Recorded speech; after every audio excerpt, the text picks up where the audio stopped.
got to box again. Well. I already been getting these back, but now it's time for you to get your just do.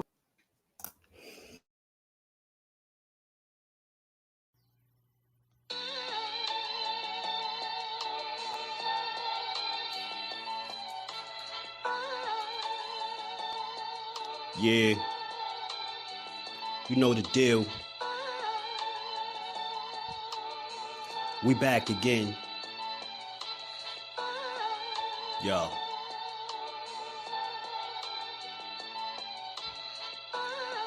A round of applause for Jersey's finest. A lot of content creators not worthy, but they minus.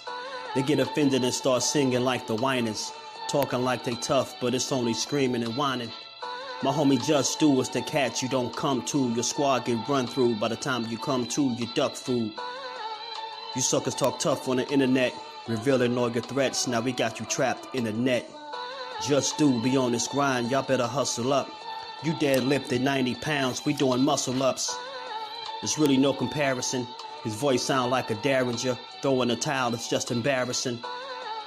My dog Just very philosophical and psychological, and he mixed it all with good boxing news. These YouTubers feel like Bishop, I guess they got the juice, but it's lonely at the top. To Just, it feel like child abuse.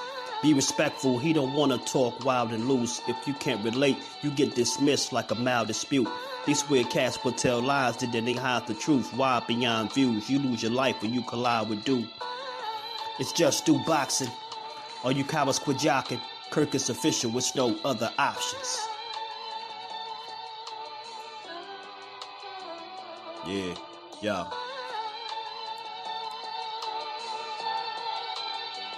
You know the deal.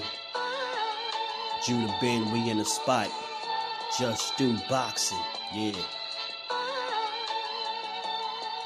And of course, shout out to Mrs. Do,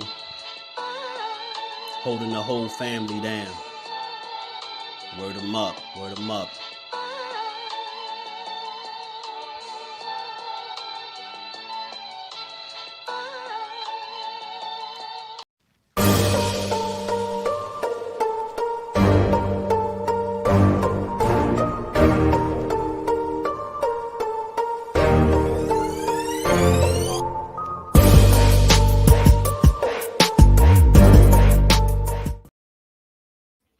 What's good, family? How y'all feeling on this good Wednesday, this rainy ass Wednesday? We got more rain in Jersey, y'all. More rain. Well, how y'all feeling today, man? Hope y'all having some better weather than I am at this point. Salute to the family, man. Y'all already know, if you catch this on the playback, smash the like button, sub to the channel, turn your notifications on, and come rock out with the family. Well, what's going on, man? What's going on with y'all, man? Kyle Cooley, the first one in the building. Salute to my guy. Blessings, family. Ace, all love, family. Gianni in the building. Rudy Exposure, what's good, bro? There's Joette. Peace and blessings to the Queen. Smoke Session in the building. What's good with it? Nick Baller. Lonnie Lee. JBT family in the building. What's good with it? 10K, what's good with it? Tank vs. Martin is in Houston. Catch me there. I'll be hearing little whispers about it, you know. And Jesse Jackson, I told you I watch, you ain't. I told you I watch, you ain't, man. I don't know what the hell that means. I don't know what you mean, Jesse. The Rise Podcast, my guy Senior in the building. What's good with it, fam? How y'all feeling, man? I could tell you what, man, that last week of boxing that we had last weekend, you can tell it was a lot of action in those fights, because it's still being talked about, the cards being talked about, the potential matchups, the injuries that guys suffered on the card is still being talked about. It's a lot of boxing still going on, man.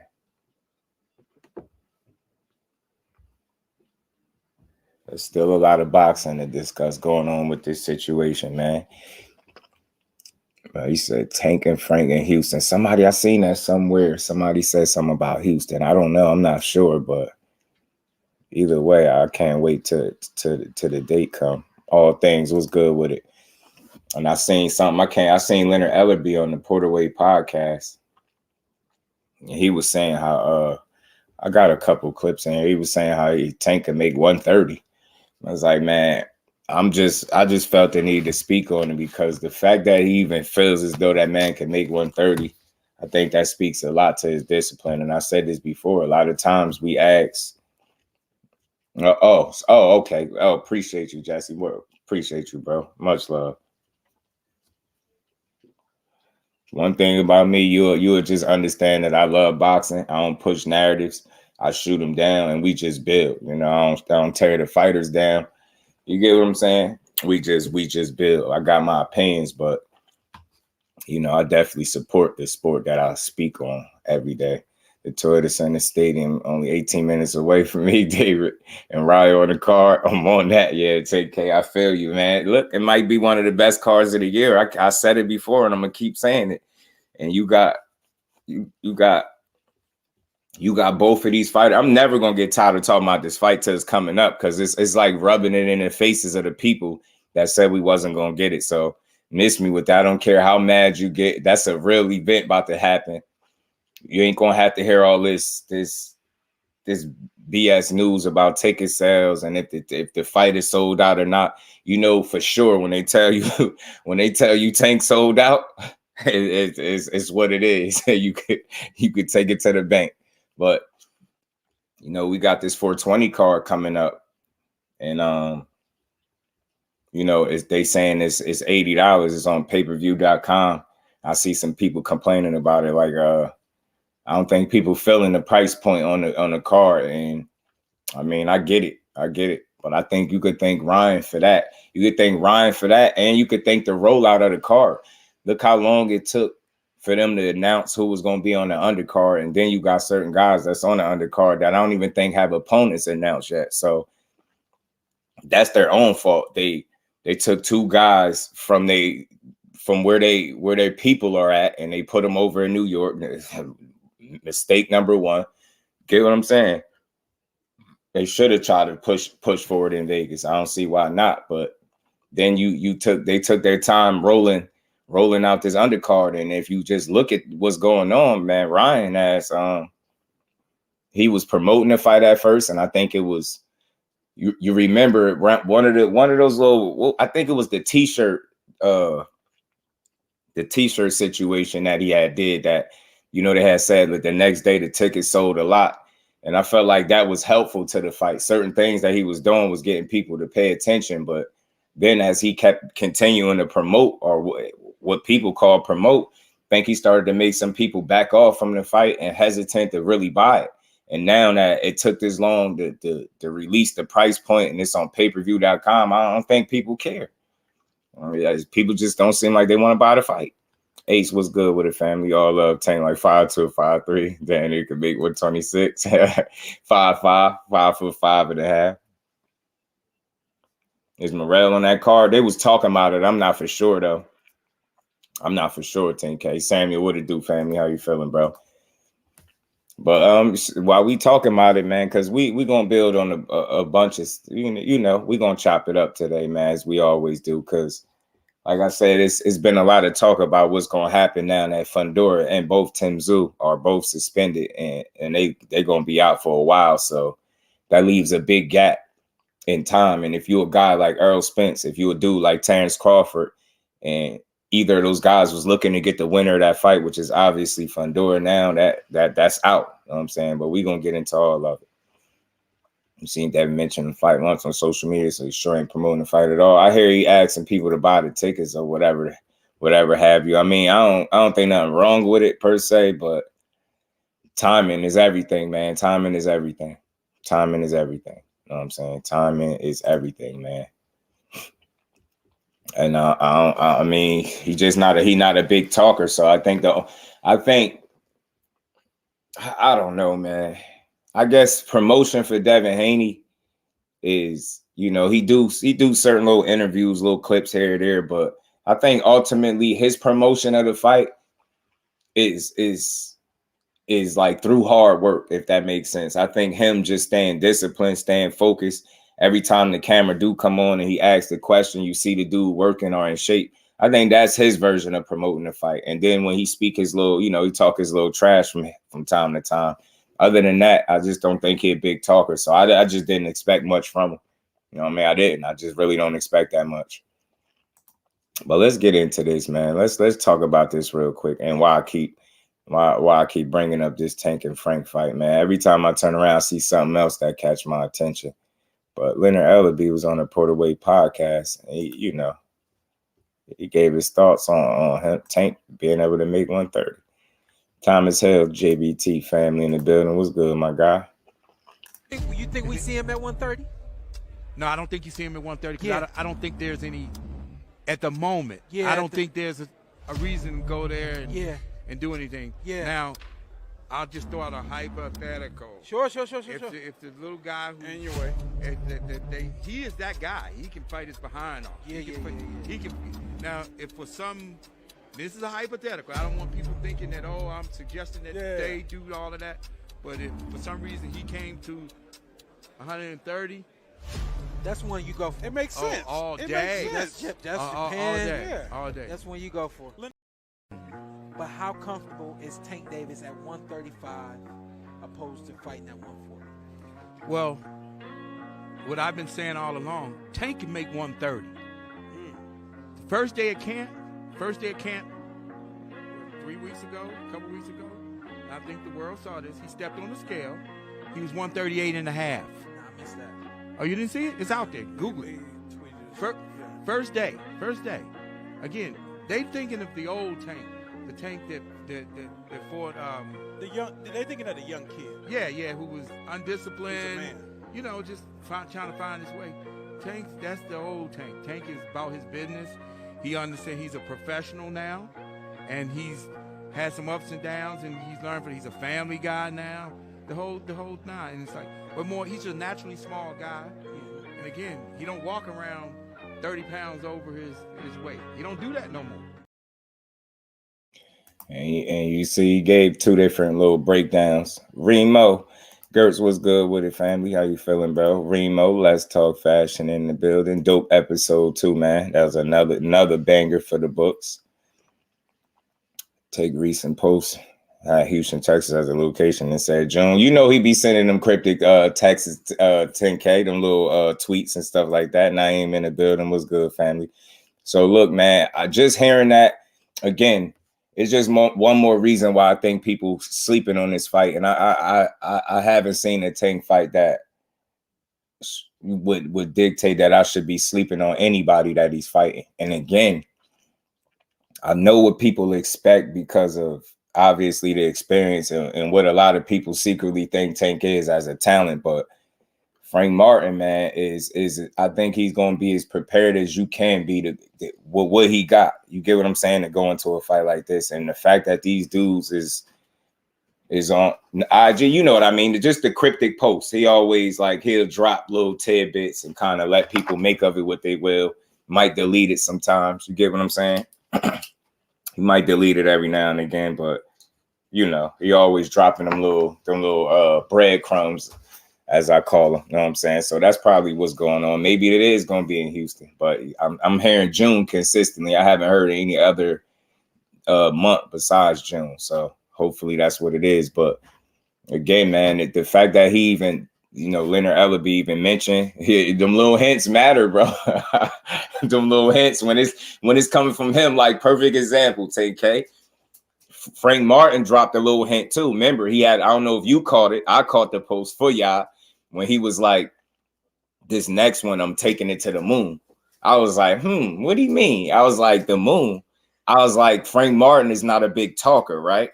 And even though he's not saying much right there, I could easily read between the lines because he just not being the talker. The fact that he decided to put that up, he not just gonna say it for no reason. So I'm like, damn, the next one, you're gonna take it to the moon. I'm like, that gotta mean that you fighting the Tank Davis. And now look, so we was right. I was right to assume that, and these fighters do be leaving them little hints and them little breadcrumbs for us to kind of pick up on. Whatchamacallit, what's good with it, fam? Kenneth in the building. I was a big fan of Ryan Garcia until he quit. No heart. Man, listen, man, because we here to build, man. We always going to build. And I never want to change people's mind, Kenneth. I hear you. But check this out. Let me just give you something to think about, right? People say Ryan don't got no heart. Ryan don't got no heart, right? I would ask people to revisit that, right? I don't want to change your mind. I just want to give you something else to consider. The dude, we seen him fight Luke Campbell, right? He got floored. He got put on his ass, flat on his back pockets, sat on his ass clean. He got up and he proceeded to fight back and stop this dude. Now I know you like, oh, that's Luke Campbell, but you got to understand that we talking about heart.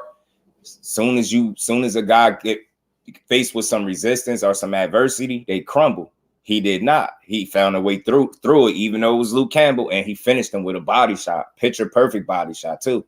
You get what I'm saying? Then you moving on. Again, we talking about his heart. Moving on, this dude been adamant behind the scenes that wanted to fight Tank Davis. They said it was Oscar De La Hoya that was kind of holding it up. And you get what I'm saying? And you could tell by some of the messaging that he was putting out, it was inconsistent with if he really wanted his fighter to fight Tank. Saying stuff like, well, what does Ryan need to do to beat Tank? He need a back, stuff like that. So this man literally fought Tank when his handlers or his promoter more than likely didn't even want him to do it. You get what I'm saying? And he went in there with Jean Jacket Joe Goosen that only collabed with him by his own admission. He didn't train Ryan. Ryan went in there pretty much with his own game plan. You get what I'm trying to say?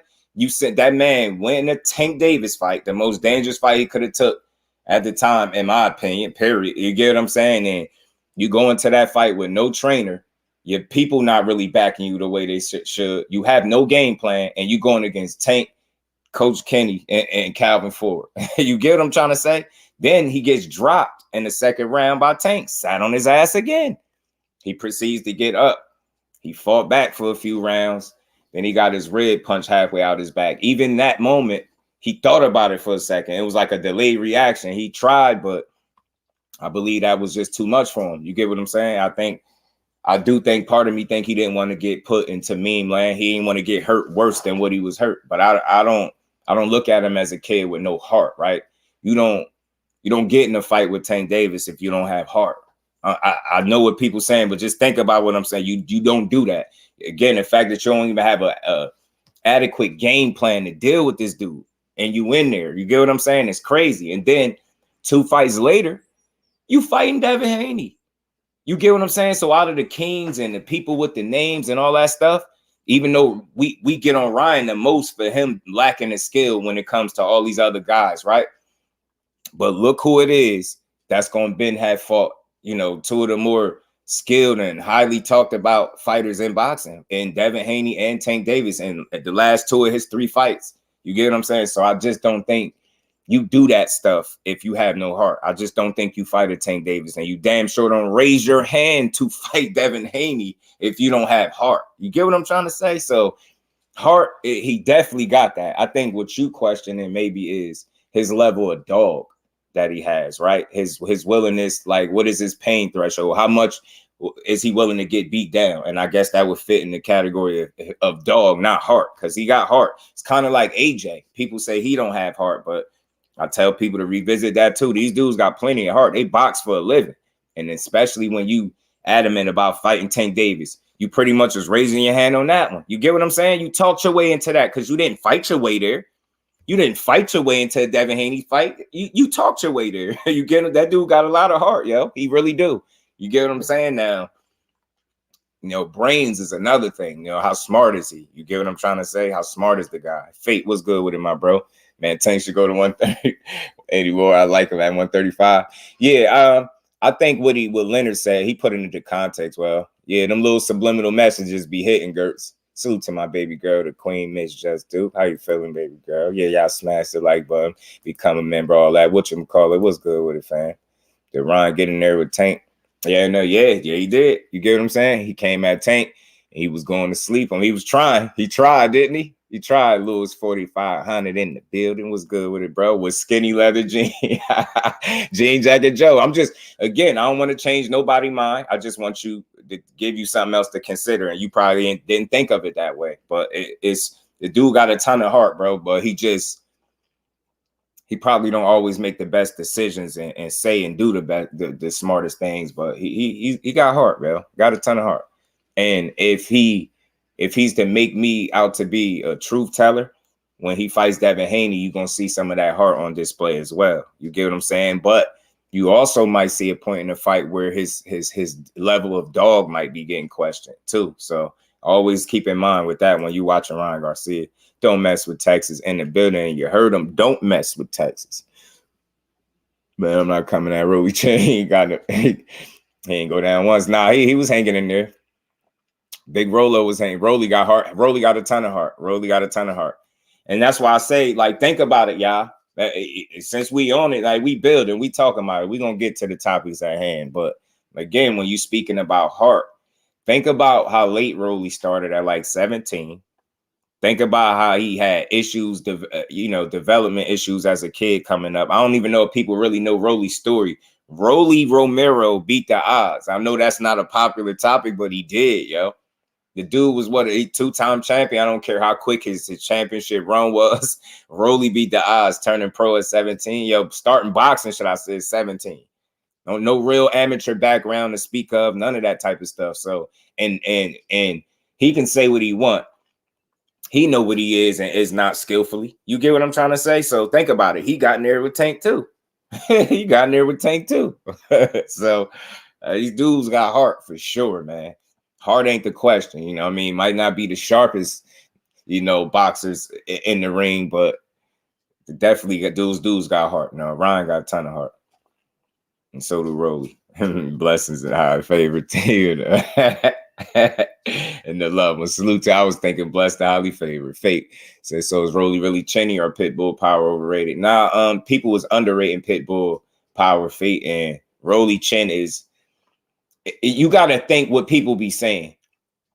Did Rolly get put down by anybody that can't punch? The only thing where people could kind of somewhat question Rolly's chin is when he got dropped by Jahan Ingram in sparring, somebody that's supposed to be, I think, Jahan a little obviously smaller than him in headgear and the big gloves, right? But that could happen. That was just a well-placed, well-timed shot.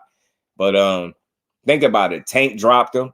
Ismael Barroso, like I said, it's a trainer out there that said he held pass for Ismael Barroso. He said that's the hardest puncher he held pass for. And we seen what he just did to O'Hara Davies, so we know his punching power real. And he dropped Rolly. And as hard as Pitbull was hitting him, he didn't go down. So, Rolly got a chin. Rolly got a chin. He just, again, getting knocked out by Tank doesn't mean you don't have a chin. You know what I'm saying? That dude, that is legit. His punching power is legit as they come. Like, you get what I'm saying? He's a legit a puncher as they come. So that don't question your chin. Even Barroso, if you look at his record, Barroso got a high ass KO ratio. So getting dropped by him don't mean your chin is questionable. You just getting hit by some guys that really could punch. You get what I'm saying? You get hit by some guys that really could punch. And then he did get dropped by Barroso. He got up. You get what I'm saying? So he got heart, and his chin ain't what people be trying to say it is. Until he start getting touched up and dropped by guys that are not really punchers and stuff like that, then I'll start to question the chin. You know what I'm saying? But until then, I'll let it live. Cornelius has been in the building. What's good with it, fam? Rolly blessed the highly favored. Yeah, Ingram at 130. You already know it. I noticed after Rolly got rocked to recover and couldn't take a lot of shots. After that, his chin just needed a wake-up hit. I'm telling you, he took him, man. He got, after he get buzzed, it unlocked something in him, man. He be weaving and fighting through it, man. You know what I mean? Weaving and fighting through it, bro. But yeah, I believe so, 10K. I think so. I don't think he had 35. I think he had 30. William Old School, my guy, was good with Pitbull can punch. Look at his knockout record. They don't get it. They don't get it. People was questioning his knockout power. Well, somebody said his power overrated. Pitbull can't punch like that. I'm like, what? Like, I'm not trying to say he just is one punch KO artist, but man, he be blitzing cats. So that accumulation, and he got heat behind them punches. So don't tell me he can't punch, bro. That man could punch. Daniel, what's good with it, man? Honest, how many rounds you get Pitbull in that fight? Which fight? The one with Rolly? Zach B in the building was good. They tried to say Rolly survived because he ran. Nah, Rolly. I mean, what else you supposed to do when you got this dude coming at you full speed, bro? You're not supposed to stand there unless you're trying to go to bed early. You know what I mean? Rolly was trying to survive a little bit. Oh, man. You know what I mean? He said, Tank said Rolly can crack. Yeah, he can. I know he could. People were surprised by the way it seemed like his power was ineffective against Pitbull. I don't think it was so ineffective. I just don't think he put his punches together enough to really keep Pitbull honest.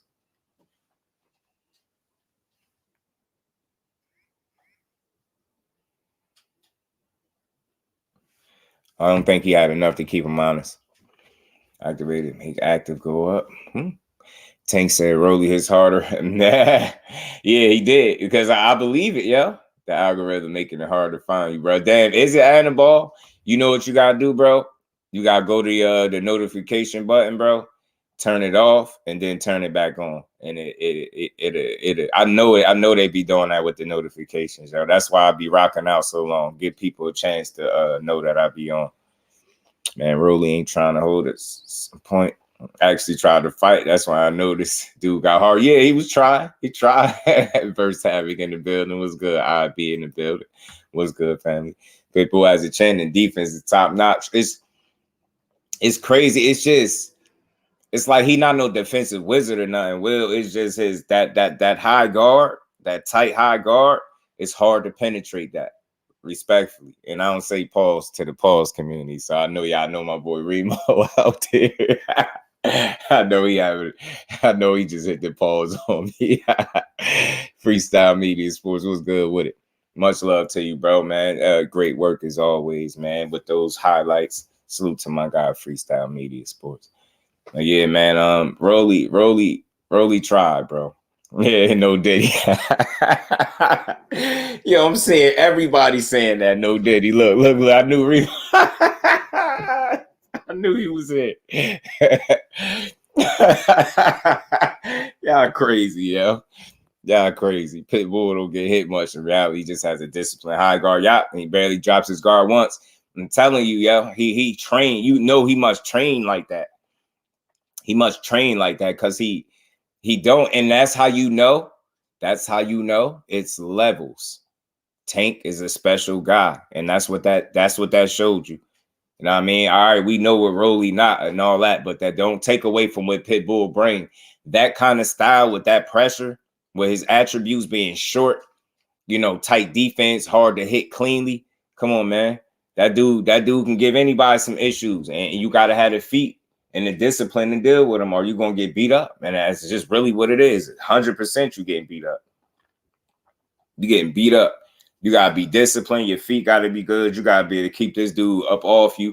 And you got to be able to make him respect you. Tank was able to get his respect. You see the difference? Even though he was coming forward, he was being smart about it. He wasn't being reckless with Tank. That was the most disciplined fight I seen Pitbull Cruz fight. And Rolly, he wanted to hurt Rolly. Remo's wild, but I already know Miss Joette. I know my boy in the building. The boss king. That's why his style works as much. As I say, he's very limited. It works.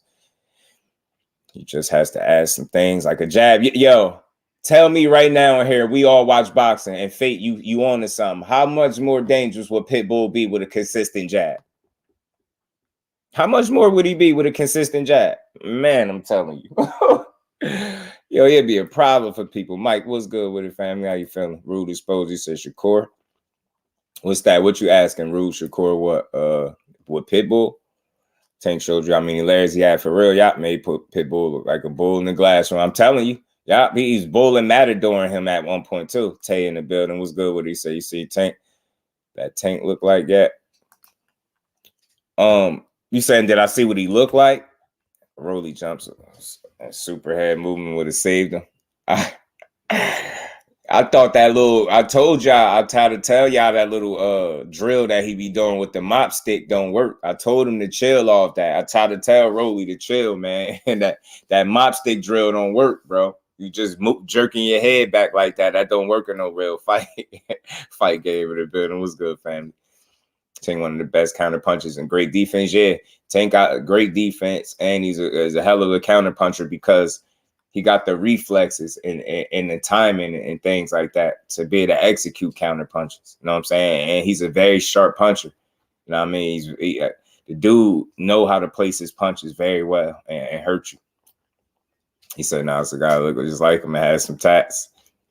Oh! I know what you I know who you talking about. Jahan Ingram was sparring him. Tay. George Lee, I follow him. I know who you talking about. I don't want to mess his name up, but I know who you talking about. Yeah, he got more weight to him, and they be calling him a Tank 2.0. I'm like, yeah, I see what they saying, but they still don't fight. I just don't think nobody fight like Tank. But I know exactly who you're talking about. If he had a jab fate, it'd be crazy. Any sources speak on PBC first pay-per-view numbers. The only thing I heard mildly, like briefly in the win, a little bit, Remo, is that it did good. Now, whatever that mean, I'm not for sure. I ain't hear no exacts though on the numbers though, bro. But I did hear that it did well.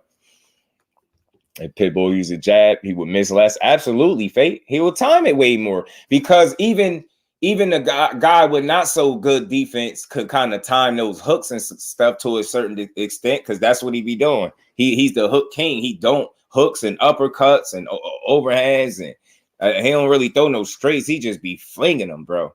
Yeah, the mob stick drill is bogus work, 10K. I tried to tell him it didn't work. He ain't want to listen to me though, I guess. I mean, that mob stick drill do not work, bro. Don't beat the good fighters like Tank Cortia. Nah, because they all have Ace, they all have the skill sets to offset what he likes to do. Core controls distance and range and is far too defensively responsible to allow Pitbull to just bully him for 12 rounds. And he has the feet to just box circles around him if he need to. So if he's going to bring the pressure like that, Shakur just going to box the hell out of him. I mean, I think Devin, same thing for Devin. We already seen Tank do it with one hand.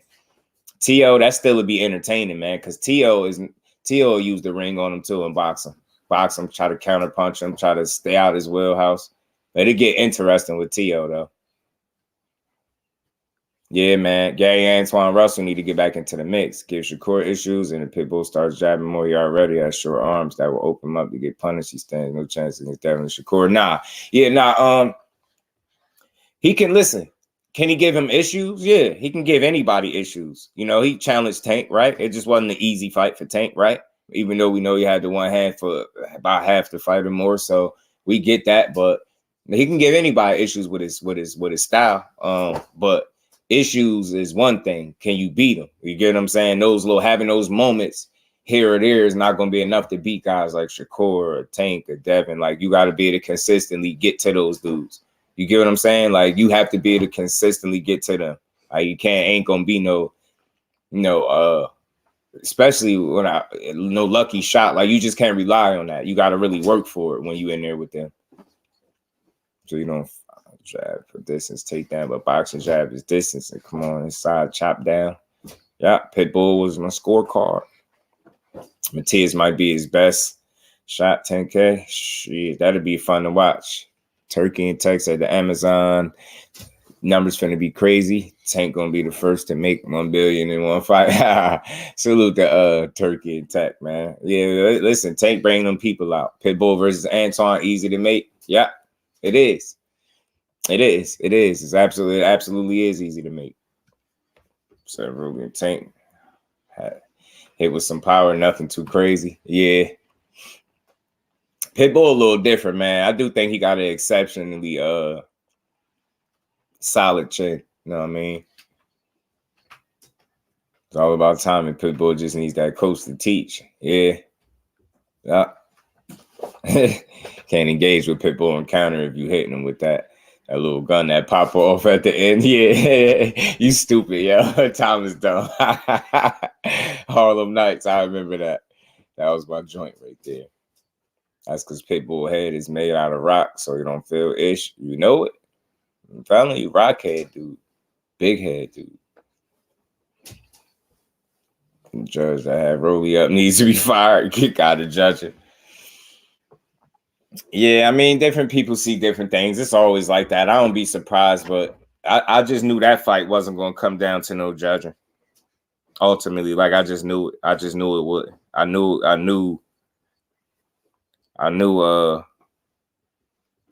was gonna be rough in there for Rolly.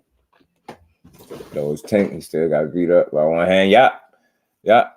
Still got beat by a guy with one hand. That's why I say when you really got a bag, Pit Bull not gonna beat those guys that really got a bag unless he get lucky and land a shot.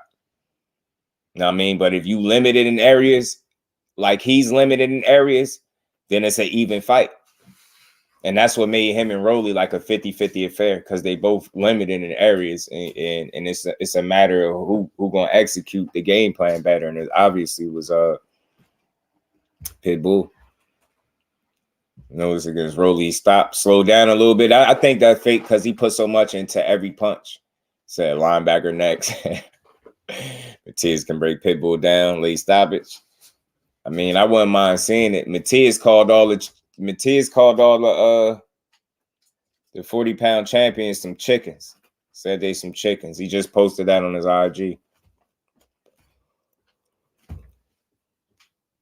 Said, look up old mech head. That was Pitbull head look like. Might be his. I know what you talk about too, 10K. He do got that head, man. He do got a dome piece on him. Pitbull got that rock solid dome piece. Man, he blitzed my boy. He blitzed my boy Rolly, man. Did my boy Rolo. Did my boy Big Rolo filthy, man. Big Rolo will be back, though. Don't count him out. Watch for the hook in the building. Was good with the Black and Euro fighters. Use jabs, Hispanics use overhands. I found that out from the amateurs. Salute to my guy. Watch for the hook, dropping that knowledge in the building. Teddy Atlas loves Matias because he got an easy style that you could appreciate, right? Some people could. I think his style is easy to appreciate, but underappreciate and undervalue at the same time, right? I think people feel like they see Matias as just this come forward guy that get hit a lot, but eventually wears you down. But it's a method to his madness, and he got more skill than what people give him credit for. Smaller than Tank for sure.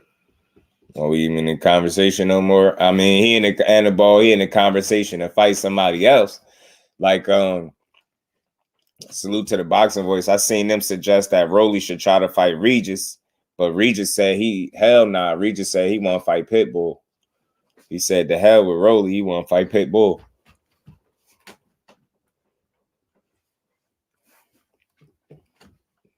He would get knocked out one day. Called T.O. Pussy. Yeah, he called all them chickens. Thomas more recently on his IG. If you go check his IG, it's probably still in the story. John, what's good with it, my guy? Boot's really gonna happen. Boot's supposed to be fighting Cody Crowley, Daniel. Boot's supposed to be fighting Cody Crowley. Cody Crowley said he announced that, you know, his road to a title or a championship or something. So I'm guessing him and Boots or their teams may work something out. So that should be the next fight for Boots. As long as Cody say, yeah, that should be next. Sometimes maybe in the summer. Well, I was got Matias hit with everything and took it all. Can't do that forever. Punch resistance gonna be gone. Turkey and Tech. Yeah, absolutely, bro. It's cool while you young, but as you continue to get up there in age and you get that wear and tear and that mileage and the fights pile up, yeah, your punch resistance do begin to take a hit and it can be shot. You know what I mean? But Matias just could be one of those guys, though, for right now that you really just, and it can happen now, but you really gonna have to take it to him more consistently than he's getting to you, obviously. Like, that dude really dangerous, man. Like, you get what I'm saying? And his style is a lot to deal with if you're not prepared. You get what I'm saying? If you're not equipped with the skill set. You got limited feet and defense. Matias is going to give you all you can handle and then some. Bud, Tank, Errol, A-side. No tomorrow. Fight female styles on Pitbull. Hey, he'll make it interesting, though. Has the best chance to become undisputed at 140. Man, that's a good question, Verse. Man, that's a good question.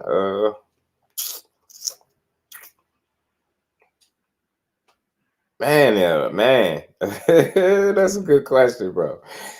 They all, I mean, I'm going to play the fence a little bit. They all, the champions, it's crazy. It's tough to say who has the absolute best chance for me, right? You know what?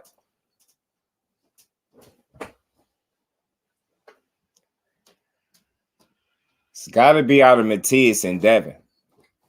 And reason why I say that, because Devin is a far more consistent performer than what Tio is, right? And I don't know if he'll want to fight Matias. So stylistically, I know Tio, he'll have to box Matias and he'll have to be consistent. He make enough mistakes where that fight could get really interesting. Devin make, I think, less mistakes than Teofimo from fight to fight. So I feel like he definitely got a argument for being able, and despite what people say, you just looking at the champions, he got a chance to beat each and every last one of them. I'm not saying he's gonna do it. I know Matias would be extremely tough. I know Tio will be competitive, but I think he can beat Tio, and I think he got outbox Pitbull. You know what I'm saying? Shelton, what it do, family? How you feeling? I'm here in Houston, June 22nd. I will be there. Davis versus Mario. Yeah, I'm here in June too, and I'm seeing a lot of, now I'm hearing the Houston talk. You know what I mean? I seen it once on Twitter, I think it was. I heard it a couple times in the chat. I read it a couple times in the chat. Rolly beats Regis. Pitbull might send Regis to me. I would still like to see either of the fights, though. I think Ryan versus Edwin was still the show in June. It could, Remo. Dre in the building was good with it. Yeah, that's true, Rude. I want Tank to fight for 3 belts at once at 130 like Bud does. What's good with it, Dre? I got Ryan whooping Edwin. I think Ryo definitely could get his get back in this fight, though. Respectfully, I do think he could win. Who want to fight Florida? Who? Who gonna fight who? Name? Who you saying? Florida 40 kicking ass. Who's Florida? DHP has the best chance. Yeah, he got a damn good chance, Jonathan. He do, because of him being a consistent performer in terms of his fights. You know what I'm saying? And I'm just going off of what I'm saying from fight to fight. He got a damn good chance. He got an argument for having one of the best chances. What Matias brings to the table, he's not a guy people in a rush to get in their way. He got a dangerous style. He got a good chance. If Teofimo is fully focused, he gives himself a good chance. I think the guy that has the least chance to run the table and beat all the other champions will be Pitbull, respectfully. Deep Free was good with it. How you feeling?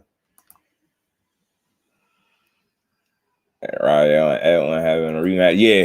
It's supposed to be on the Tank and Frank undercard. Trying to see anyway versus Tank. Tay, that's what Leonard Ellerbe threw out a hypothetical. Crush the legend, my guy was good with it, Crush. Leonard Ellerbe threw out a hypothetical because he said Tank could still make 130 if he wanted to, because he don't blow up in weight and he stay disciplined in between camps and stuff like that. And that's why I say this fight gonna be crazy. Fight gonna be crazy, man. Think Gary beats tomorrow at 140. I like Gary. I was just going off of the champions though, but at the honorable mentions though, Cornelius, the guys that are not champions, like the Richardson Hitchens, the Gary Antoine Russells. Yeah, man. Kenneth Sims, man. I don't care what nobody said. Kenneth Sims, nice. Kenneth Sims, a dog. I like him at 140. And Tio turned Kenneth Sims down too. Damn, he could have gave us that fight instead of fighting Steve Claggett. Tio bogus, bro. I know you got options in boxing sometimes. That's a bogus. Yeah, Ramirez is a good name at 40.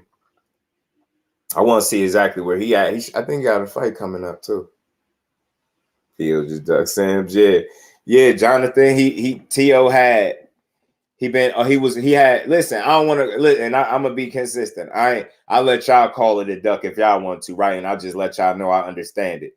He was given an option, right? That's how I presented it. He had 4 options.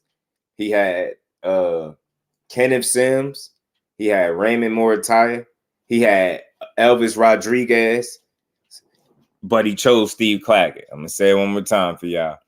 Teofimo was offered Raymond Morataya, who we know is at 135, but he still was offered him. He was offered Elvis Rodriguez, who we know is a good talent at 40. He was offered Kenneth Sims, but he chose Steve Claggett. You know what I mean? That's what he did. So He said, "What's the Clagger?" Yeah, I don't know how to feel about that, Crush.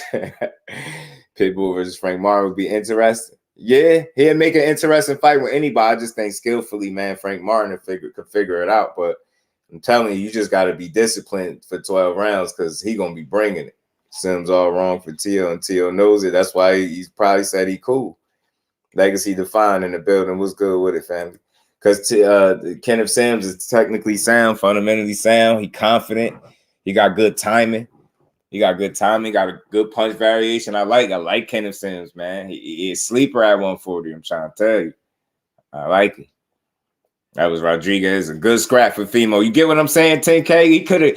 He could have gave us any of those fights. This is why I said now y'all see why I wasn't really trying to be negative on T.O. when I said there's no way in hell he want to fight Terence Crawford. Like if your mentality is to fight guys that's even remotely close to that type of talent, when you get presented with 4 names, you don't go choose the least known guy out of all of them. It's gonna be tough to sell that fight. Like it's cool to get you a win, but again, T.O. always complaining about fighting in them small ballrooms and arenas or whatever the case. That's why, man. When you got opportunities to make better fights, you don't do it. So it seemed like you do a lot of talking. Your dad did all this talking about Matias. Y'all make him doo-doo and he was saying all types of stuff. You had all this smoke for everybody. Terence Crawford, he gonna run from your son, or all this, and your son is literally picked the mediocre opposition out of the names, man. It's crazy. Sims, another fighter that barely makes mistakes. I'm telling you, that's what he don't like, John. Kim Sims is a smart guy. And folks say salute the matchmakers, but then turn around and act as though they don't exist.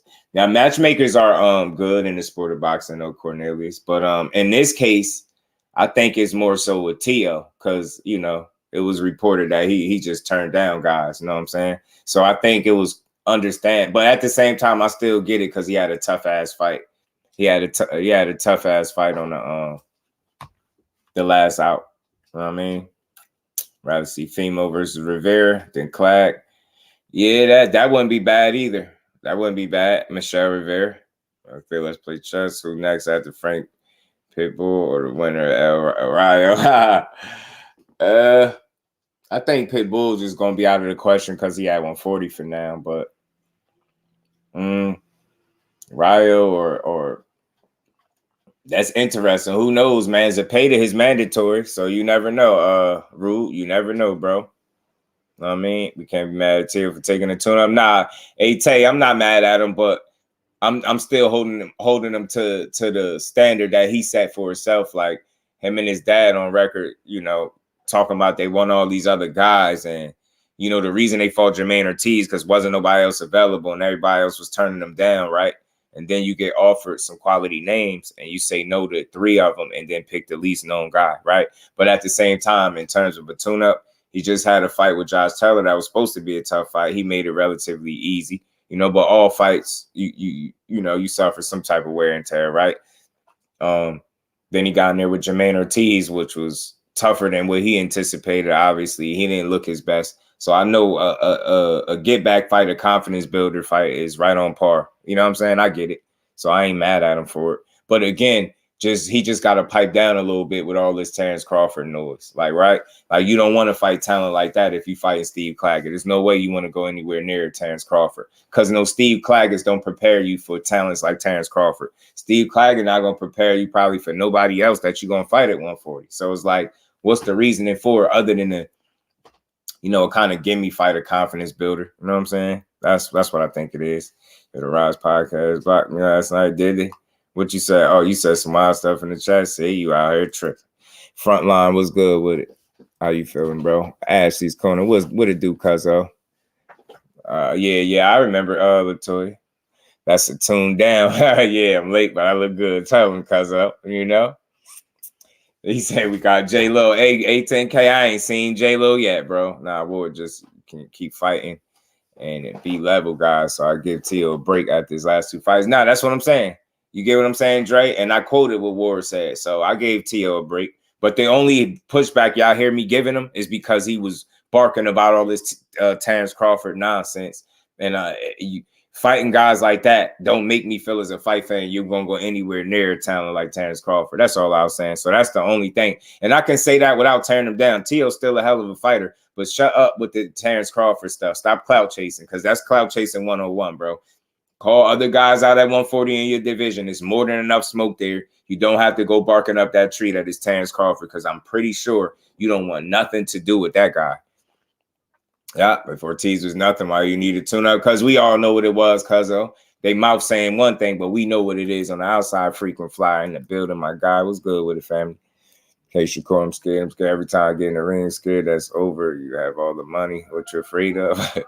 If you think these fighters, and not even just Shakur, if you think these fighters are scared, then they clearly picked the wrong profession, because you're gonna get hit. You're going to face challenges. Fights are going to be tough. You're going to fight other guys that could challenge you, test you, and push you to the limit.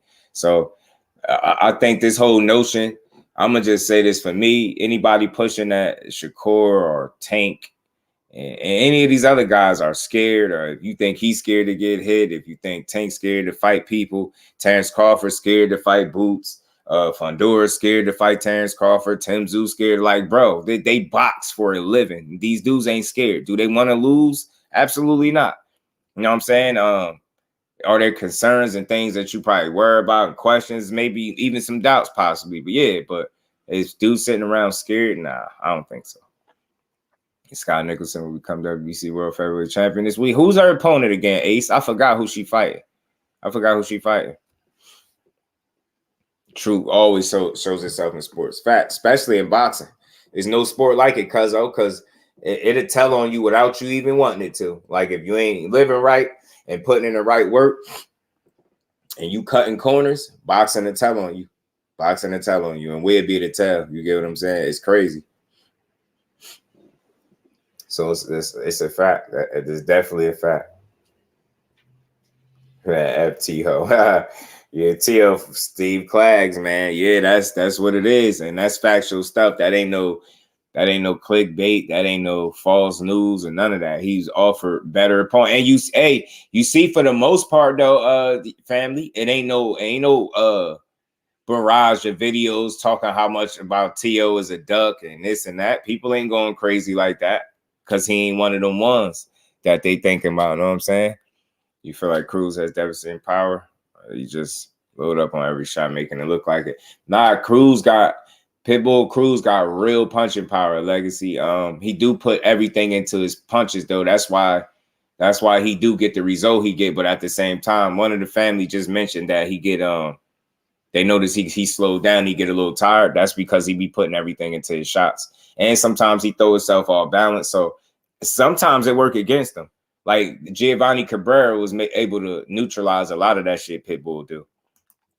Aisha, peace and blessings to the queen. How you feeling today? Miss Joette in here. She in here teasing. Do I still got it? Do I still got it? You think Shakur feels like Tank stole a fight from him? No. Cause from what he feels like, you know, all of that was on Frank. Like that opportunity wasn't yet an opportunity at that time. Like, so, and he chose to walk away from that fight, because you see how long it took for them to even start whispering that was a fight. So I don't think he felt like that. I think he just feels strongly about Frank Martin in that regard, in terms of, like, in his mind, he felt like they had an agreement and they were supposed to fight. Then you turn around and ask for more money on some other shit. So I get it, you know what I mean? But I'm glad Frank Martin getting what he asked for, so we can see a great fight. And he got the best opportunity he could have got. Sarah, my fault. Sky Nicholson, you know what? I seen more of her than this Sarah chick you talking about, right? And Sky Nicholson still kind of early in her career, but I seen one of her last fights. She could be she got to vary her offense a little bit more, but I could lean to her winning. I wouldn't be surprised if she win.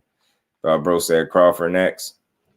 Who that 10K? Joe in the building. Was good, my guy. Just said Teal fighting the guy who helped me put a TV in the back of my truck at Best Buy. You a dummy, man. Mike Biggs boxing, my bro. How you feeling, man? Ant McQueen in the building. You know know what I mean? What's good with that? CNBK said they're going to complain about the Muay Thai fight for Tank, but it was good for Core. Muay Thai wasn't offered to Tank, though. Muay Thai wasn't offered to Tank.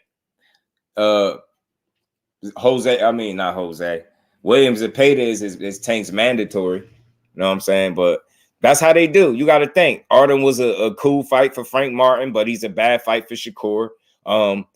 Frank Martin was a good fight for Shakur, but he's a bad fight for Tank. They do it all the time. Real boxing fans don't do that. When you get two real fighters in the ring, you recognize what they bring as fighters and talents, and you realize that you're gonna get you a good fight.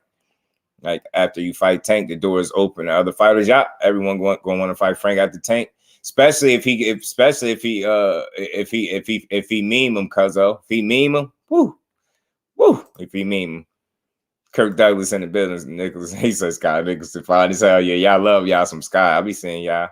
Hey, freaking Gary Russell's on blue. Did he come up there? I was over there, Cornelius. I ain't never catch it. I ain't see him up there the whole time I was there. I'll have to go catch a replay. I've been wanting to hear from Gary Antoine. Think Haney will keep his word. If I'm in tears next if he win. So look, let's build on it, man. Y'all smash the like button. We gonna keep we gonna keep building, man. We just get started early. You know what I mean? He say he get mean. Thomas a fool. Little core fight on Monday nights. Hey, man. Lil Core getting that bag, man. I don't like speaking on people's money, but Lil Core get that bag, man. Tell your boy, tell your boy to sell some tickets, cause Core about to sell out at home again. I'm just talking junk to my boy Joe too, by the way, y'all. You know what I mean? Nah, but Core gonna be all right, though, man. You know what I'm saying? That you got to know. The only thing that matters is the actual action in the ring. Like the last time he was there is a bad taste in people's mouth. So you got some people just itching to see what he's going to do next. Some people praying on his downfall, telling you, I told you so.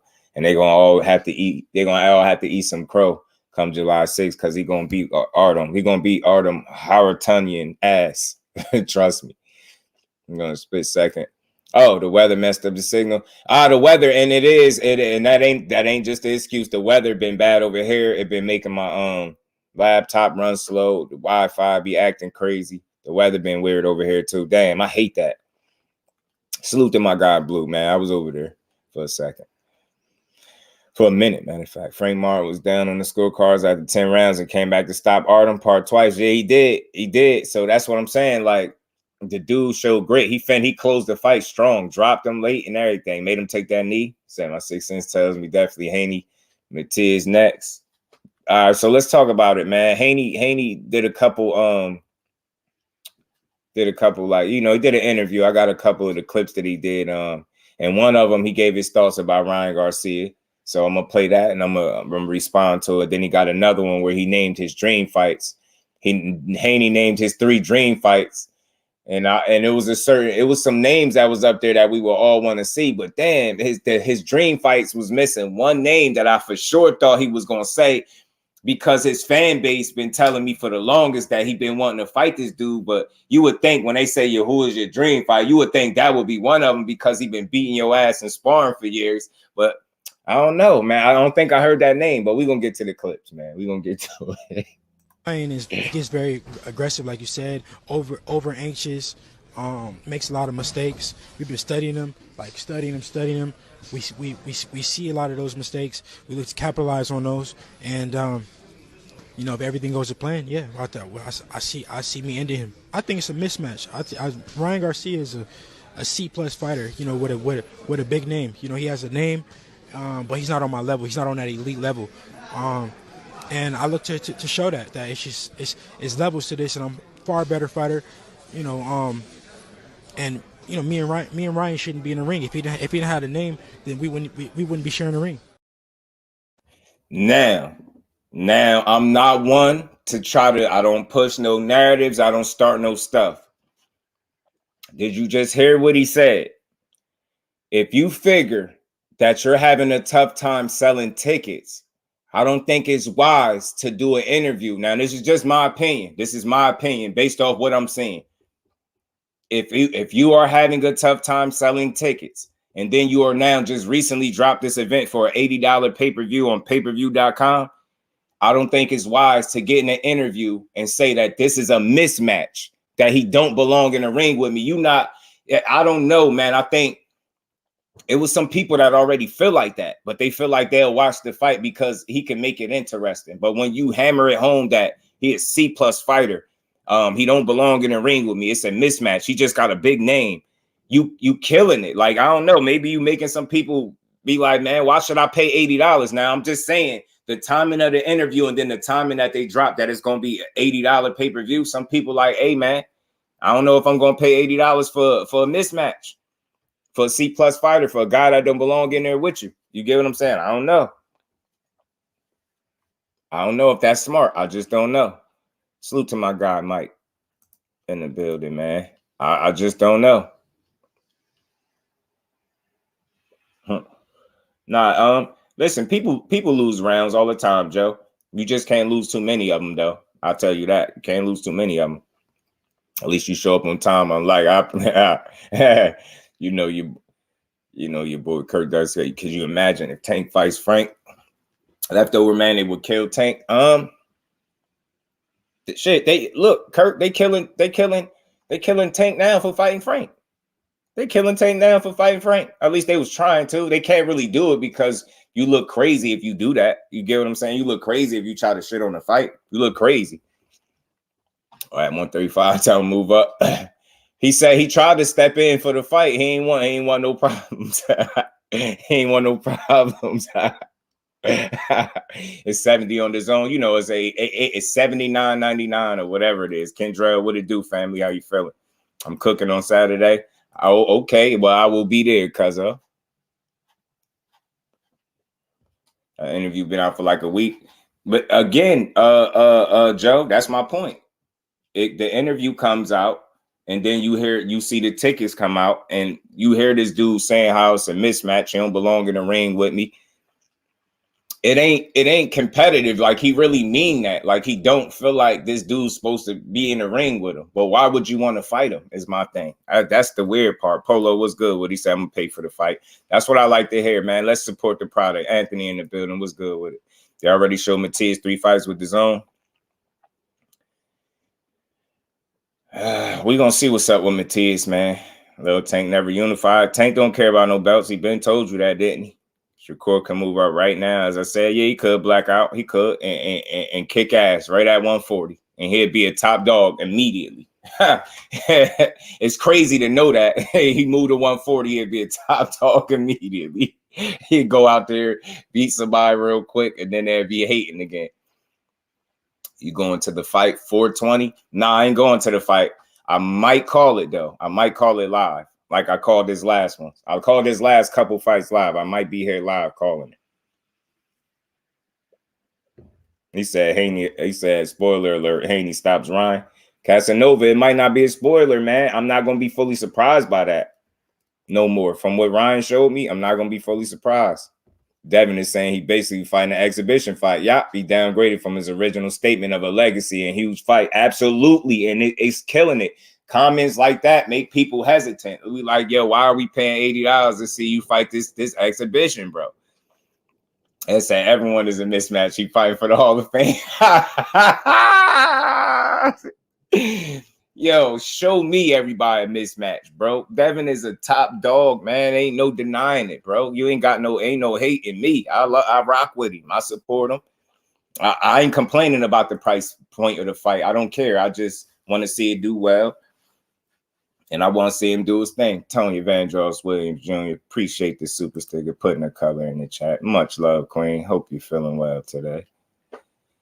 And we ain't never got a box again. Well, right. well. I already been getting these bets, but now it's time for you to get your just do. Salute to the Queen. Yeah, man. Floyd talked like that about Gotti. He did. But we knew he was, but you know, Floyd is Floyd, though. You get what I'm saying? Blackout. Floyd could talk like that and still make you want to see it. You get what I'm saying?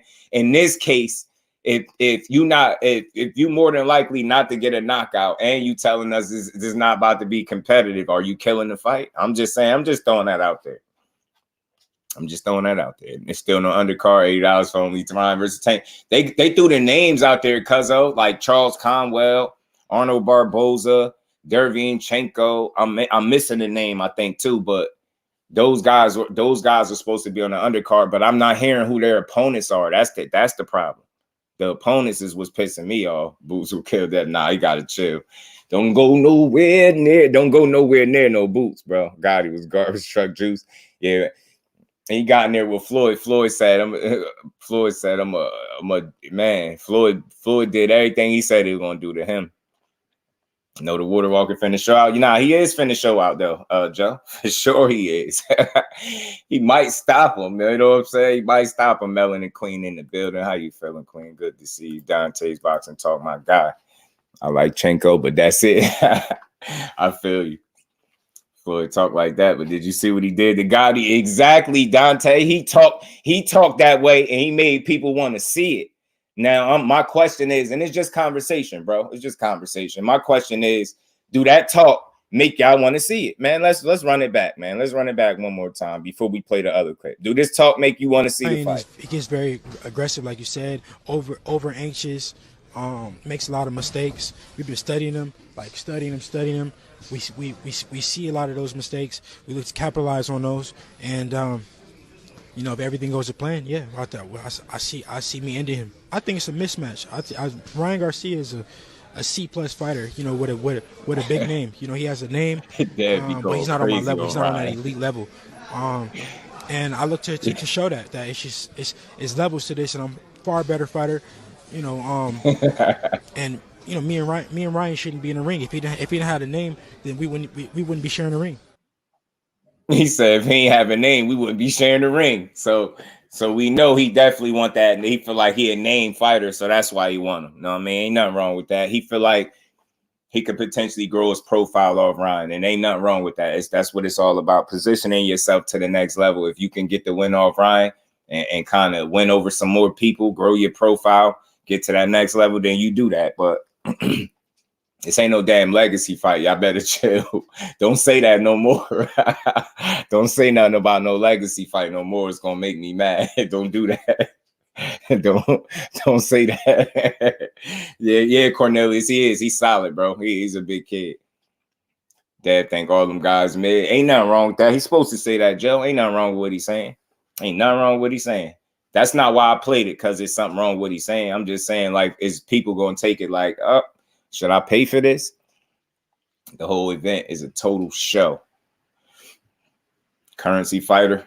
His Boots won the Devin Dream fights. Hell nah, Dante, you know damn well. Now you know that. Now you know damn well. Nah, you know damn well.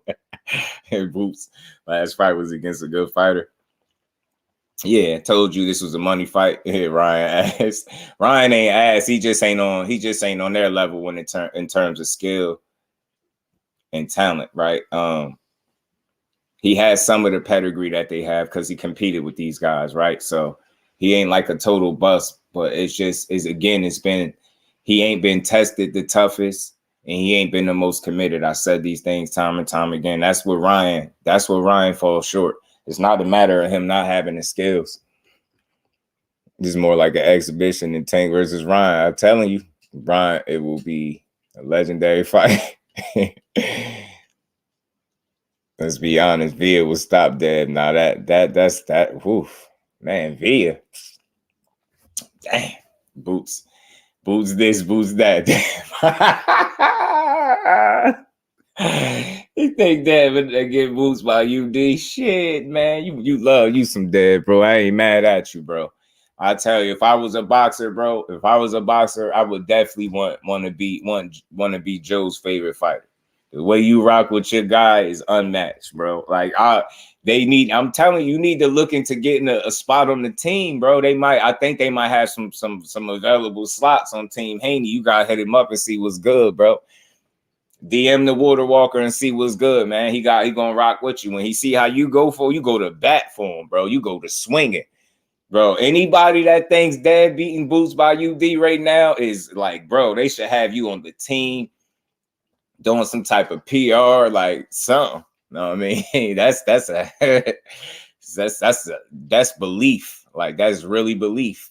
And you can never have a performance like the way Floyd did Gotti. Nah, he just don't have that. He don't have that in him. He don't have them gears like that. Floyd had gears. No disrespect. He don't have that level of gears. He can go through his gears, don't get me wrong, but it's not like to the level of Floyd to me. I don't think he has the offensive creativity and comfortability in there to do the things that Floyd was doing. Respectfully, I just think Floyd we all know that dude is God gifted, bro. It's not talent with Floyd. He's far past talent. That's a God gift, being able to fight that good. Aaron Brooks in the building said Ryan lacks conditioning and focus. I could agree with that too. Yeah, Speedy would do Dev. Damn. Yeah. What y'all got against the Water Walker, man? What y'all got against Debo Dev? Who Boots beat? He just beat Via. The thing is, Blackout, the problem is, right? Wouldn't you agree that everybody was in Boots' position before they was given an opportunity, right? They got to give Boots an opportunity for him to say he beat somebody, right? And then what do they do every time you throw his name in there with somebody that he should fight? Some BS come up, right? Whether it's politics or somebody don't accept the fight, they turn it down. You get what I'm saying, Blackout? So just think about it. If you're Boots, he ain't turning down smoke. He trying to go towards it. He is the smoke, right? So that's why I don't knock him in terms of who he fought, because yo, they said the same shit when Terence Crawford was about to fight Errol Spence. He ain't beat nobody. Who he fought?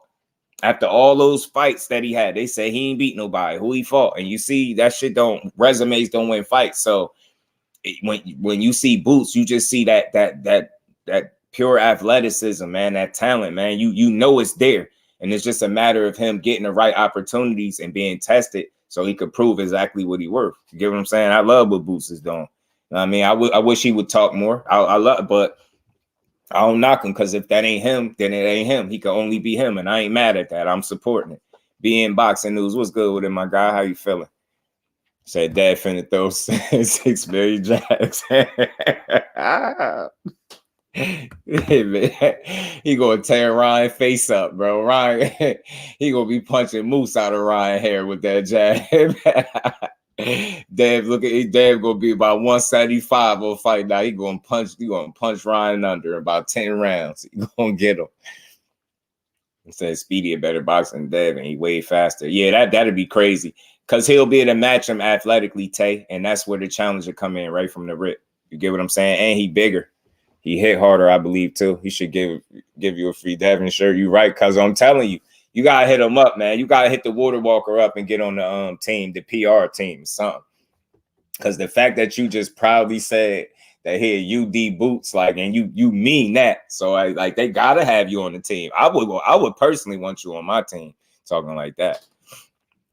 It's pretty much 50-50. Let's see. Yeah, Champy, let's see him. Any unification at 140, I want to see. Joshua Cabrera in the building. What's good, Josh? He said, my bad, I meant the whole event is total. I thought it was a typo, man. I thought that was a typo. Anthony. Trey Skills in the building. What's good, family? I thought it was a typo. He said, just do tell the truth. What you asked me? Oh, hold on. Boots will stop there. Man, you know it. Barbara D, peace and blessings to the queen. How you feeling? Yeah. Listen, stay far away from Duran. That's all. If you anybody at 140 though, right now, I don't care who you are. Ain't nobody coming up to 140 and I got them beating him right now. Not in their first fight. You can go take that somewhere else. I'm not buying that. Boots. He's going to be fighting lower level opponents, and he's running them out of the ring, proving that he clearly don't belong with them. And you see what I'm saying, Aaron? That's the point that I make too. When people say who did Boots beat, I say it's not just the names that he's in there. It's when he's beating guys, Aaron, he's beating them more convincingly than they've ever been beat. That has to mean something. That has to count for something. You get what I'm saying? Like, that shows you, all right, well, even at the very least, he got a little something about him that he deserves that step up fight. And that's all he trying to get. So I'm not, as the fight fan, when I know that that's what he want, how could I cry when he's not getting it? You know what I mean? Or treat it like it's his fault. How could I blame it on him when all he is the fighter? He just want to fight. You know what I'm saying? So I want to see it. You know what I mean? I want to see him in there with the best jab in boxing. Ryan gonna look like a cherry. He do got a damn good jab, bro. He do got a damn good jab. You can't take that from him at all. And you never will be able to. Dev is the future, and he will UD.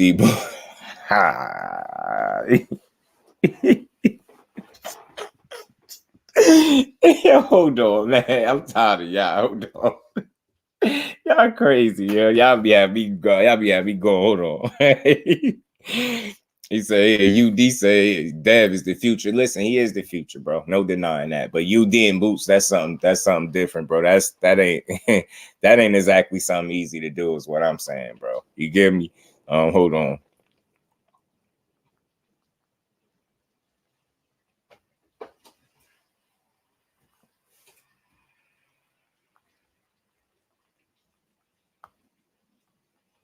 Hold on, I'm just looking for something. Y'all smash that like button, man.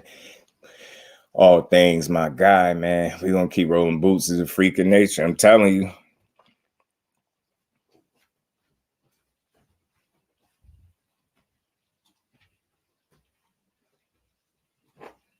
Damn, hold on. Where is it at? I got to find it. Where's that little clip at of Bill talking about it?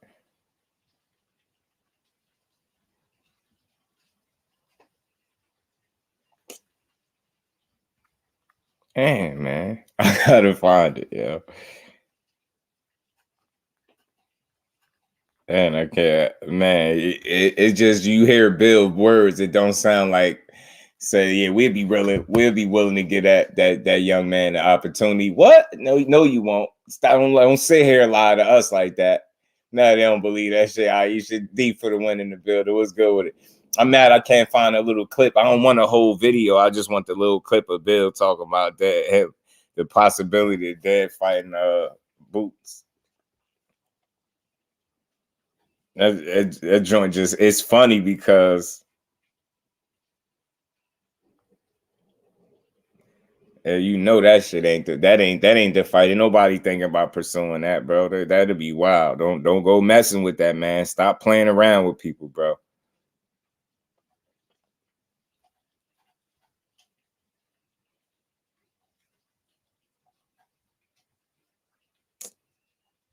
Damn, I'm mad I can't find it. I'm mad I can't find it. Y'all better stop. Y'all better stop playing. Y'all better stop overlooking Ryan. Stop overlooking Ryan. 30 fights and never lost a round. And they barely could find a definitive round, Cornelius, on tape where he lost. Yeah, Bill say when that time come, because he know that time ain't coming no time soon. They not trying. You better sell that shit to somebody else. They're not trying to fight no Boots. Hell nah. You heard what he said when he mentioned somebody's name at 47. He said Mario Barrios. That's right. That's more up his speed. Like, you get what I'm saying? That's more up his alley. He ain't thinking about fighting no Duran, and it's like that. That's wild. Like, just chill. Like, don't even do that to yourself, because you can't. It's gonna be like how Adrian was saying in Rocky. You can't win. You can't win. You can't win. Hold on, let me find it. Hey, hold on, man. Let me find it. Let me find it, bro. Oh man.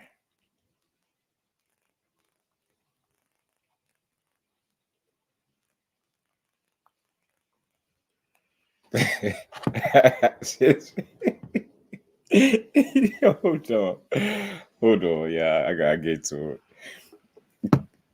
it. Say I need a good breakdown. What's that?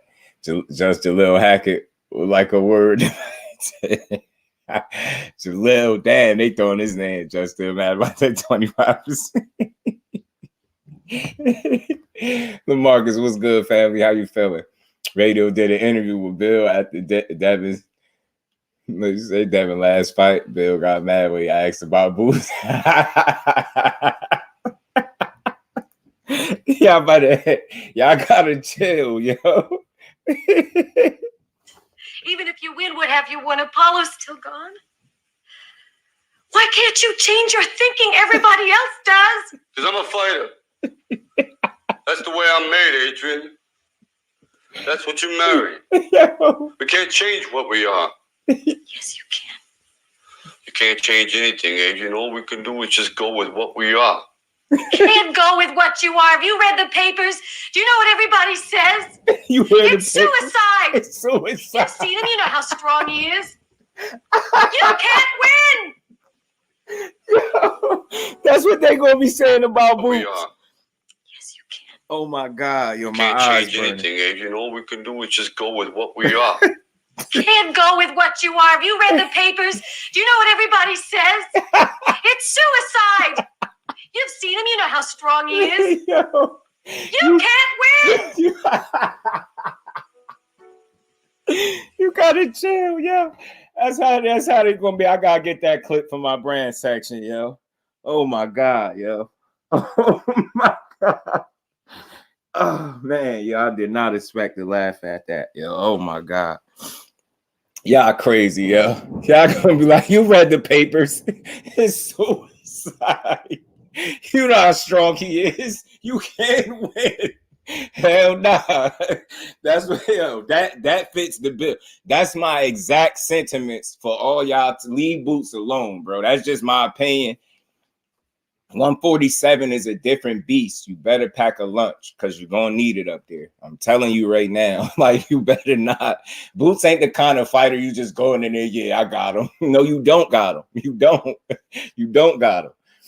Oh my God, yo. You can't win. And my eyes burning, yo. Hold on, y'all. Oh my God.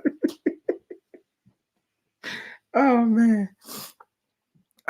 All right, I'm back. My bad, y'all. My bad. That's how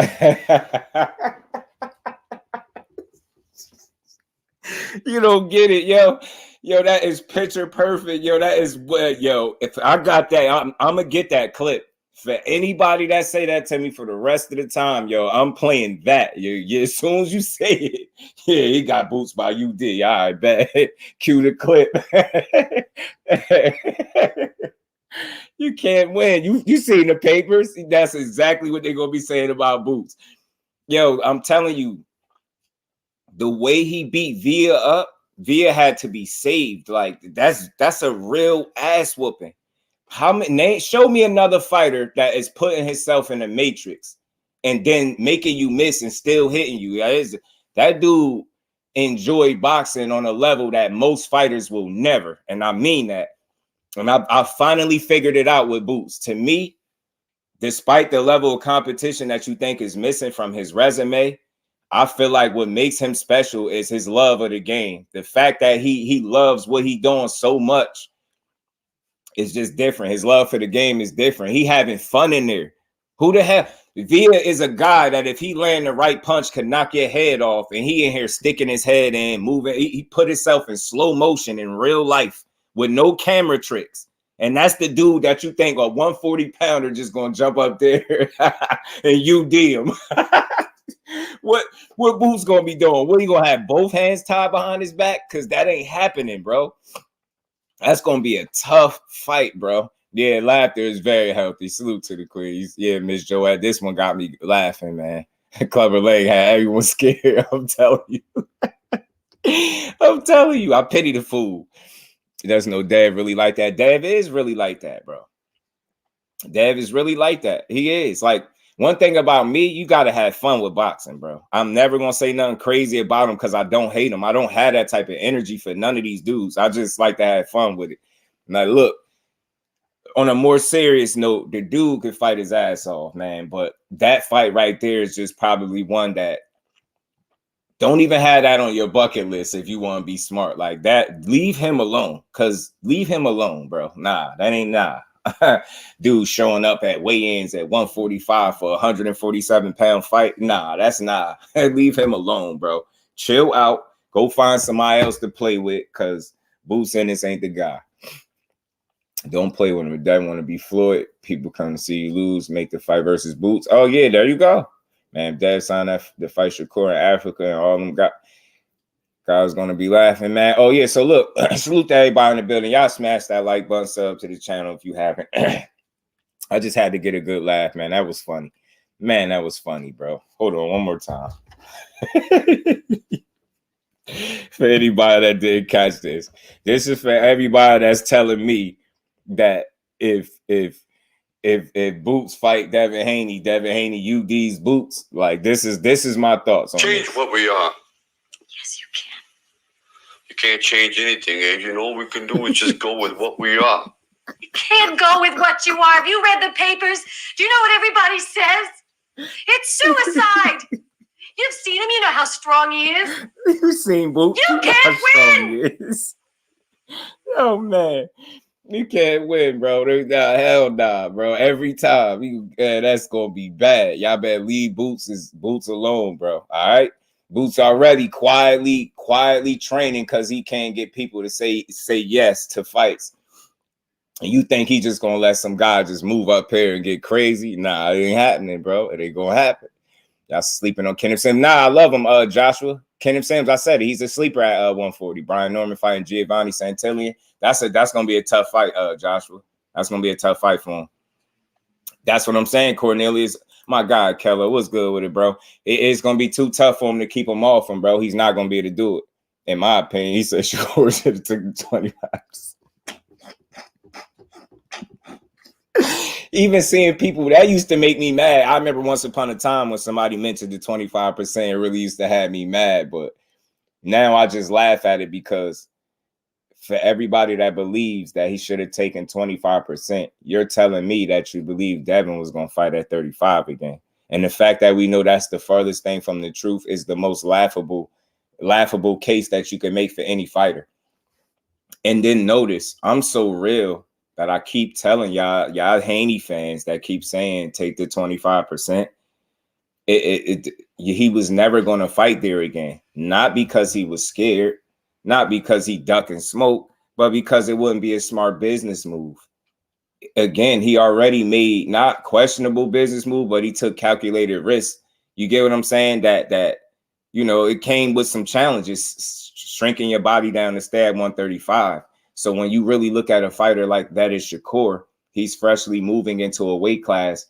He's going to be comfortable there. He's going to be 100% healthy and everything. You're going to be depleted. Do you really business-wise, right? Business now. You make that move against Loma because you felt like Loma was an older guy and you could beat him. And everybody thought you was going to beat him even more convincingly, right? And I'm willing to go as far as to say maybe that fight could have been as close as what it was because he wasn't 100%. So then again, after a performance like that, right? And we talking business, not bravado. That's y'all problem. Y'all thinking bravado. Y'all just thinking about Devin Haney, the fighter. Will he say yes to this one? Yes to that one. I get that. But we talking about business because we all know boxing is a business. Because if it wasn't, Devin Haney wouldn't be fighting no goddamn Ryan Garcia right now. So you get me? You coming off a performance right like that. That's your closest that you've had. Now you're looking at Loma. He's arguably in the later stages of his career. Ain't arguably, he is in the later stages of his career. Core is just coming into division would be 100%. You're not going to fight him being depleted like that not because you are scared, not because you are ducking, but because it does not make good business sense. That's not a smart move. That would just be trying to prove something. And as much as y'all want to sit home and think your favorite fighter is just all about proving that he fighting the absolute best, that is a crock of shit. And there ain't no fighter selling me that because I know it's bullshit. No fighter in boxing can sell that to me. And if that was the case, then when he says something about stepping in, you would have been willing to fight him. You wouldn't be complaining and calling him out his name. You get what I'm saying? So again, that dude got to where he at by doing smart business and beating ass. And again, taking that fight at that weight class, being depleted. You giving a guy an advantage that would make no sense business-wise, career-wise. It's not a smart move. You can't tell me that that's not logical. Even if you don't believe that that's the case, you can't tell me what I'm saying is not logical. It's not about ducking all the time. And then the business wasn't even worked out, so we definitely was never going to get that fight. That's why we knew about 25%, y'all. You know what I'm saying? Think about when EJ and Bud got made. I say this all the time. We stopped hearing about their money, man, and they made a fight. When you hear about stupid shit like money and percentages, you know all we got is the smoke and mirrors. Larry Lopez in the building, Debo Dab ain't ducking no one. Nah, you heard what I just said. You heard you ain't never hear me say that. You get what I'm saying? That he ducked somebody. You'll never hear me say that he ducked somebody. If I don't feel like he did it, Sonny in the building was good with it, fam. So that's just what it is to me, right? I'm just a logical guy. Everybody else are fans of a fighter. That's why they can't admit that shit. He's not fighting. He's done completely. The minute he fought Loma, that was it for his 135 campaign. That was it. He was never going to have another fight there. I don't care what was accepted. Had he accepted the 25%, I guarantee you no fight would have taken place. And I'm going to be very clear again, not because he would have ducked him, because it wouldn't have made good business sense, bro. Did you see what he said when they said something about coming back down to 35 and then they changed their mind because they said, well, that was before we fought at 140 and we seen how we felt there. Exactly my damn point. You seen how you felt there at 135 in your last fight. You looked like a zombie. You gonna put yourself through that again. And you telling me as a fight fan that you think Devin Haney is so good that he can go into a fight being less than himself with Shakur and you confident that he just gonna go in there and you DM? That's some fanboy shit. If the roles was reversed, I would be making the case that if you really wanted to fight that guy, go up to the next weight class where he healthy at. You get what I'm saying? But people be man fans and y'all will create this fantasy that he actually really was going to fight again at 35. That's bullshit. That's bullshit just because it wasn't healthy. How many times are you going to go to the well before it backfire? In my mind, the Lomachenko fight is a wake-up call. Like, oh, shit, that was closer than I thought. And part of that is because I'm emaciated on the scale. I'm looking like a damn, you know what I mean, skeleton. I'm malnourished as hell up here. You get what I'm trying to say? You're not putting yourself through that shit no more. That's dangerous to your body, your career, your business. Them dudes are, you're not giving. And again, this is for everybody. And I mean it. Everybody that was telling me, I don't give a damn who it was. Even Tank, that he was going to fight again at 135 would have been bad for his health, bro. Bad for his health. And that's a crock of shit. That's why it didn't happen. That's not going to happen, man. Them dudes are, y'all not giving them enough credit for being great businessmen. They're smarter than what y'all think they are. And that would not be a smart move. That would, in fact, be the dumbest move they could make. Going in there, giving a young guy that's easily a top fighter in boxing, you're going to allow him to be 100% comfortable in the weight class. And I'm feeling like shit. And I'm supposed to go in here and unanimously defeat him. Yeah, right. Yeah, that's some fan shit. There was the other way around. I'll be saying the same thing.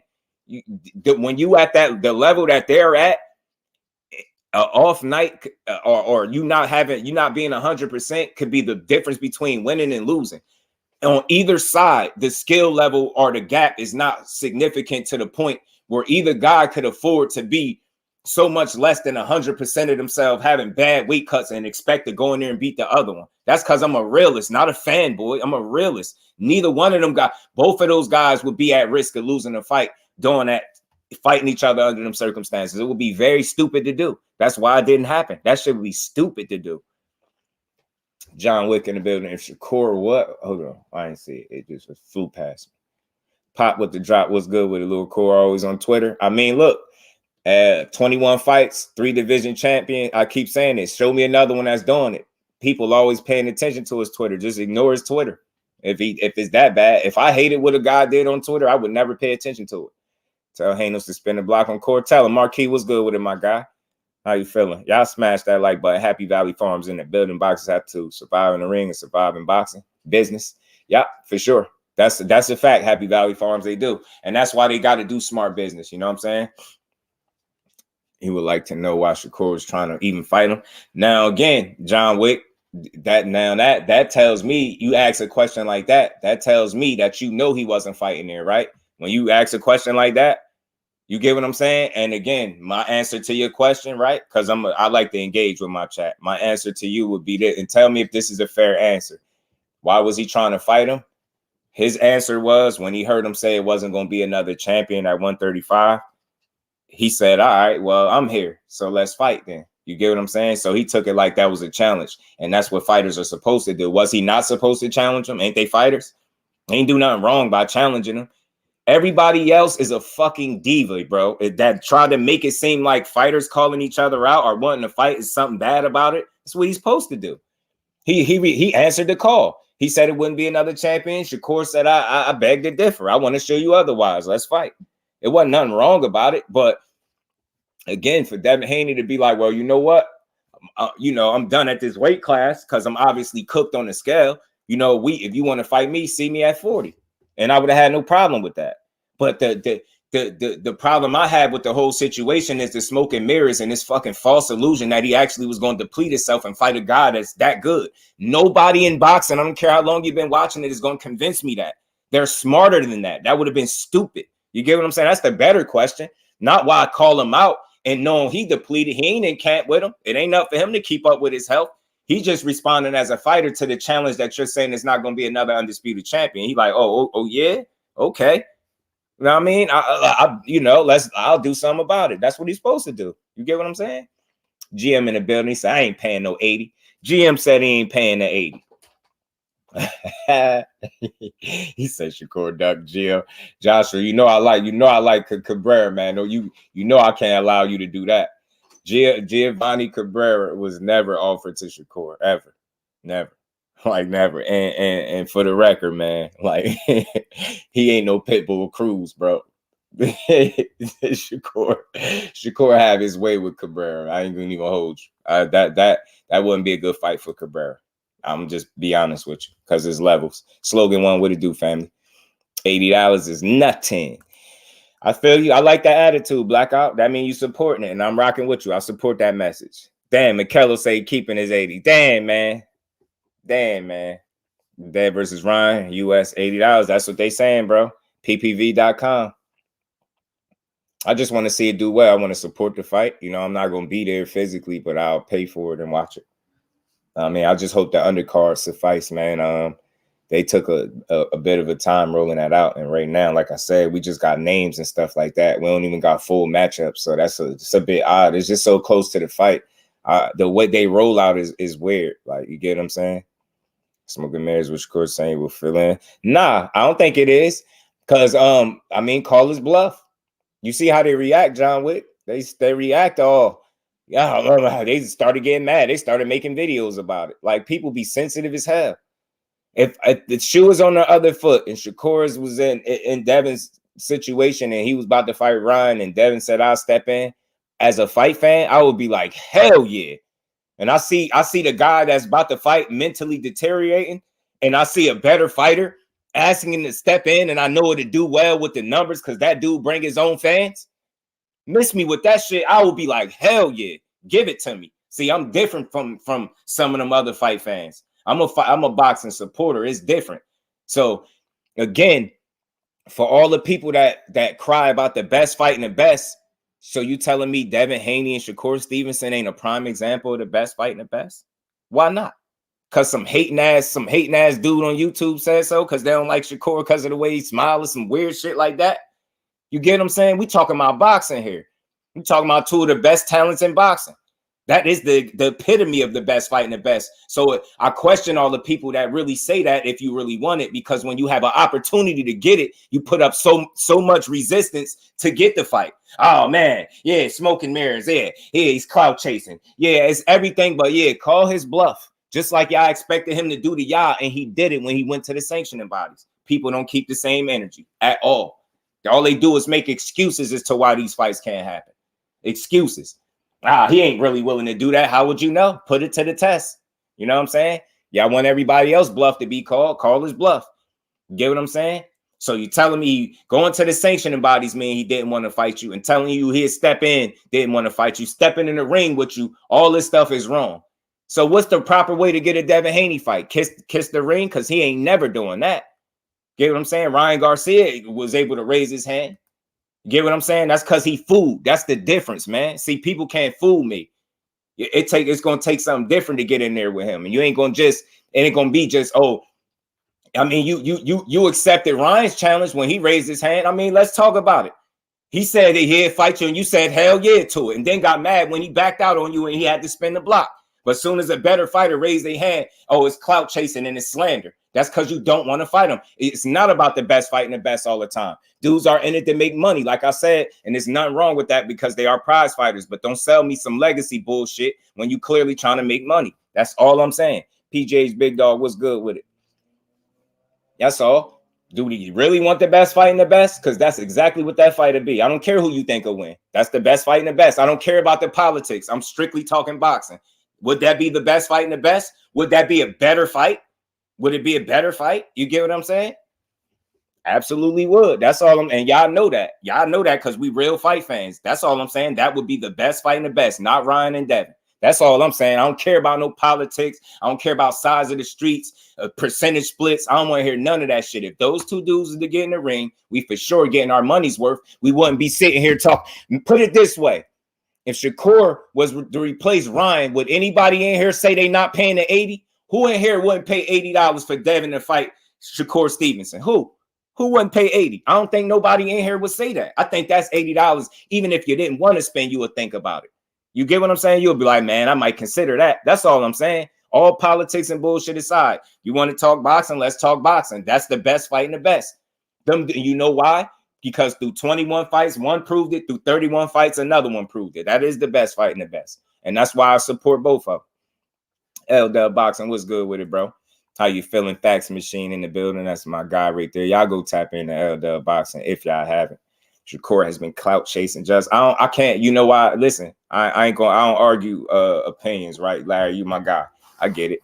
You feel like it's clout chasing. I just feel like when you operating in and around the same level, like in terms of talent and skill and things like that, regardless of who you think is better, there's really no clout chasing because we know who the cream of the crop is. Would you agree that Shakur has shown you that he's the cream of the crop just as well as Devin has through the fights that you've seen? You get what I'm saying? So for me, I think clout chasing, there's no clout chasing. You get what I'm saying? It's a matter of, do you want to fight or don't you? Again, Larry, you know why I question if it's clout chasing or not? Because if he does the same thing that another fighter does, which is get in the ring, that's clout chasing and cooning too. But when another fighter do it, that's, he want to fight. He being competitive. It's not clout chasing. You get what I'm trying to say? So I don't really like the word because I think that moves us further away from fights. Won't we just say, won't they prove it in the ring? All politics, bullshit, and narratives aside, those are real talents. Why wouldn't they want to fight? You get what I'm saying? Why wouldn't they? And that's on both sides. I think they both believe in themselves. You know what I'm saying? It's all, and that's what it is. If it's about the best fighting the best, that's what it is. You get what I'm saying? Joe funny as hell. Joey's yeah, so that's how I look at that, man. That clout, tunnel vision, what's good with it? It's top 2 10-pound fighters in their prime, Mayweather versus Crowd. That's legacy. That's a great fight. You know what I mean? Just saying, hypothetically, if they was fighting, if we just talking about the best fighting the best, talent versus talent, skill versus skill, IQ versus IQ. You get what I'm saying? Pedigree versus pedigree. It'd be a fun fight. I thought Fundora was suspended September, 6 months, would change to November. Oh, appreciate you, Dub. Let me get to it. You kept me on point real quick too, man. Let me hold on. When you say that's in the plate, are you saying that you're changing the direction and it's no longer Errol Spence, or are you saying after Errol Spence, then you're gonna give Zoo the rematch? I believe in this particular point, after, that you relax, you think about it, I believe the best way will be the rematch. And because it's well deserved. Not only, look, everybody won that night. Both fighters won the heart of the fans. We showed the courage of either one bleeding. The TV, which is Prime Video, probably the best of the past decade, how competitive it was every fight and how full action was. So I believe the people deserve the rematch. However, you need to go to surgery, Fundora, for a nose, probably in this moment or in a few hours, he'll be with the doctors to see that everything is fine. So most likely it will not be any fight for Sebastian till early November. You caught that, Dub? So there'd be no fight for him till early November is what I mean. Or, you know what I'm saying? So he'd be out of action at least until early November is what Sampson just said right there. Jonathan 97, what's good with it, fam? What's good with it? Salute to my guy, Dub Boxing. MPR76, the best versus the best. Let the numbers be what it is. That's what I said. That's what I mean, that's what that conversation was about. All narratives aside, I don't care who you would think will win. It don't matter side of the street, no percentage talk, none of that stuff, because it don't matter. That would just be the example of the best fighting the best. See, people rather focus on the stuff that don't matter, clout chasing, prove it in the ring. That's why that's why I care about it. You know what I'm saying? I don't care to see dudes prove it, on Twitter. You can't prove shit on Twitter. You can only prove it in the ring, and that's the only way I want to see them fight. He said $80 to fall asleep. Shit, he might put a hurting on him. He might put a hurting on him. D-Town Funk in the building. What's good, fam? Smash the like button, y'all. Smash the like button. Sampson flip-flopping. Oh, yeah. So, again, to speak on that, too. So, yeah, you heard him. No fight till like early November. And they're thinking about going with the rematch. He said after calming down and you thinking about it, they pretty much looking to go with the rematch, too. So that leaves a huge gap in for Errol Spence and Terence Crawford, both, if either guy were looking to pursue him, you know what I'm saying, as a fight.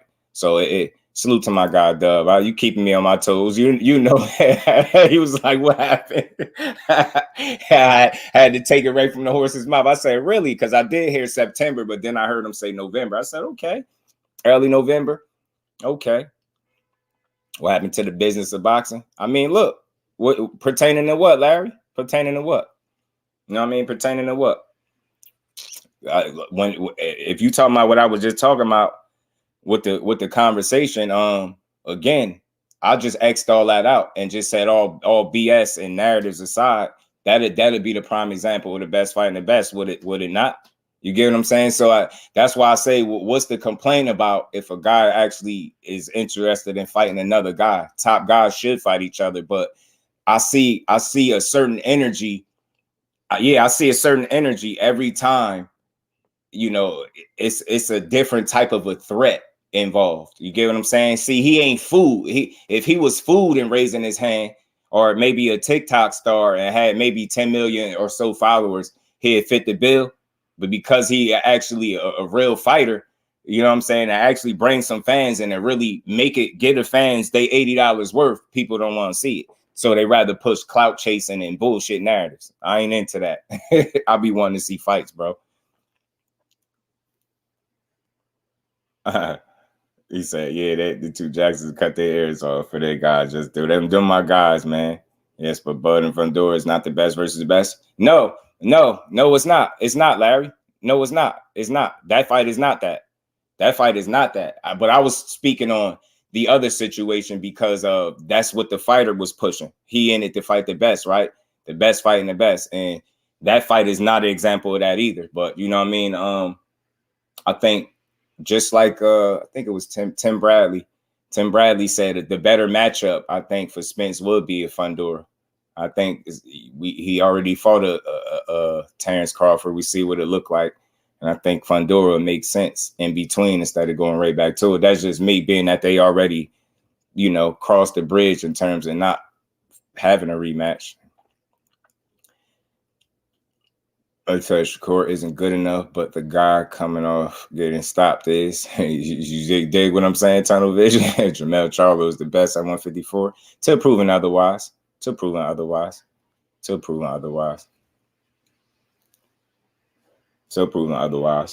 yeah, Fundora and Bud is not the best fighting the best. It's not, because Fundora ain't on Bud level.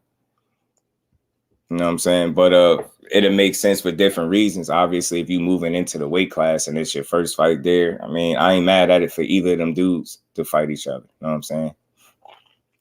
They can fight. They can scrap it out. Why not? Well, the elite fighter will continue to weight drain himself.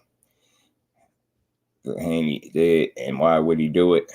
Had to be, honestly, I mean, you could say it's advantages in doing it, right? It's some advantages in doing it. It's some business that he wanted, some things he wanted to accomplish down there is why he did it. Because I understood why he took the Kambosos fight. I understood why he took that deal, right? I understood why he shrunk himself down one more time for the Loma fight, because it was just somebody he really wanted to fight. Like, I get it. And again, when you hear him say stuff like Shakur ain't somebody in a rush to fight. That don't mean he's scared to fight him, right? That just he ain't in the plan. So Loma was somebody he been wanting to fight. You know what I'm saying? That wasn't the case with Shakur. That's why the Loma fight happened. You say Bud called us broke.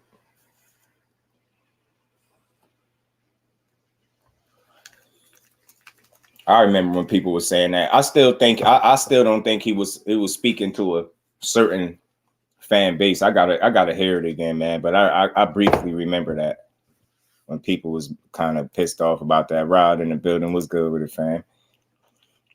Oh, so Fundora is not the best, but the length and the size can cause it could cause problems for anybody. Yeah, for sure it could. For sure it could. For sure it could.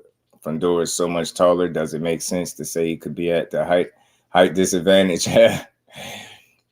I mean, the thing is, it seemed like dude learning how to use that height and reach a bit now. So no smoke TV in the building. Was good, family. So it seemed like he learning how to use it now. So I don't know. I don't think he had a disadvantage, man. It's just seeing Errol look up to him is crazy to see that. Keyshawn, 2-time silver medalist. Keyshawn, that guy, man. I think he's gonna be the co-main for Shakur card in July. I believe so. I believe my bro Dell told me that. Keyshawn Davis, 19 years old. How Carmel was? Nah, Keyshawn like 24. Daniel, he ain't 19. He 24. Carmel like 17. Carmel 17. Keyshawn like 24, I believe. 23, 24. Deep Town Funk said belts should bring you the leverage, but when you're seeing that politics can at times override that, absolutely they can. I think politics sometimes ruin the sport. Oftentimes they ruin fights. Bud blew up against the neighborhood, but Boots is available.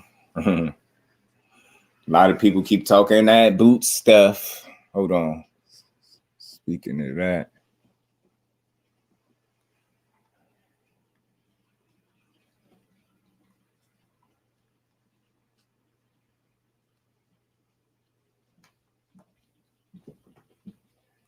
Damn.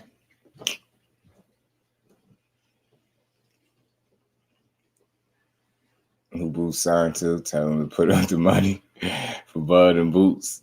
I think that's gonna always be the holdup with that fight. That's why we ain't gonna get it. It's not as simple as people making it out to be, saying Bud ducking. That's just a corny narrative.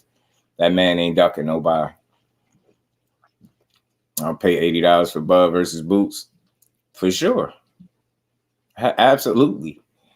I think everybody in here would. Seeing Keyshawn talk about the hometown fight at the Olympics when his brother turned pro. I can't wait. You talking about the big young brother, right? The big one. He like 6'2" or something. He got some tall. Keyshawn got some tall ass brothers that can fight. He can scrap a little bit though, man. Man, y'all smash the like button, man. Hold on, let me get to something.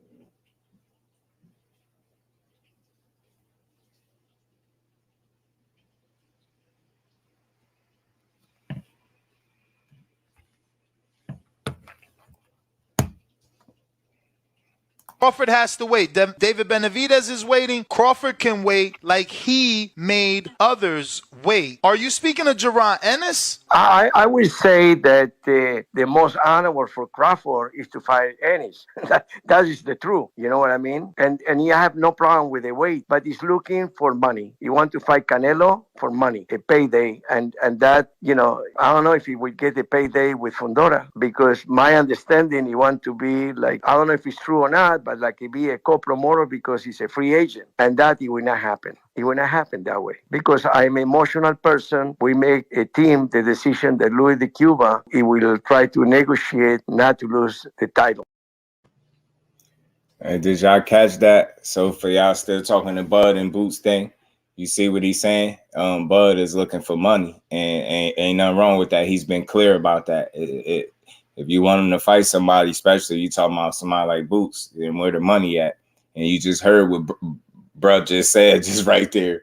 You get what I'm saying? He want to be a co-promoter, and that's not gonna happen that way. He's like he emotional and so on and so forth. So not Bub being emotional, but he's an emotional guy. So it's not gonna happen because he's looking to co-promote because he's a free agent. So make of that what you will. What I get from all of that is, you know, for me, I just sum it up as him being a free agent might make it a little more difficult for him to get certain fights. It's just that simple. I could be right or wrong. We'll see. But at the end of the day, man, he gonna do what he gonna do. I want to see Bud fight again. I ain't got no issue with him. I want to see. I wouldn't mind seeing him fight anybody at 54. That makes sense. So you think about Haney versus Garcia undercard. Tell me the undercard, man. Remember, man, you told me Charles Conwell, right? Now, is it filled out again, Dub? Because are people still waiting for opponents, or am I tripping? Because it was Charles Conwell, Derevyanchenko. You told me Barboza. I'm missing somebody, though. I'm missing somebody. Morrell beats Boo Boo like Benavidez did. And shit, it might even be different. Charles Wilder, Nate Gallimore. That's a good fight for him. I expect him to win it, but that's a cool fight. That's a good fight. Morales and Boo, I see you. How y'all doing, my boy? Arnold Barboza, Sean McComb. Okay. It's a fight. Yeah, Arnold should win for sure. I ain't big on complaining, so it's I hope they turn out to be good fights. I wanted to see Charles Conwell back anyway, so that's my opportunity to see him. I don't mind saying Arnold Barboza. I knew he was willing to step in. That don't look like it's gonna happen. Look like Ron is gonna go through with what he signed up for, which is good for boxing. Let's see. Scrappy Ramirez versus David Jimenez. Back to Bully. I like Beck. And Scrappy is Scrappy. Period. So that's not bad, yo. It's not a bad undercard. Like I said, I just think the way they rolled it out, it was a little different. I don't know. I mean, it seemed like it. Because a lot of people felt like we still figuring it out, right? So I appreciate you. That's why I say, man, y'all tap in the Dub because he be on it. Derevyanchenko is on the prelims. Okay, so he is on the card too. All right, bet. She's not selling, so I'm going to talk to Pub Advisor. Amari Jones. I like Amari Jones, and he usually fight when Devin fight. So it don't sound bad, Dub. It don't sound too bad. It don't sound too bad. I just hear people I don't think people think it's worth $80 though. I think that's the problem. But I'm not here to complain about it. I'm not here to complain. I like Amari Jones. He's a big boy.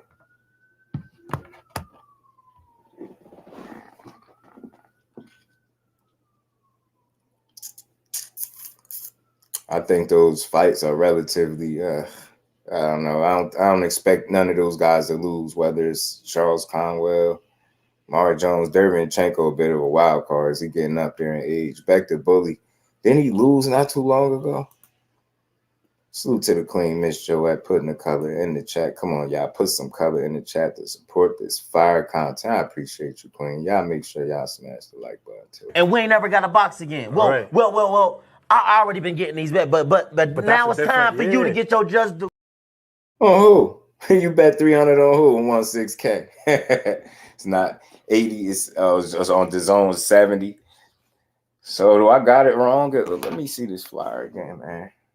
Look, I don't mind. I stand corrected. My bad, Joe. My bad. I don't want no misinformation. Let me look at it again. Let me look again. Hold on. It's in my messages somewhere. It's in my messages. Man, they ain't no damn better. No, they ain't going to tax it. It was going to be just 70 flat. You're going to tax it's going to be about $80, man. Got to subscribe just to get this on. I think you can get it without this on. I think you can get it without having it. RB's Breezy in the building. So I'm with the pay-per-view just went on sale. Is that on top of the subscription? They got questions. I think you could get it without it. Hey, so look, I was just wondering if I'm staying corrected because this is what's out here. This is the zone joint. Where is it at? What's this say? Yeah, $79.99 plus applicable taxes. What are we talking about? Unless I'm looking at the wrong thing, and it say pay-per-view.com. So am I tripping? Am I? Hold on, Joe put something. All right, I'm gonna check it. I'm gonna check it. He said I paid for reasons, but I will not stand for this shit, bro. Nah, it might be all right, Dub. Just put some names in there. You know what I mean? We got the return of Charles Conwell. Like, I don't know about Child, but I've been wanting to see him fight again. Since his last one. Arnold Barboza, I don't mind seeing him fight. He's a solid fighter, but he just don't got a lot of gears to him, respectfully. Arnold Barboza to me. But I don't mind seeing him fight. Back to Bully he's usually an entertaining dude to watch.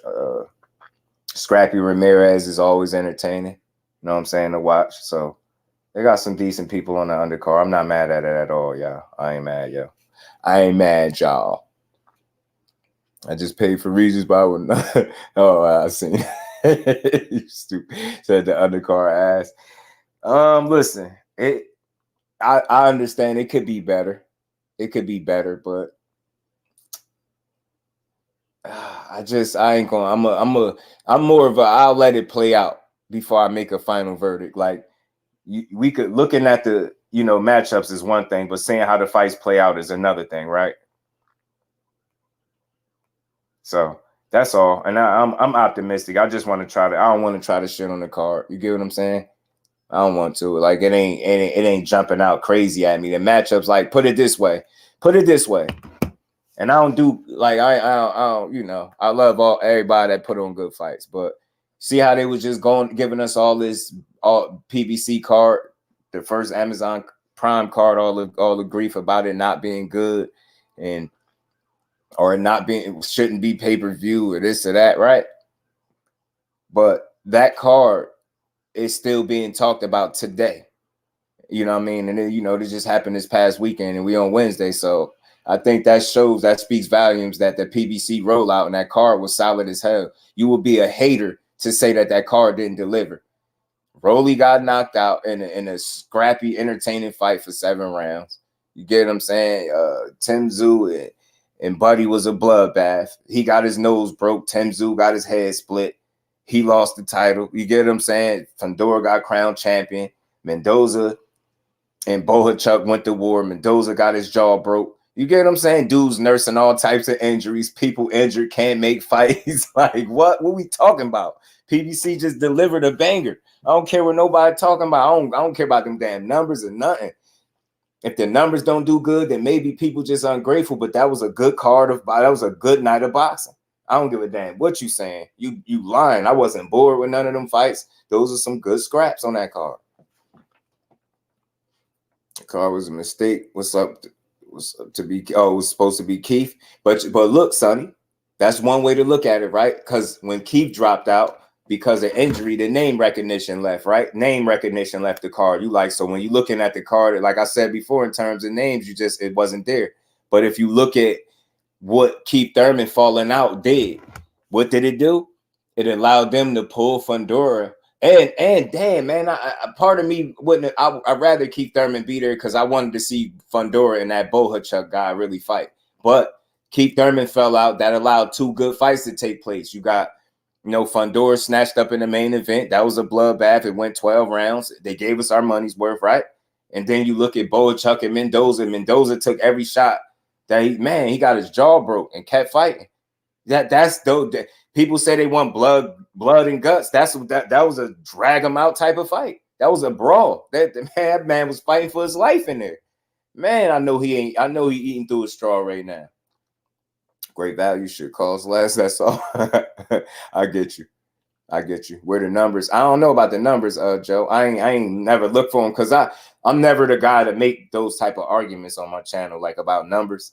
I'm strictly speaking for me as a boxing fan that you can't tell me that wasn't a fun fight to watch or a fun card to watch.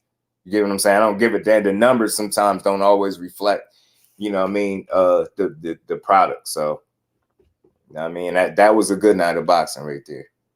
I'm justified to say that card was slept on. It was lit. That's what I'm saying, bro. It was a damn good card. Chris said, cause Zoo is title Yop due to that stupid ass cut, right? Speaking of the cut, man, Stitch Duran had spoke about that cut too, man. It's just being that you brought it up, it's fit for the conversation. So I'm gonna play this little clip. Stitch Duran had spoke about it. I've been getting all kinds of messages and just finished doing an interview regarding the cut on TSZYU. Unfortunately, that big vein that we have right there, if you pop it, you're not going to stop it. And he got the cut, it's the same vein. But it's important to have a good corner with you because they should have stopped it before the start of the 5th round. It would have been a no contest. They would have had a chance for a rematch and then protect him. I felt sorry for him. I felt bad that all the techniques that were being used on him were not the proper techniques on how to handle a cut. So, I wish TSZYU the best. Same thing happened the night before with this young girl from Costa Rica. She got a back cut and the cut man didn't really know what he was doing. And unfortunately, both of them lost fights. So where would they have been if they would have had a proper cut man? See? So again, he acknowledged that cut was a vein or something, so it was going to keep bleeding. But at the same token, like I had guessed, I figured that they wasn't prepared to deal with that. Like, and I ain't saying that it was some type of magic way they could have fixed it, but again, Stitch Duran, obviously one of the best cut men in the business, would know better than me, right? And he said it just where would a TSZYU had been if he'd had a better cut man, you know what I'm saying? And they was better prepared, and I think that's real. It's not to try to shelf blame, but part of me feel like his team kind of failed him. And I think Paulie spoke about it. I think Tim Bradley. I think if you see the way the cut was looking, they were supposed to save him from himself. You get what I'm saying? You see that blood was going to keep bleeding directly into the eye. By the time you get to the 4th round, you should have called it. And hopefully from there, you go to a draw and they set up a rematch and y'all get it on. You get what I'm saying? And then I think that would have probably, avoided a broken nose for Fundora as well had it been stopped that early. I don't know if his nose was broke by the 4th, but I know he was getting touched up early within them first 2 rounds. So I don't know, but it just was a nasty cut, man. It's unfortunate, man. It's crazy to prepare for something like that, but you just got to be prepared for everything in boxing, right? And it just seemed like that cut happened, and it just continued to happen. Like, it just bled till the fight was over. So that shit was crazy, man. So TSZYU got a nice gash in his head. Not a cut, a gash. You know what I'm saying? Should I say? So I think strategy-wise, they should have stopped the fight for that reason. Because it was going to affect your guy so much going down the stretch that you was asking a lot for him to just overcome that much blood in the eye constantly like that pouring in. I can imagine how it was sapping his energy too. And when I said the PBC card wasn't good, it's not a boxing fan. I'm telling you, PBC hater. I'm telling you, there's no way you could say that wasn't a good card. I believe Stitch was saying he would have called the fight. Right. There was a couple people speaking on that too, man. It was a couple of them, man. It just that cut just was so, and that gash, should I say, was so nasty that it was a lot to ask him to just overcome it, fight through it, bite down, and treat it like nothing wrong. That was going to be tough to do. And even with that, he still broke this dude's nose and fought hard. You know what I'm saying? He pushed him. You know what I mean? He was cracking Fundora. Someone that lost in the 4 rounds, the folks would have been second guessing that. Nah, I think or if you do, maybe I might have it wrong. It might be before 4, or if it get to 4. I think if it's past 4, you know what I mean, it might go to the cards. If it's at 4, I thought it's like a no contest or something like that. But I think that's what they should have went for. You know what I'm saying? And I don't think that's nothing wrong with it. Just preserving your fighter. You get what I'm saying? Preserving your fighter at that point. Being able to use liquid bandage by the ringside doctor for a situation like that. Yeah, it was crazy. That cut, man, Stitch said it hit a vein in the middle of his head. It wasn't just right. Yeah, facts. He said that. But he said it would have been, he said it in the clip, it would have been tough to stop it, but he still feel like they just didn't have the right people there. You know what I'm saying? Said Tim won that fight. Some people feel like he still did a hell of a job with the cut, with the gash and all that. And it hit a vein, like Remo said. So it wasn't regular. That's why it was pouring like that. It was dark, man. He was bleeding everywhere. That was crazy to watch him. And credit to that man. That's why I say TSZYU, even though he lost, his stock ain't go nowhere. His stock had to rise probably a little bit, just from if you really a fan of it, because he fought through it. People say you want to see action, right? Well, there you go. There's plenty of action there. Robert Garcia said he was calling out, walking out of the ring with them belts. He don't care if fans would get over it and watch the next one.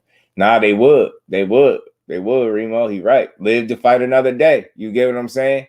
Without having to sacrifice, like, your health at that point. Like, you know what I mean? TSZYU did what he was supposed to do, keep fighting. But his team was supposed to say, you know what? That's far too much blood, man. Like, we gonna call it. I know he was lightheaded. Yeah, that's what I'm saying. Man, that's a good question, bro. It just, one could only imagine how much he had to lose. He had to lose some pints of blood in that ring, man. I'm telling you, that had to be a little crazy. Man, imagine interviewing TSZYU to ask him about that. I know that had to be crazy, man. I'd love to ask him about that. Imagine getting the Aussie King to get on the live. Yeah, his punch resistance is crazy.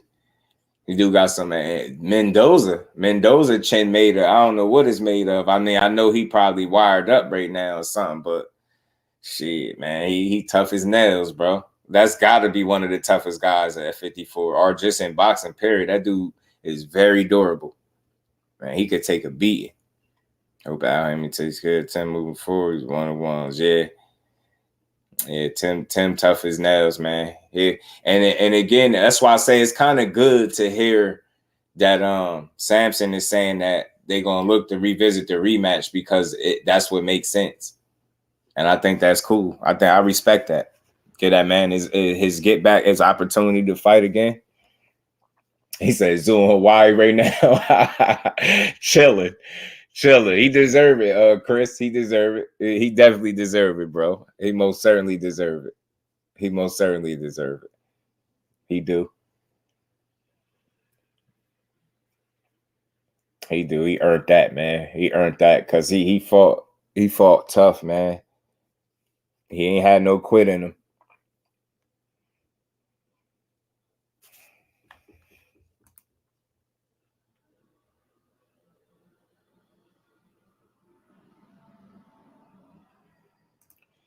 But now that this Smiles block said taking beating doesn't win fights, well, dudes, no.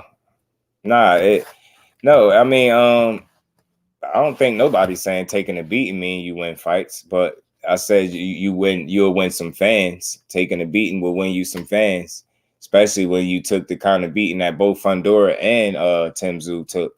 Now, yeah, taking a beating, of course, that don't win fights. You seen what happened with Mendoza. Shit, he took a beating. He damn sure ain't win. Broke jaw and all. So, that don't. But it'll win you some people over. You know what I mean? For sure. And said, fact, Just Mendoza got his shit broke and still didn't touch the canvas, man. I'm telling you, his chin overall toughness is otherworld. I'm telling you, it is, bro. I was looking at his jaw puffed up. I'm like, yo, I'm saying to myself, it gotta be broke, yo. I'm like, yo, his jaw gotta be broke. It has to be. And then to see him keep catching shots on, I was like, dude, yo. Man, I'm like, sheesh, man. You get killed in there. You better grab him and hold him. I'm telling you. Grab him and hold him, bro. I still believe it might be TSZYU versus Errol, since Fundora will be out. It's crazy that y'all be bringing this stuff up, because I think I got a clip talking about that with Bradley. Hold on. BC's going to push for that fight, and that's probably going to be his next matchup. And I think, on paper, it's the better matchup for him. I don't think Fundora beats Crawford. I don't. I think he gets knocked out by Terence Crawford.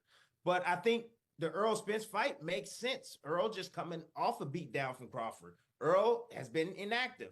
Errol had eye surgery. I mean, then the list goes on. And it's the perfect opportunity for a guy like Fundora. Both these guys are southpaws with all that reach and that length to outbox Errol Spence and maybe even hurt him and stop him. You just don't know. Tay, peace, Queen. How you feeling today? Good to see you in the building. Actually, defense gets some better feet. But yeah, so look, I mean, you hear Tim Bradley lobbying for the fact that, you know, he feel like Errol Spence and Tim TSZYU is the better matchup. He don't feel like Fundora is a good, you know, Terence Crawford is a good fight for Fundora because he thinks Terence Crawford will knock him out. I think Terence Crawford will do the same thing to him. He'll figure him out, take him some rounds, and I think he'll stop him late. You know what I mean? Eventually. But if you look at it, not too long ago, Fundora, of just a fight ago, he was coming off a knockout loss. Same thing for Errol, right? I think we seen what the Crawford fight looked like, and if he was to go the way, you know, that in that direction of a Fundora or even a Tim TSZYU, I think it'd be a better matchup for him, man. Tim TSZYU wouldn't be no easy guy to deal with either, though. But the problem is with any of these fights now, you got both guys with some type of injuries. You got Tim TSZYU with the gash in his head, so he got stitches. And you got Fundora with the broke nose, and you just heard from his promoter saying that he gonna be out to like at least early November. So that leaves a enormous gap, especially if you're a guy like Errol Spence, even a Terence Crawford that's looking to, you know, keep yourself active. Same thing with Errol Spence. He's already been so inactive. Would it be wise for him to sit around and wait for Fundora to heal up and pursue that fight, or even the Tim TSZYU? I think both of them is risky because the time frame you're looking at and the amount of inactivity that he'll be facing going into either of them fights that won't be easy fights. They not gimmies. Tim TSZYU is tough as nails, and Fundora is pretty damn durable too. And he was in there with 2 raccoons and a broke nose. He was dripping blood. I don't know if people really seen it. The man, blood was dripping from his mouth, chin, everything. Like, it looked crazy in there. So he tough as hell. Like, and just like I think it was Gabriel Rosado talking about it. How much blood he probably was swallowing from the broken nose and probably couldn't breathe. So both of these dudes was just dealing with their own, you get what I'm saying? And they just fought for 12 rounds like that. So they definitely need some time off for sure.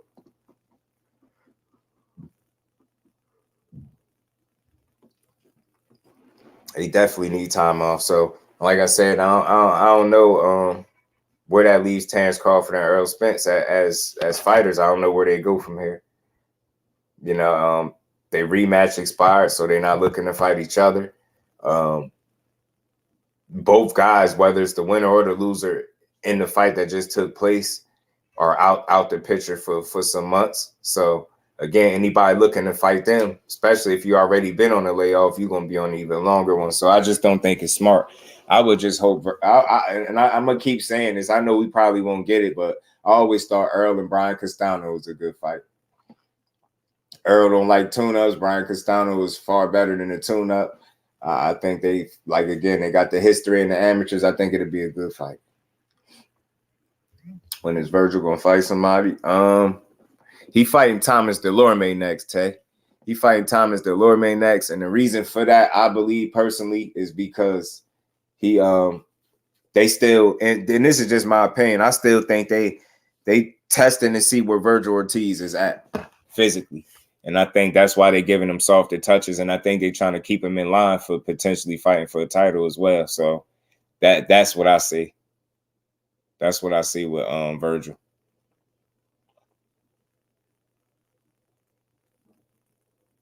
So again, if you just think about what he'd been through, the way he left 47 was like his health was at stake. You get what I'm saying? His health was at stake at 47. So I get it. I get the softer touches. I get the Frederick Lawson fight. I get the Thomas Delorme fight. You get what I'm saying? I get it. I think they still trying to see exactly what he is physically. You know what I mean? And how do you do that? You put him in there with some softer touches, some people that you feel like he gonna be able to beat. Salute to my bro Mike, man, in the Cash App, man. Much love and appreciation, bro. Pardon me, I just seen it. Salute to you, Brody.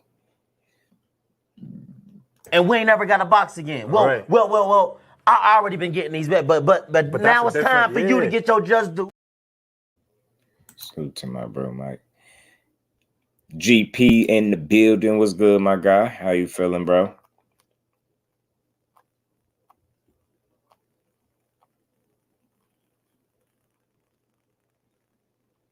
What's good with it?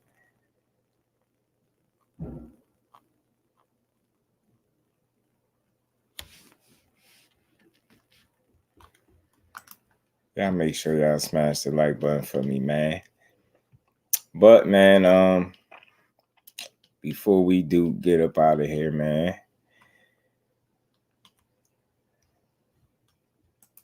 I just don't see where Terence Crawford goes at this point either.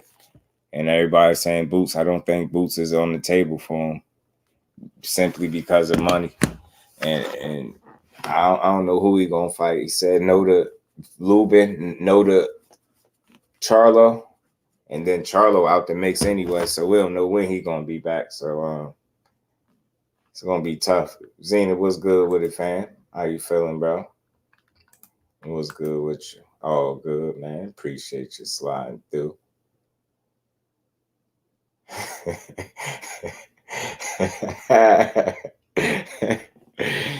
Oh man, I gotta go. Where my boy Joe at, man? That ran him out of here. Where my boy at, man? Salute to Jonathan. But man, Virgil can make some good fights there too, man. In the early buck could go for the WBL and IBF vacants. Yeah. I think now, Zenith, it should be a real option, at least for him, if he considering all things, because ain't nobody getting no Fundora or TSZYU right now. You know what I'm saying? So that's over with. So I think the next best thing is to move forward and try to get. Oh, there you go. No, I like messing with you, my boy.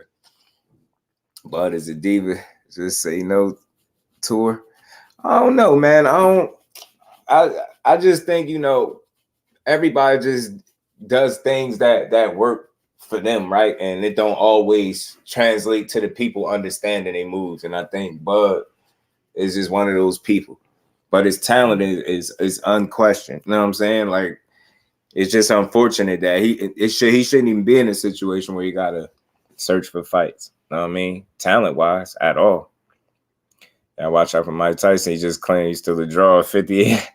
He is. They still care. Madrimal may be his best bet if he's trying to get a belt in a different division.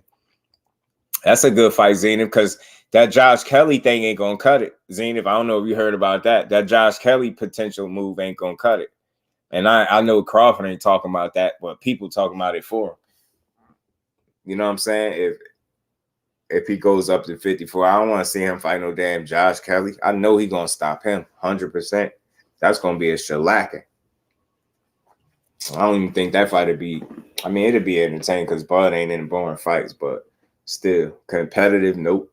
He beat the hell out of Josh Kelly. Cash Sports, my guy, JVT family in the building. Was good, bro. Fogan once said he is on his diva. You know what I really think when it comes to Bud? Like, look, man, I don't got all the answers, and I hear all the criticism and different things. For me, I just look at it like he at the end of his career where he just trying to, you know what I mean, make a couple bags on the way out. That's what it seemed like. I don't think it's crazy. Yeah, nope, absolutely not. That was a terrible fight to build off the Spence win. Especially if you no longer getting in there with Spence, is might as well go ahead and just leave that alone. Just go ahead and leave it alone.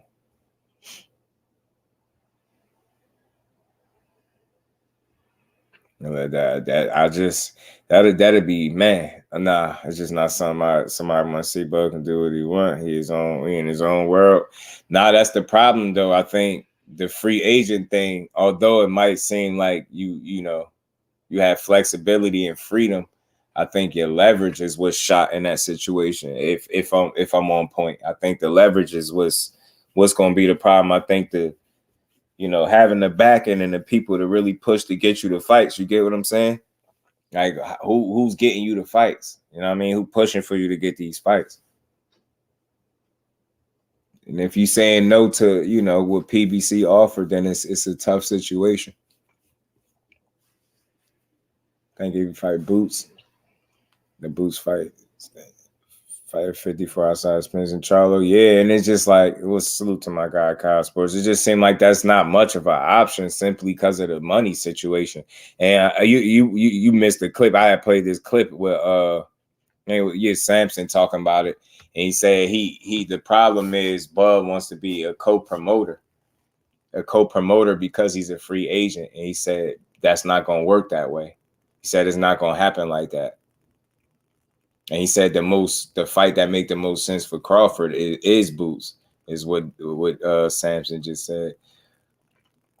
He was given one fight deals. He burned the bridge. Yeah, right. I heard some people say that too.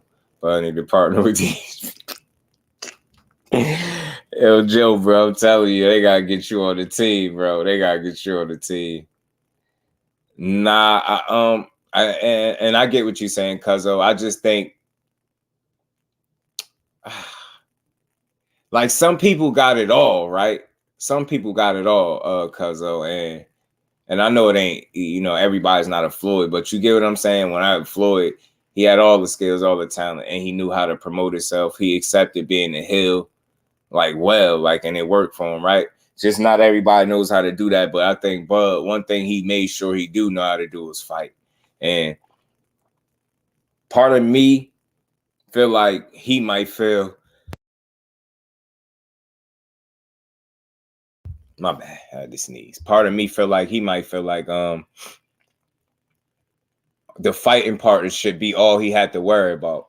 And I could be wrong. I would love to talk to him and ask him, like, you know, when people say that about you not promoting yourself, do you feel like, how do you feel about that? You know what I mean? And do he just see it as, look, I'm the fighter. I'm supposed to, you know, stay prepared, stay in shape, stay ready, so I ain't got to get ready, and you supposed to promote me. I wonder, like, do he look at it like that? And as long as I'm taking care of that area, you should be pushing me. I wonder. But self-promotion, they say, is the best promotion, right? So there's that. But I don't know if that's what he think. I just wonder if that's the case. Signing short-term deals and not independent, you're still with a major promoter, just not long-term, right? And I think it kind of makes you leverage suspect, so to speak, Zenith, without no commitment, because what you would be asking for with some of these fights is for them to fully commit to you. But what you doing fight by fight deals, I think they would feel like you're partially committing to them. So how are they going to fully commit to you if you're only willing to partially commit to them in return? You get what I'm saying? Maybe if I got it right, maybe that's how they're looking at it. You get what I'm saying? You want to do fight by fight deals. Well, it's okay. Well, all right, well, here go 2 or 3 options for you. What you think about these is no, no, and no. But then it's like, oh, but you know what? I want that over there. And then that over there might not be on the table for you. You get what I'm saying? Because again, you see almost essentially 1 foot in, 1 foot out. You're not fully committed or on board with them with any type of real commitment when it's fight by fight. Because you can easily, and again, didn't you fight last time and shit, you put them in a situation, shit, fighting them, so why would they go and do it again? You get what I'm saying? Salute to KO. What's good with it, bro? What's good with it, fam? I'll definitely catch you tomorrow. I seen your posts. I'll be catching you. Joe always in here staring up some stuff. Deal has options. That's not one fight. It's one fight. If the promoter network isn't interested in giving you a better option or matching what you got, right? Rolly did better against Tank than he did against Pitbull. You know why that would appear? You know why that would appear that way? Part twice. The only reason that would appear that way, bro, is because styles make fights, and it's the different styles. Tank is a more patient. He got a more cerebral approach. He more of a his set a trap kind of guy. Pitbull is a more of a I'm gonna go get you kind of guy.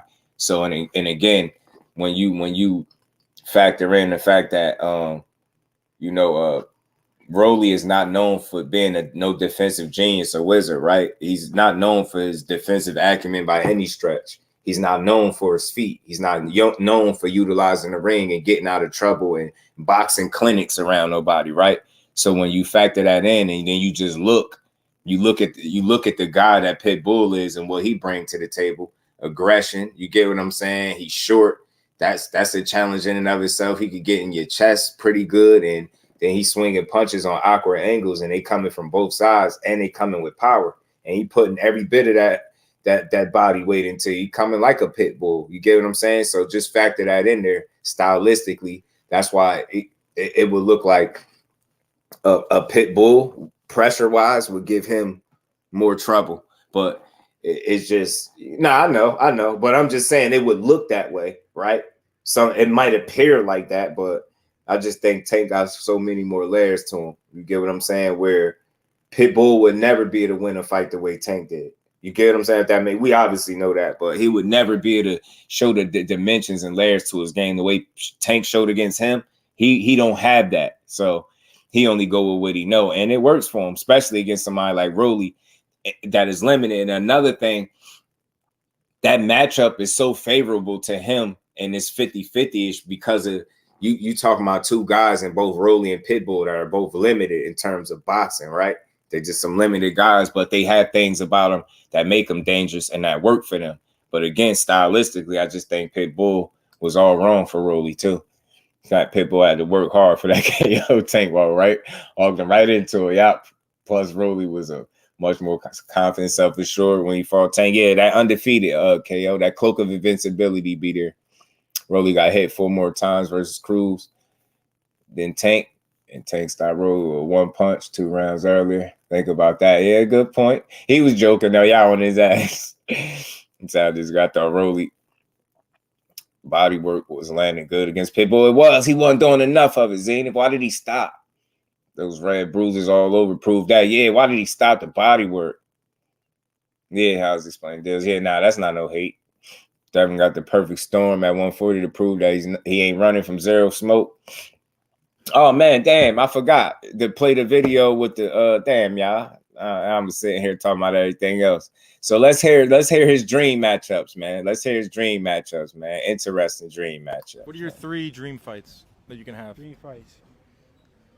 Me and Tank, me and Matias, me and Tio. That would be huge. Devin, do you think they'll happen? I think so. Yeah. That shit can't quit. Hold on. Who?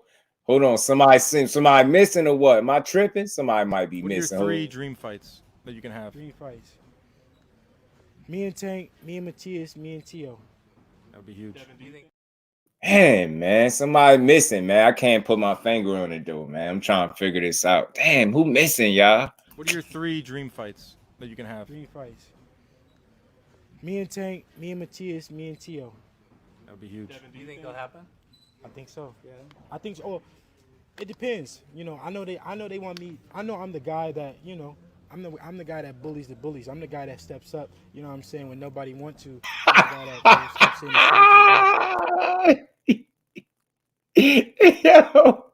he said, I'm the guy that bullies the bullies. Nah, bro, he bogus. Dad funny as hell. Dad said, I'm the guy that bullies the bullies. Y'all know I just be having fun. Before anybody get emotional, y'all know I just be having fun. I rock with Dad heavy. I just be poking fun. Somebody missing from that list, though. I'm just saying. He said Dad called out everyone like little core. a loss, and a loss. Shakur missed the bus. Tell him, KO. Tell him, Zenith, man. Shakur fired Artie. Nah, no. Nah, but he's saying dream fights. Like, I'm just messing with him, man. I'm just playing. I'm just joking. He said he the bully that bully the bullies. I'm just having fun with it, y'all. I'm just having fun. And the reason why I went that route with it, just playing, but on a more serious note, like people told me for like months on end that he truly wanted to fight him, and that was a guy that he wanted to fight. But then, you know, dream fights, that's interesting because 2 of those dream fights are in his division. So I respect his dream fights. I'm just poking fun. It's fun, bro. It's fun. He said Tank first, of course, is no brainer there. Tio and Matias. Tio and Matias is at 140. Tank is always going to be brought up. We understand why. But Tio and Matias, those are good fights. You know what I'm saying? But he ain't mentioned that bad boy from North, man. He know better. Talking about bully the bully. He said, I'm the guy that bully the bullies. I love that, man. He be going there. He funny as hell, bro. What are your 3 dream fights that you can have? Dream fights. Me and Tank, me and Matias, me and Tio. That would be huge. Devin, do you think they'll happen? I think so. Yeah. I think so. Oh, it depends. You know, I know they want me. I know I'm the guy that, you know, I'm the guy that bullies the bullies. I'm the guy that steps up. You know what I'm saying? When nobody wants to, I'm the guy that, you know, steps in and saves the day.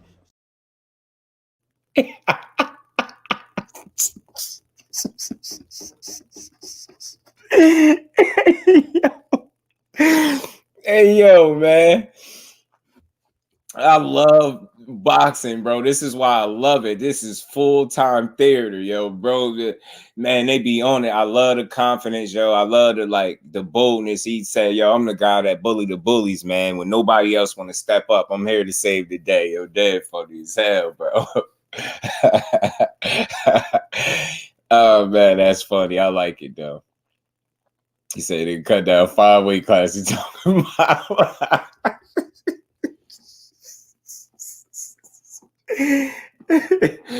Hey, KO, if you still in here before you go, man, just real quick. I mean, I know you do your predictions, but this is the hypothetical. Just hypothetically.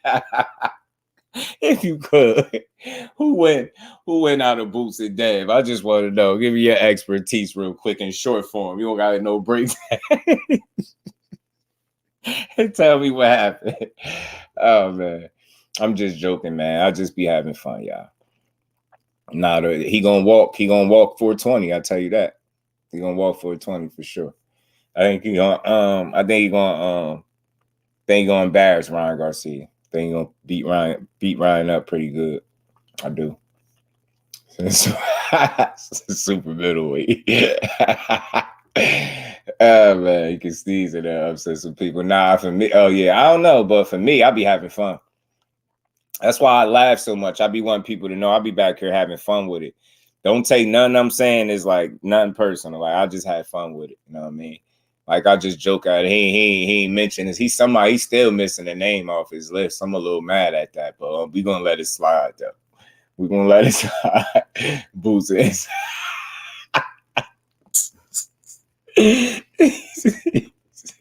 He said KO got the tip like wrong, don't know. You listen, everybody gets something wrong. I'm not here to justify no wrong pick or none, but I'm gonna tell you realistically, I don't know how y'all feel about it, but since we here, we would talk about it. For me, had it not been for the cut, I don't think TSZYU loses this fight, y'all. He did a lot of damage with a lot of damage being done to him with just one elbow. So for me, I really don't think. I thought the cut really messed it up for him. I do. Some people say, that's an excuse. I ain't saying that's the only reason. Fundora was using his reach. He was jabbing. He was boxing. He was doing some things well to keep Tim honest. But ultimately, I thought the cut did it. He said Lenars was 29, 38 right now. Devin fought 2021. He said he blocked for an hour. Oh, man. He been fighting guys 10 years older and 5 inches shorter. You talking about stepping up and bullying the bully. Nah, that's why I be saying it be funny, because I know when people hear that, they like, yeah, Dad, that's right. And when I hear it, I'm like, but that's fighter talk, bro. All fighters do it. All fighters do it, not just Dev. They talk their shit. That's what he doing. He supposed to do it. He's standing on business. That's why I say it. Nothing I say up here is to be taken personal. Like I don't. That's why I'm making my business not to shit on fighters. You know what I mean? I just had fun with it. I mean, we can't have fun with boxing. We can't do nothing. You know what I mean? I'm gonna click the link to talk my shit. Hey, man, I'm crazy. Oh, hold on. That Thomas says senior citizens, not the seniors, Thomas, not the seniors, bro. Hold on, not the nursing home. Oh, hold on. They said Devin has never faced one of the 4 new kings, young elite prospects, opponent under 30 or close, bigger opponent, equal sized opponent, and an undefeated opponent since 2019. Somebody. Yo, people be going out of their way, yo. When I first seen this, y'all, when I first seen this poster, like this little post, I said, yo, I will never go out of my way to like do this right here. Like, but I will laugh at it though, because it's funny. Like, people be wilding, like, somebody. The internet is undefeated, bro. They just be coming for everybody, bro. He said, did he ever knock anyone out? Now TKO. Yeah, the last dude, Sonny, he slept him. He slept damn, what was his name? Abdulev or something like that. He slept his ass. He slept him. Dev slept him. That was the last knockout though. But damn, I'm like, yo, they be coming crazy. They be coming crazy at the Water Walker, right? Tell them, Joe, they crazy. The internet is definitely undefeated. They crazy. This senior citizen outfit is wild. They got him with the scrubs on. This bogus activity, bro. And then they got a list of the people, man. They got the peoples in there. They got all the people. Was it Moran that he slept? Oh, my bad. I'm tripping. Yeah, it was Antonio Moran he slept. I'm tripping. I had a phone call. Way old school is back. He threw his shoulder out doing it. Just one. Yeah, he did. That one punch knockout was crazy. What's that? Blaine Heffy. What's that, Joe? Joe always puts something. I gotta click X. He is the face of Snap. Yeah, somebody wild out. I said, damn, Bill think that is elite. Nah, I mean, look, at the end of the day, for me, I personally won't focus on the angle this way. Like, I get what the person, whoever made this post, I get where they're going, but I don't focus. My focus don't be like that, because then it look like I'm shitting on you, trying to take away from everything you did. So I don't do that. You know what I mean? So, but I get it. You know, people be poking fun. It's Twitter. I found this on Twitter. So people be having fun on Twitter. You know what I mean? They did my boy. He made Abdullah quit, did he? Garcia tune-up, though, for real. Devin Haney takes no tune-ups. If they gotta shut up, yo, see, they gotta chill, yo. They be acting like, nah, bro, they can't keep doing this, yo. Nah, Cambosis is a tune-up. I don't care what y'all say. He was just a tune-up with belts. He just happened to have belts. Don't give me this shit about being TL. Cambosis is not good.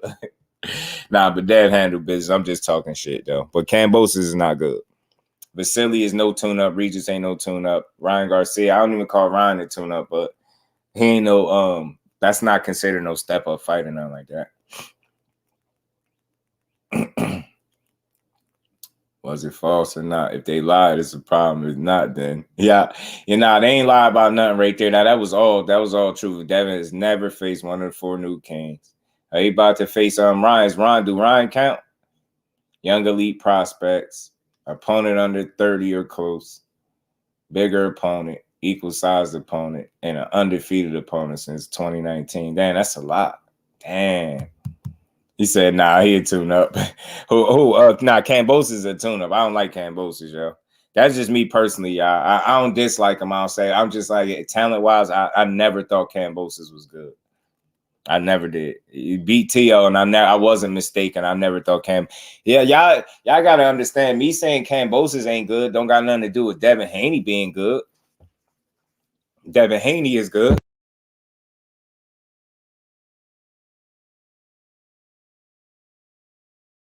Dev is elite. He's good, but Cambosis is not. Lomachenko is elite. Regis Prograde was dangerous, right? But Cambosis just like I just don't like that fight. He neither fight. Not saying I don't like the fights. I just don't like him as a talent. He's not good to me. I don't want to call him no bum or none of that. Cambosis is just not a good fighter. Like, and you gotta think David called Ryan. He said Ryan is C+ fighter, and it's a mismatch, and he don't belong in the ring with me. You know what I'm saying? That's what he said. Cambosis C-level fighter. Devin saying Ryan is, yeah, maybe worse. Yeah, because Cambosis, I got Ryan beating Cambosis. For sure, I got Ryan beating Cambosis. Can beat TL. Yeah, I know, but you know how that stuff go, Joe, man. Any given night in boxing, bro. Regis Prograde was a dangerous as the real. Yeah, right. For real. At that point, yeah, I get it. I get it, yeah, man. Debo Dev. It's funny as hell, bro.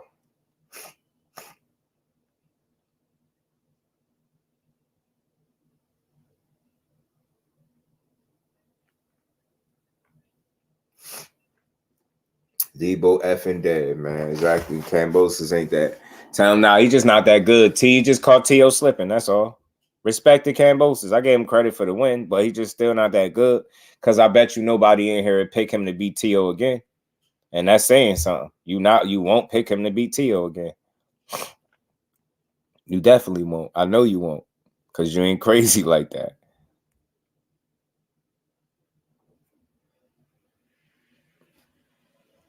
You ain't crazy like that, Mr. No Tune-Ups, Mr. 36.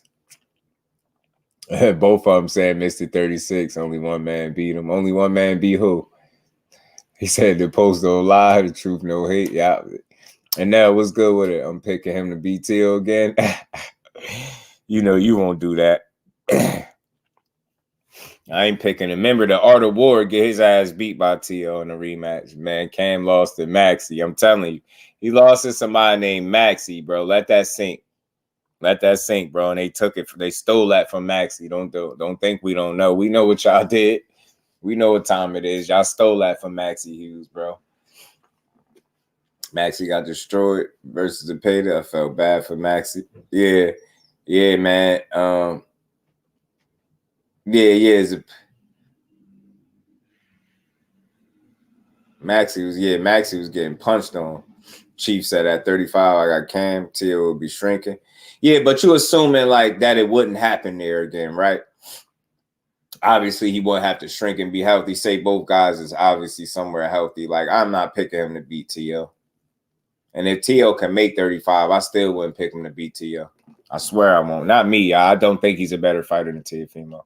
Put on Cam versus T.O. Yeah, that'd be shit. You might as well donate that to me because that'd be $100 lost. T.O. ain't beating no Kambosos. I mean, Kambosos ain't beating T.O. again. Not in my opinion, anyway.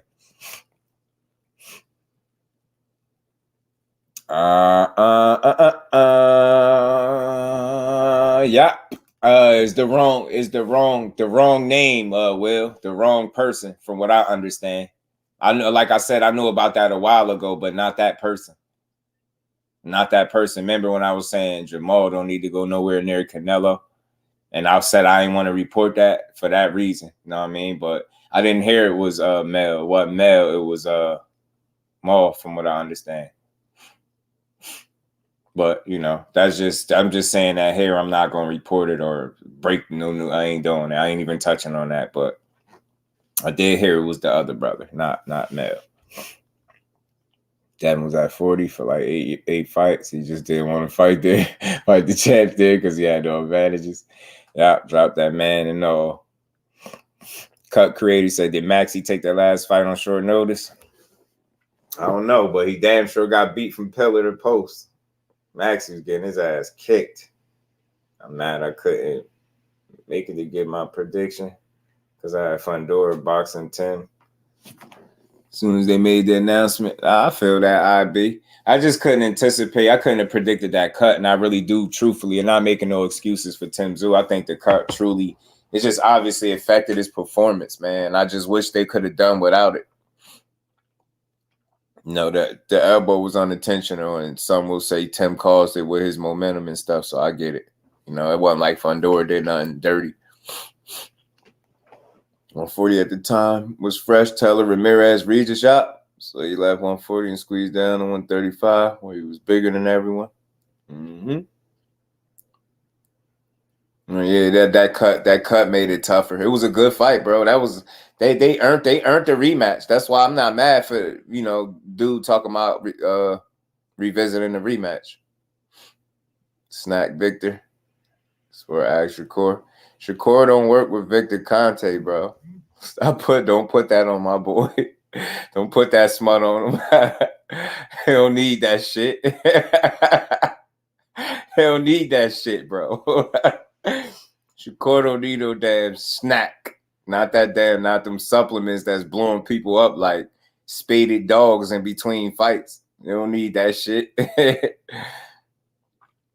Maxie didn't take a short nose. He just got stepped on. Yeah. Bad feet move from Tim. Right. I think his corner kind of failed him a little bit with not stopping the fight, though. I really do. I think they should have stopped it and lived to fight another day.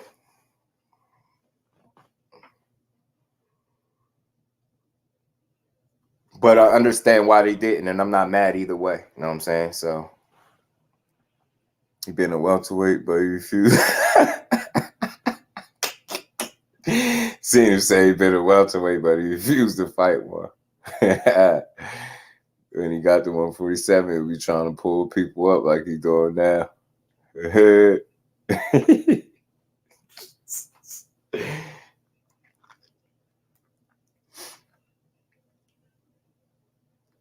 But he said JQ Alderman was good with it, fam.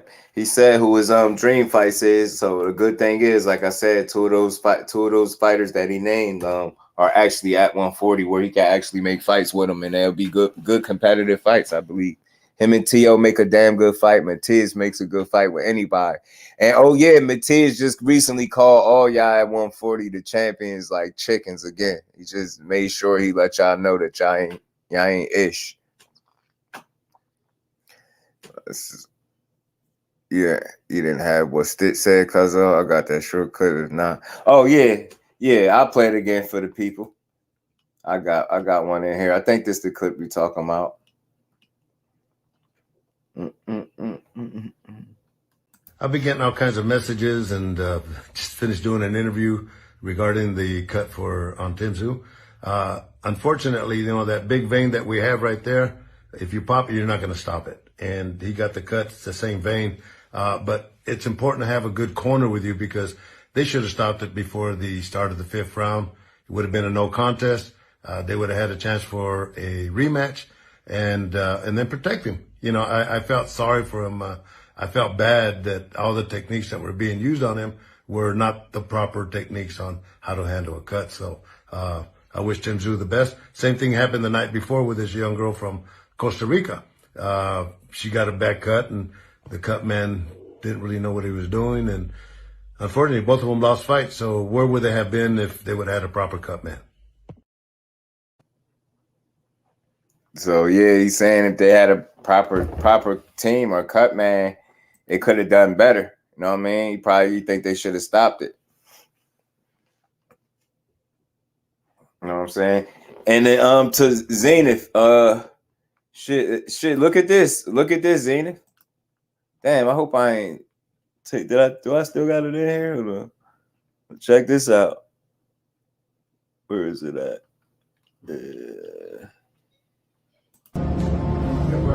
Yeah. Man, and that's the first weight cut at 140 is crazy. And he had to shrink at 140. That I wonder what it'd be like this time around for him to cut the weight. He said a good cut. You better shut up. You better shut the hell up. He went UFC style. They had him wrapped up like a burrito. Joe in the joint talking about good cut. That's that damn snack that got him blown up like a damn neutered dog. You know what I'm saying? He got him blown up like a neutered dog and shit, bro. That's that damn snack. Keep talking about snack strong. Yeah, it's snack strong, all right. That damn snack got him thick as hell, like a damn neutered dog. Oh man. Out there, they rolled that. He talking about good weight cut, 140 on the dot. Man, they stretched that man down, had him wrapped up like a damn in a cocoon, bro. You can't win. You can't win, Rock.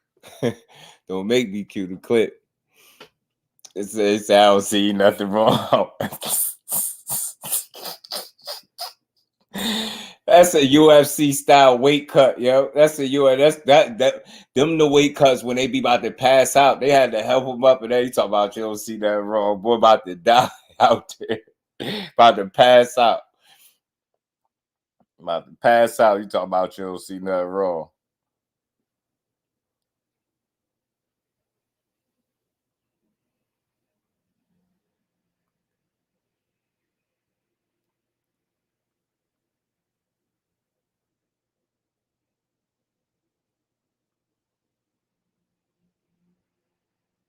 Oh, my bad, y'all. I'm just sending the message real quick.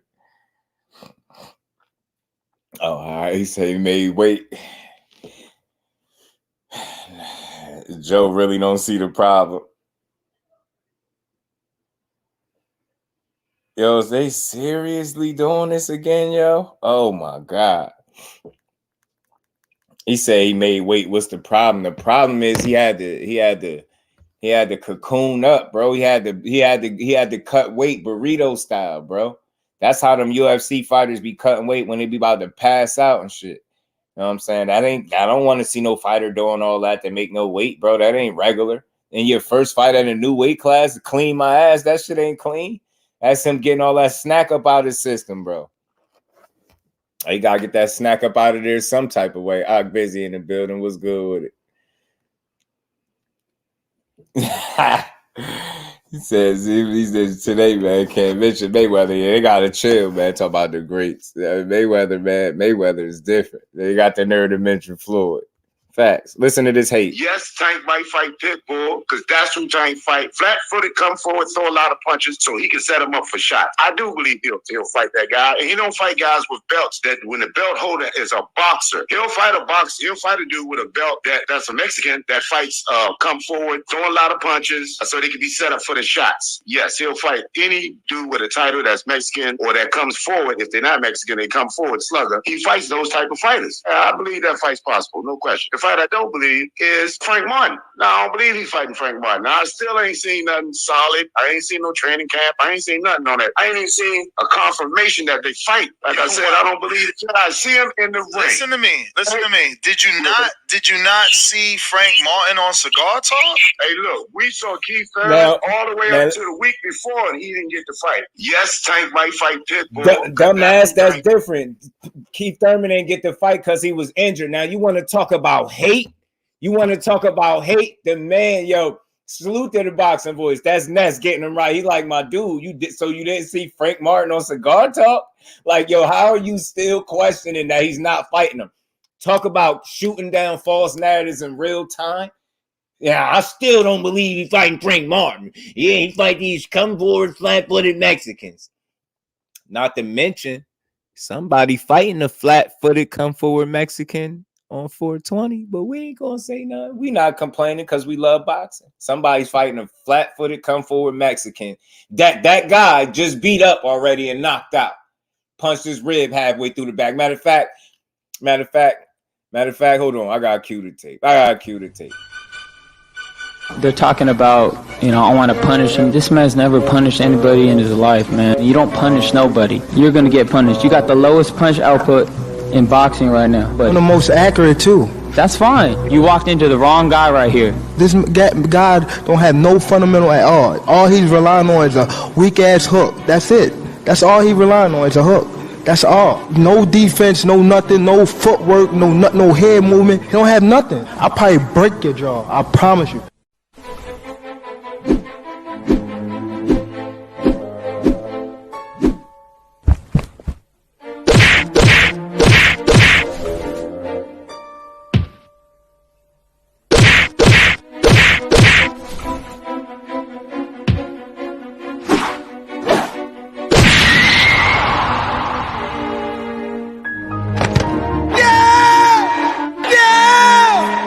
Point to the easy work then. Don't let him bully you, son.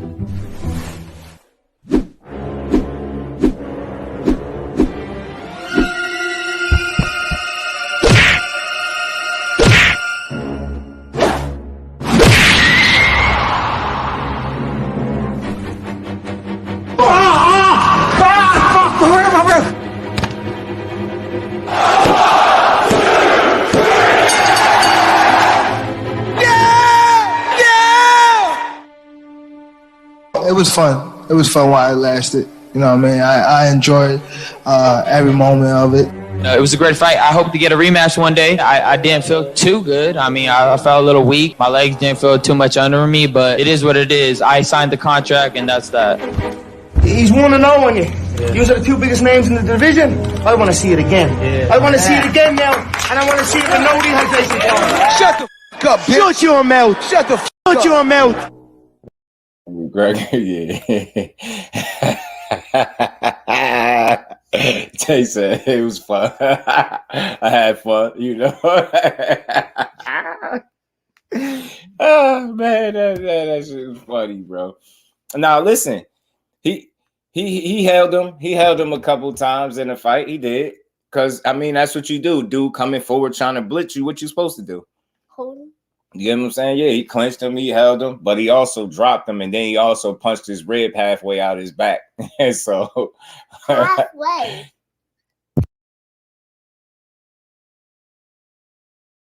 Cigar talk is the only reason I think the fight will happen.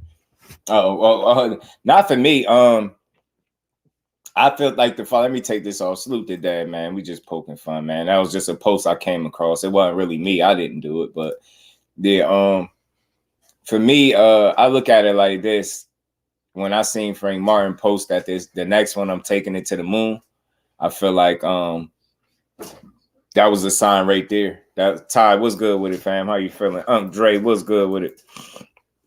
It's the what is it? What's his name? Hold on. He got his name at the bottom of it because he got more than this. He got some. They're talking about, I want to punish him. This man's never punished anybody in his life, man. You don't his name at the bottom of it. I'm gonna tag his Instagram. I'm gonna tag his Instagram in my description. So I think the ref messed Rolly game plan up. Oh, versus Pitbull. Oh, not letting him hold, not letting him tie him up. Yeah. It made the fight a lot more tougher for Rolly. For Rolly once he couldn't hold and he had got a point taken. So can I have this dance Ryan? He knocked Ryan ass out.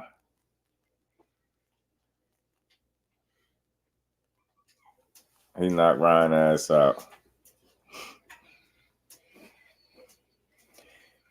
He said Floyd was yelling too funny. Yeah, I'm telling you, that's what make it funny, bro. That's why I got that in there. That joint funny. That's a classic.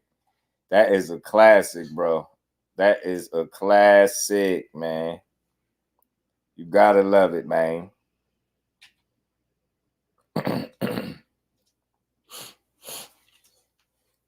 Nah, Tank a knockout artist, and you know he is. You know he is. Tank wasn't holding like Rolly though. He damn sure wasn't. He ain't getting no damn point taken either. You know what I'm saying?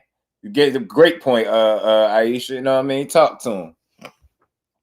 Prom, yeah, we got a drunk prom with Devin Illinois.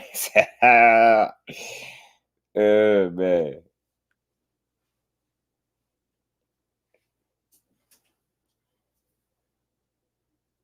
Man, yo.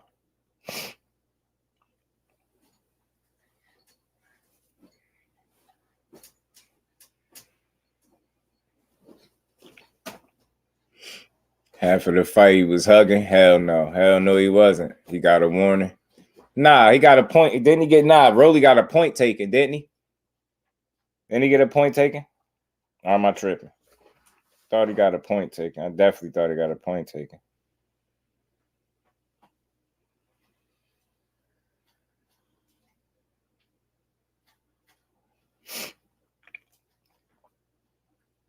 Doing all that damn, he was grabbing, he was holding on for dear life, bro. Man was holding on for dear life. Hold on, I'm gonna get y'all another one, man. I'm gonna get y'all the Anthony Joshua and Ngannou joint. I'm gonna get y'all the Anthony Joshua and Ngannou joint. Hold on, y'all give me a second.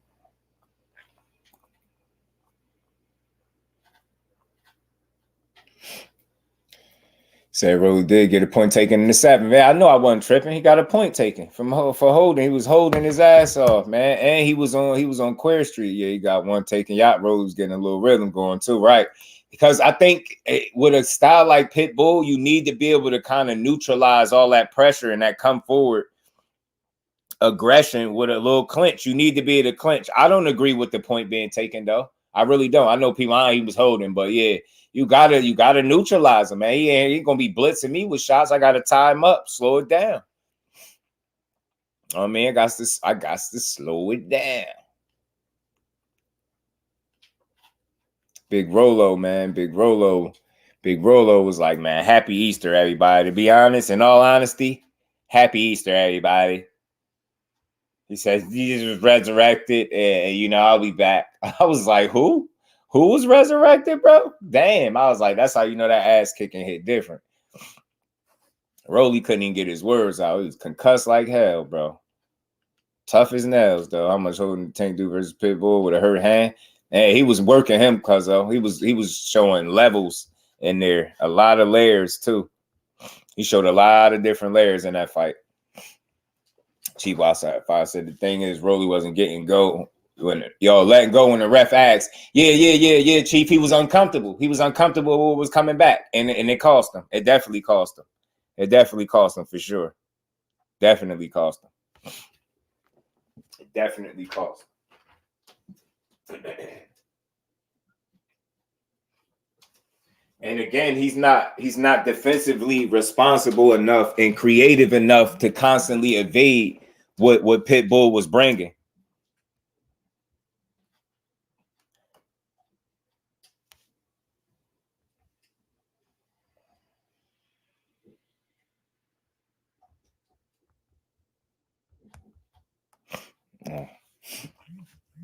Y'all smash that like button, man. So figure ass hurt his hand. You seen it in his.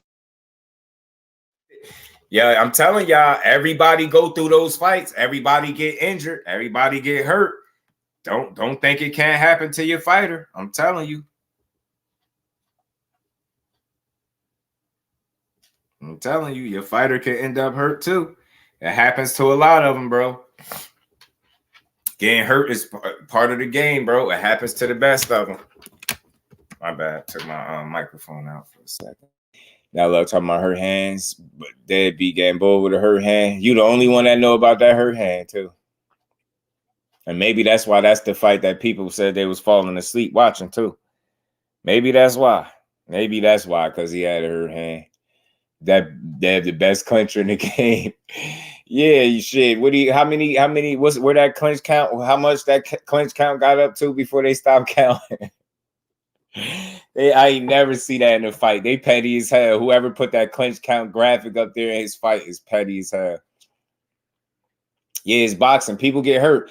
That's why I say, man, you can tell people that are just being fans of a fighter are not being realistic when a fighter faces an injury or some type of adversity. We as fight fans, oh, that's the excuse. Oh, he should have fought through it. Oh, such and such fought with this and did this and that. Yeah, man, shut up. Every fighter is different, bro. Every fighter responds to adversity different. Like getting hurt ain't nothing to just ignore. That's real.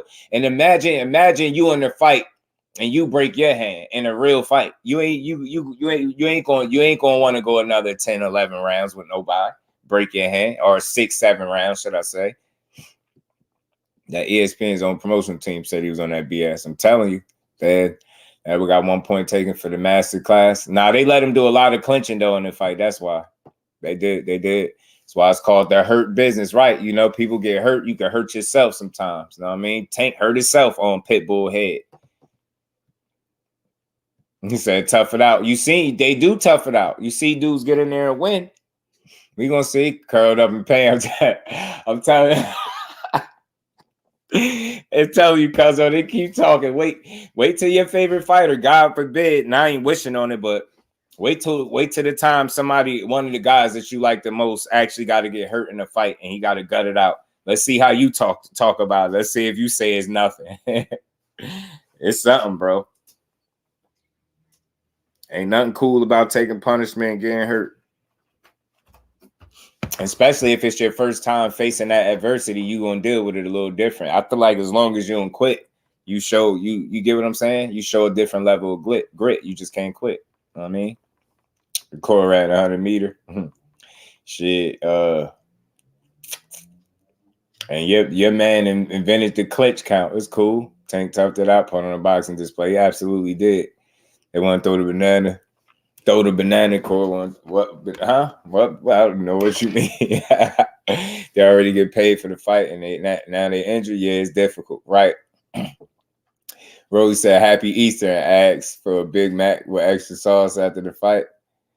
Yeah, I'm told you they need to be put in contact. I'm telling you, yo, Joe, if you and your bro don't reach out to DHP, I'm gonna do it for y'all. On behalf of y'all, I'm gonna reach out to DHP. Y'all need jobs, bro. Like at this point, it's out of y'all hands. Like it ain't even up to y'all no more. Like y'all need jobs with DHP. Y'all got to get on there. He said the sparring clip. Joe is an idiot.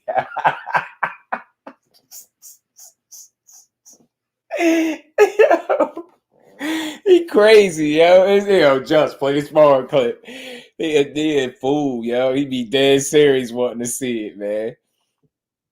You know what I mean? Get that out of there. Get out of there. They need job. I'm telling you, I'm gonna give me a recommendation. Yeah, John got y'all both. Y'all my guys, man. I'm gonna say, hey, look, they come through my chat relentlessly. You know what I mean? They out here saying y'all beat Boots. You know what I mean? I'm gonna spice it up. I'm gonna say they say y'all KO Boots in 5 or 6. You know what I'm saying? I'm gonna say a lot, bro. So it's out of y'all hands. You need it. Yeah, it's out of their hands, cuz it ain't up to them no more. It's on this one on me. OG call. I'm getting y'all in touch with the Haneys, bro. I don't do nothing else. If I gotta reach out to other content creators to let them know that they got 2 young brothers that need to be part of DHP, they slipping and they pimping, dog. You know what I'm saying? We gotta get y'all right. I want to see how these tape fans react when they get touched. You know people gonna go crazy. But you know what's crazy?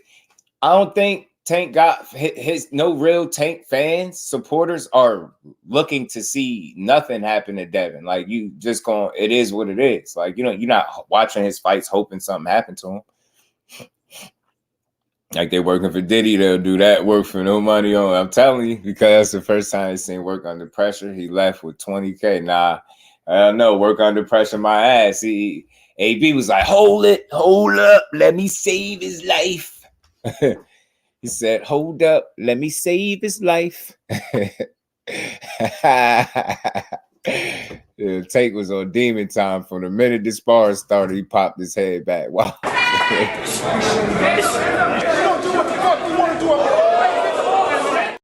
He said, shut up. He tried to shoot those couple jabs early. Tank slipped both of them and popped him with his own jab. Shut up. He tried to work a combination in there.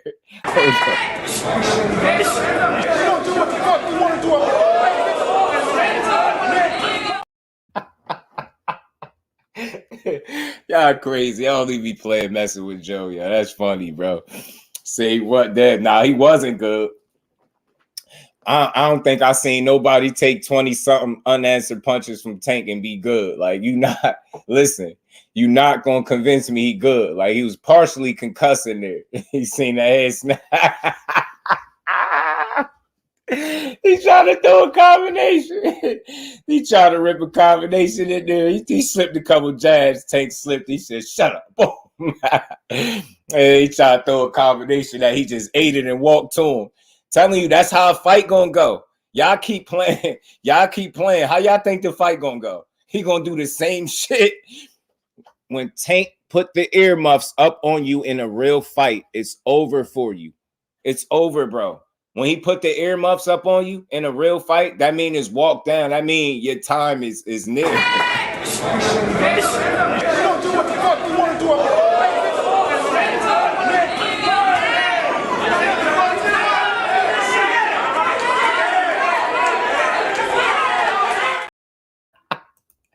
That shit is hazardous. That shit is hazardous to somebody else. Talk about he good. Hey, yo. Hey, no. Hey, yeah, I love boxing, bro. And I love the fighters that I rock with. But ain't no way in hell I'm gonna be after seeing my guy in there like that. I'm gonna be like, yeah, he was good. Yeah, he was good. 20K. Yeah, he was good. Y'all, I keep telling you, making the wrong argument, bro. The argument to make is that he weathered the storm, that he didn't drop. You get what I'm saying? That he got so much better from that. You get what I'm saying? That's the argument to make, not that he was good. I wouldn't know if he was good or not, but I would suspect after taking 20 odd punches from Tank unanswered, nobody is good. How you good? Like where at in boxing is you good after Tank punching on you like that?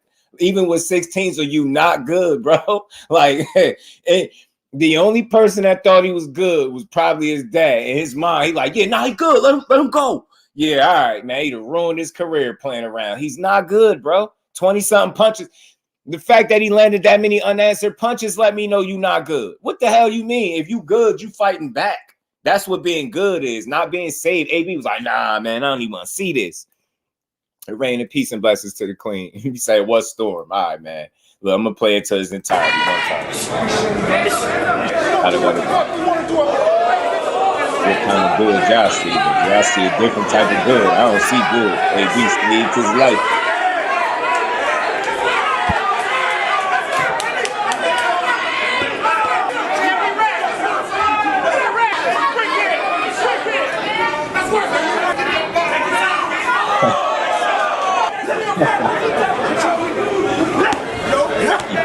Yeah, he's good, all right. He's catching up. Body shot. The body up to the head, overhand hook. Through about 3 or 4 different variations of a hook, and you telling me he's good. Look, he's well. Yeah, he's good. That man's straightening his head gear in the middle of the wood, but he's good. Look, he's backing up, straightening his head gear. Yeah, he's good. Yeah, sure he is. That's why AB was like, holy, what is going on? Let me see. AB said, nah, hold on, brother. He's good. You ain't never seen him not throw no punches. They ain't show me another scoring session where he ain't throw no punches like this. This is how you know you're not good. Y'all making the wrong argument. The better argument is he weathered the storm like a G. You know what I'm saying? I'm trying to tell y'all. Weathered the storm like a G. He didn't drop, he didn't fold, he didn't waver, but he was getting mad. Man, that's good. And he's throwing all arm punches.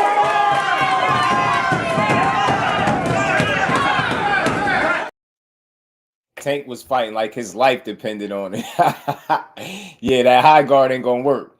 That high guard. Now, see, the high guard won't work like that with Core. And he feels like that because guys that he's gotten in there with that have tried to execute the high guard. Oscar Valdez did it. He picked them apart. Now, Tank ain't no damn Oscar Valdez. His IQ is a lot higher in my opinion. So, but the thing is with Tank, if he has to put up a high guard and go get you like that, he can do it. He has the ability to do it. And he can make it very difficult for you. You know what I'm saying? He can make it very difficult for you. When Tank go to get anybody, it's spooky hours because he can really hurt you. And he got the feet to be able to get there, the skill to be able to get there. So the boxing novice in the building. What's good, family? How you feeling? Y'all make sure y'all smash that like button for your bro, man. Appreciate everybody pulling up. Make sure you smash the like button, sub to the channel, man. We've been having a hell of a build, man. We're going to be here for a few more minutes, man. I got another little video to play. I got to show y'all Francis Ngannou and Anthony Joshua one. This one was funny, too. This one was definitely funny.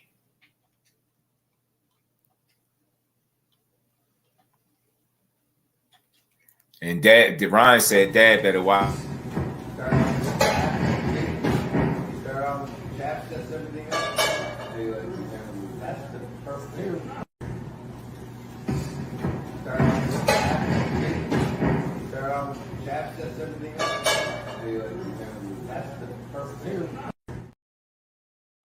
Ron said that's what's coming next. So Dad beware.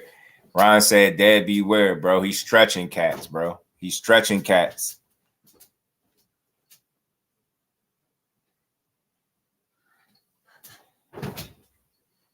Said he's stretching cats, you know what I'm saying? By any means necessary. He ain't playing no games.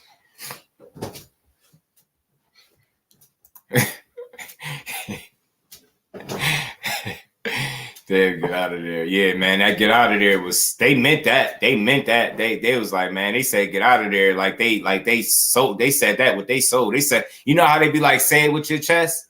Hell yeah, they said, say it with your chest, bro. Say it with your chest. Get out of there. They was like, boy, grab him and hold. He was giving the wrong instruction. He was supposed to say grab him and hold him. Obviously, if he could have got out of there, he would have got out of there. He obviously couldn't get out of there, bro. Like, I want to know who was telling him that, although pretty good instruction, but he couldn't get out of there, obviously. Like, he had that juggernaut on him. He had that eight on his ass, man, putting that pain in.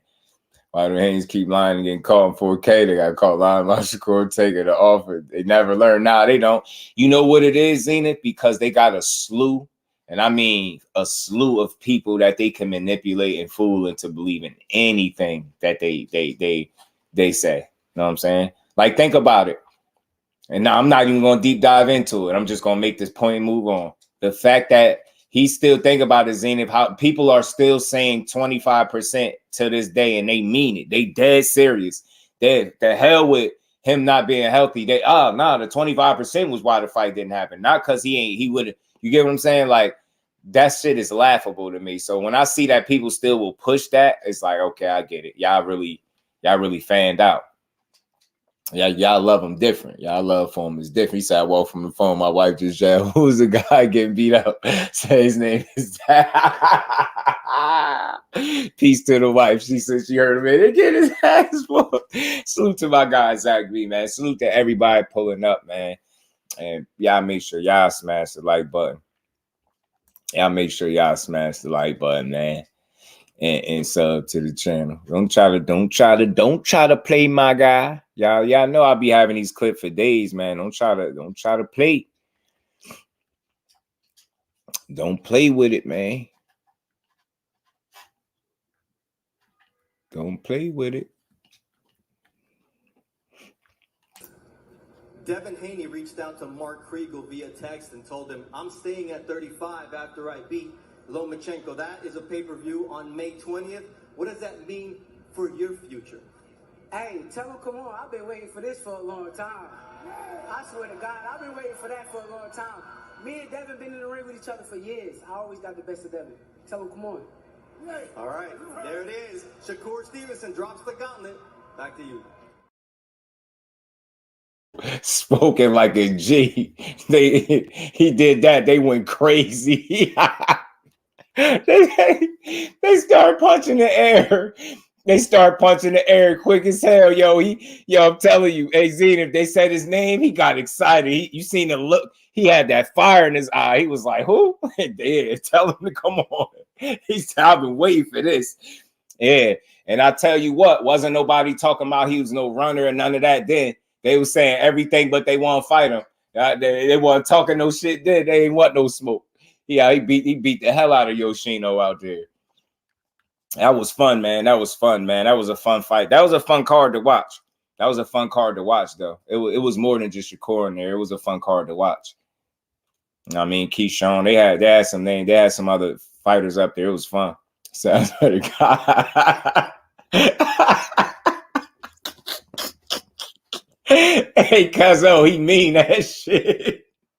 He mean it. He mean that shit. You got the clip with that round the rig after the oh man, dang, I don't got it. I just got the picture. I got the picture though. I got the picture. I always had the picture in here. Y'all crazy. Y'all be instigating. Man, that was fun, man. That was fun. That made me say, Dad, I don't want no smoke shit. He like, boy, come bring his ass here. The announcer got the funniest face in this picture, though. The announcer like, bro, anytime now, hello. Like, sir. You see Bill right there, too. They both trying not to look. I'll be having fun, man. Salute to the Haneys, man. I just be having fun. If you can't have fun with boxing, then you ain't gonna like me. I just be having fun, man. I just be having fun. It's fun, bro. Look at it like a lion does against hell. I'm telling you, I swear. That's what I seen. I seen hunger, bro. I seen he wanted to really like get to it. Dad be like, nope, I ain't looking. He's like, hey, dad, is he looking? He's still looking. Bill was like, yeah, he's still looking. I'm a go out here. I'm gonna have the bodyguard say we gotta go. You know what I'm saying? Don't look at him. Don't make no eye contact. Don't look at him. Just don't look at him. Say take it as a challenge if you look him in the eye. Just don't look at him. Yeah, just don't look at him. He probably was high-fiving in the back. Yo, did you look at him? He was like, nah, dad, I ain't look at him. Did you look him in the eye? You sure? He like, nah, I ain't look. He said, run the tape back. I did not look at him, dad. I ain't look at him one time, dad. No eye contact. Check me out. I ain't even side-eye him, dad. I just was like, nope, I don't even see him. I don't even see him. Even when I told him I was number one, I was like, I said it walking away, like, yeah, I'm number one. I'm getting out. I'm number one, but I'm getting out the ring. Yeah, this is my ring. It's my night, but I'm getting out. He said, this is my night, but I'm getting out. Devin had a flashback. Get out of there, Dad. I'm telling you, like, man. Yeah, man, I'm just having some fun, bro. Like, I hope, like, that's why I do it, because I know Joe and his bro John, they know I just be joking. Some other people might think I'm serious. I'm just having fun, bro. And I support, as long as I support these dudes and don't tear them down, I can have a little fun with it. You know what I mean? Like, I had fun at Shakur's expense. I got the runner, the track star thing in here in my brand section. I be playing that. Like, I don't be trying to diss them, but that shit is light, man. That shit, they gonna have to eat them words July 6th, and they gonna have to complain about their opponent like they always do after he chop his ass up. I already know what is about to happen. I've seen this happen before. Yeah, LaMarcus, of course, sent Devin to 40, brother. He did, man. He did. It's just the truth, man. Just that you can't handle the truth. Can't handle the truth. You dig me? You can't handle it. Who? Debo. Saying the first thing that I don't even know how it happened, because we thought that we was getting points. You dig what I mean? Because Core is an Olympian. Core always then got in on Devin. Nigga, are you tripping? You niggas, y'all. Nigga, the whole shit started because it was live that we're in there with Core. Not Core is getting out on us. Like, he's the big nigga. He's the big homie in the shit. It was never. We would always, nigga, first the gap was like this. The gap got closer. It always got. If you got off any with Core, it was a plus. If you just had a good day, that's how it was. All the way up until now, bro. That's why I told you. I said, inside the weight classes, when we moving, just like niggas is moving now, brother, if it's too hot at 30, we already ready to go to 40, bro. Listen, brother. We already ready to go to 40, bro.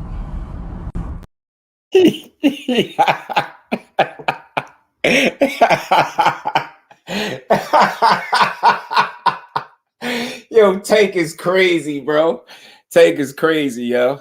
Tank is crazy, yo. Tank is crazy, bro. We gotta speak that one into existence, man. We need to Tank Davis interview, bro. Hands and cameras don't go well together, bro, man. That is he said, even now to this day, he said, like, he made sure to say, like, even back then it was a gap, even now it's still one. Like, y'all not hearing, that's damaging to a career. If you really being a fan, you like, damn, man, you looking at Bill like that. Why would you get on the tape and say that, bro? But you know what I respect? That's how he truly felt about Shakur as a talent. That's all. That's all. Like, that's all I get. People get all sensitive. Oh my God, FBI. He recorded him. Like, he wasn't. I don't even think he was there. Hey yo, oh my God, Zenith, that it's just like the tape. It's just like the sparring footage. They literally begged for him to drop it, and he dropped it, and they got mad. Look, they begged for that tape. Yo, Corbett telling them, yo, stop speaking on my name before I drop that tape. But Bill talking crazy. He kept telling them, like, drop the tape. Drop the tape. They told him to leave that man alone. He dropped the tape. Everybody get mad. They say something about the sparring footage for years. They've been like, drop the tape, drop the tape. They drop the sparring footage. Everybody get mad. telling you, you can't make this shit up, bro. He said, who? July 6th, you said? Oh, Annabelle, Shakur fight July 6th. He fighting July 6th. And the Prudential. Cold world ain't nothing, sonny. I'm telling you, DHP better learn. Y'all better come over to SS Promotions, you know what I'm saying? Come over to SS Promotions, and they'll get you right. You know what I'm saying? Come over there, train with some of the best, and he'll get you right. You know what I'm saying? You see how...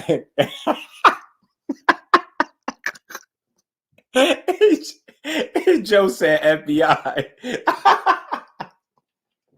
It's fake news. Nah, that shit was real. What he said right there was real. Oh yeah, Annabelle, all them clips be in the stash, bro. I utilize StreamYard. Like, we pay for StreamYard, so I figured I might as well utilize it. Like, while I got this brand section, I keep them clips in the cut. But I keep them all. It don't matter who they favor. Like, if it's joking on anybody, I'll play it. It don't matter. It's boxing, bro. We gonna have fun over here, bro. We ain't gonna be one thing everybody gonna know me for. We not gonna be mad about boxing over here. Like, I don't care. Like, it's only boxing, bro. These dudes is multi-millionaires. We could trip out a little bit and laugh. You know what I mean? Shakur got no promotion. Shit, he don't need it. Yo, listen, Joe, this is the problem. Listen, I mean, let me just clue you in. Like, let me fill you in with something, bro.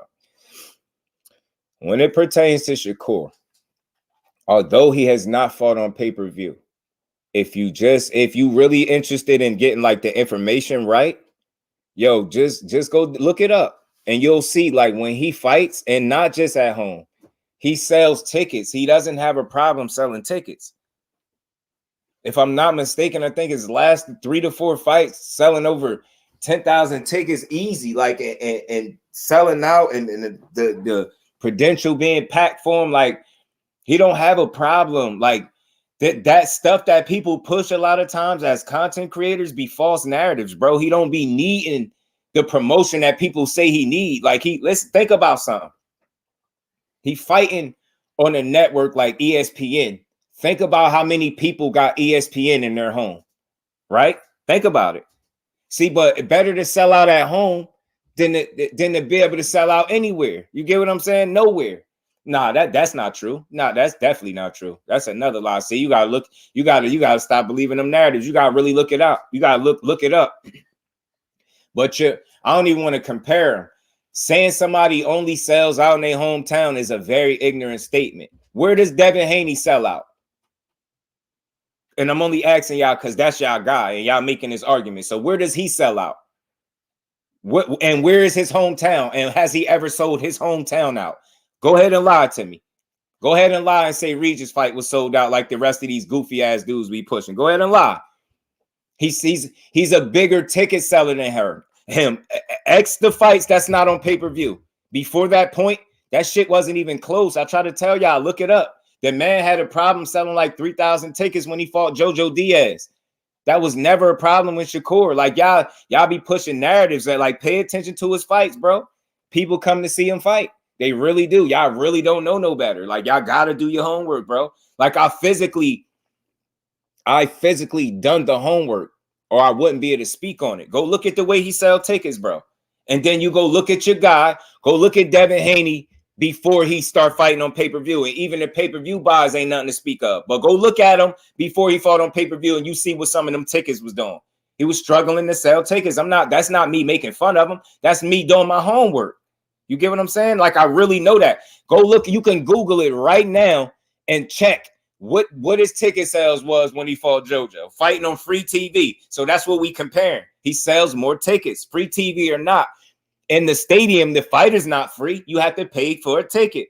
So that's my point. Like, you can't move the goalpost. First, you'll say he needs promotion and he don't sell. Then you'll say, oh, but yeah, he only sells at home. Well, where does Devin Haney sell out at? You get what I'm saying? He don't sell out nowhere. And you don't even know where his home at. That's the real. You don't even, where is his home? Because you can't have two. Where is he from? You don't even know. Trying to tell y'all, man, y'all gotta do your homework. Stop believing false narratives that's coming from people that don't really love boxing, so they shit on fighters that are threats to their favorite fighters because they suckers. You got to listen to some real shit every now and again. I don't care about no numbers, subscribers. You got to listen to the real. It's easy to get the homework on this. It's easy to go look it up and find these numbers and not be following the blind. Niggas be goofy. People just be following the blind, be the blind leading the blind. I'm telling you. You always going to talk about them, Larry, when the Jackson's in the building. Girl always get the best of Devin. You heard what his pops just saying. They still arguing, all right, Aisha. They can't accept reality, man. That's sad, man. But I'm gonna always talk about Dev because I ain't a hater, so I could bring him up. I don't mind talking about him. You know what I mean? What does sales have to do with what? With all his ass whoopings? Yeah, for sure. CNBK, they be over whooping. Yeah, in fact, CNB, you get what I'm saying? Over whooping. Court sales out smaller venue at home.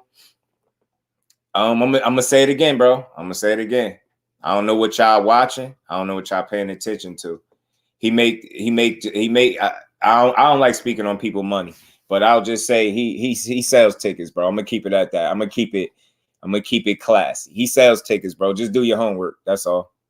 Shakur made more money on a Thursday than Devin did in his hometown on a Saturday. Devin is clinging to a mental patient for promo. So obviously Devin needs more promotion. They don't get it, Zenith. They don't understand how many people. They notice they don't answer none of the questions I ask them. How many people got ESPN inside their home? Do you know what his average viewership be for his last few fights? Have been well over 1 million viewers, and you telling me people don't watch him? You get what I'm saying? Like, that's bullshit. And I forgot T.O. just fought, and I think his average peak viewed at 500 and something thousand. You get what I'm saying? You got to look it up. You got to really look it up. I got that B Diddy. Salute to my guy Fight Game, man. Y'all smash that like button if y'all haven't, man. Jokes will have to get some backup. Yeah, that shit don't work over here, man. That shit don't work, man. Because I do my homework. Because I got tired of people just saying that, like, oh, he don't sell this, he don't do this. Nobody watches him. And then I go look it up, and I'm like, oh, this dude has no problem selling tickets. So again, if nobody watches a guy that viewership on free TV peaks out well over 1 million viewers, and he's selling tickets and selling his hometown out, then you got a guy that's struggling to sell 3,000 tickets and can't even locate his hometown and never sold out shit. You can't, like, you're creating a fantasy. You got Draper Wright. What's good with it, family? You get what I'm saying? I'm over there wherever that is. You get what I'm saying, Draper? Wherever that's at, Shakur Beach, but El Cabron coming for him. I let him know. El Cabron could get in line, man. I think you saying that because I think y'all hearing people. I think y'all hear that from people. Y'all don't do no homework. Tell me the numbers, bro. Y'all just be talking. Y'all just be talking. Your man can't even fight in Vegas. He ain't even worth fighting over there. They fighting at the Barclays, and ain't nothing wrong with that. But your man ain't fighting in Vegas, and it's supposed to be on pay-per-view. So think about it. He fought in Vegas on free TV, and your man is fighting at the Barclays when they wanted it in Vegas, and it's supposed to be on pay-per-view. So cut the shit, man, and stop. And he had the GOATs walk him out. You know what I'm saying? He had the GOATs walk him out. Floyd, Ward, Bud Crawford. He had GOATs by his side, man. That shit different, man. They invested it. They picked the side. Y'all just mad because the legends picked the side, man. Bud Crawford, Ward, and Mayweather finally picked the side. They said we're gonna walk Youngin out. We already know he the goods. They was mad as hell. It was like all them walking out with him, man. He was supposed to do all of this, man. He had Andre Ward with him, man. That's nothing. Like, you act like you had to pay them to be there. Like, you know what I mean? They rock with core. The Haney just effed up. I know. They crazy. Thousands of tickets available. Pick where you want to see. All three GOATs got Shakur Uber offer. Damn, don't do my boy like that, Larry. We be having fun, man. Y'all better know we can have fun both ways. Y'all can joke too, man. This shit is boxing, bro. We ain't gonna be over here stressed out. We ain't gonna be over here stressing because we joking, man. These grown men, they can handle it. Nah, but I'm serious about what I say about what he sell and what he do. Like, people support that man. He got genuine support. Y'all goofy if y'all don't know that. Trying to tell you, your man ain't even got a hometown and he don't sell out nowhere.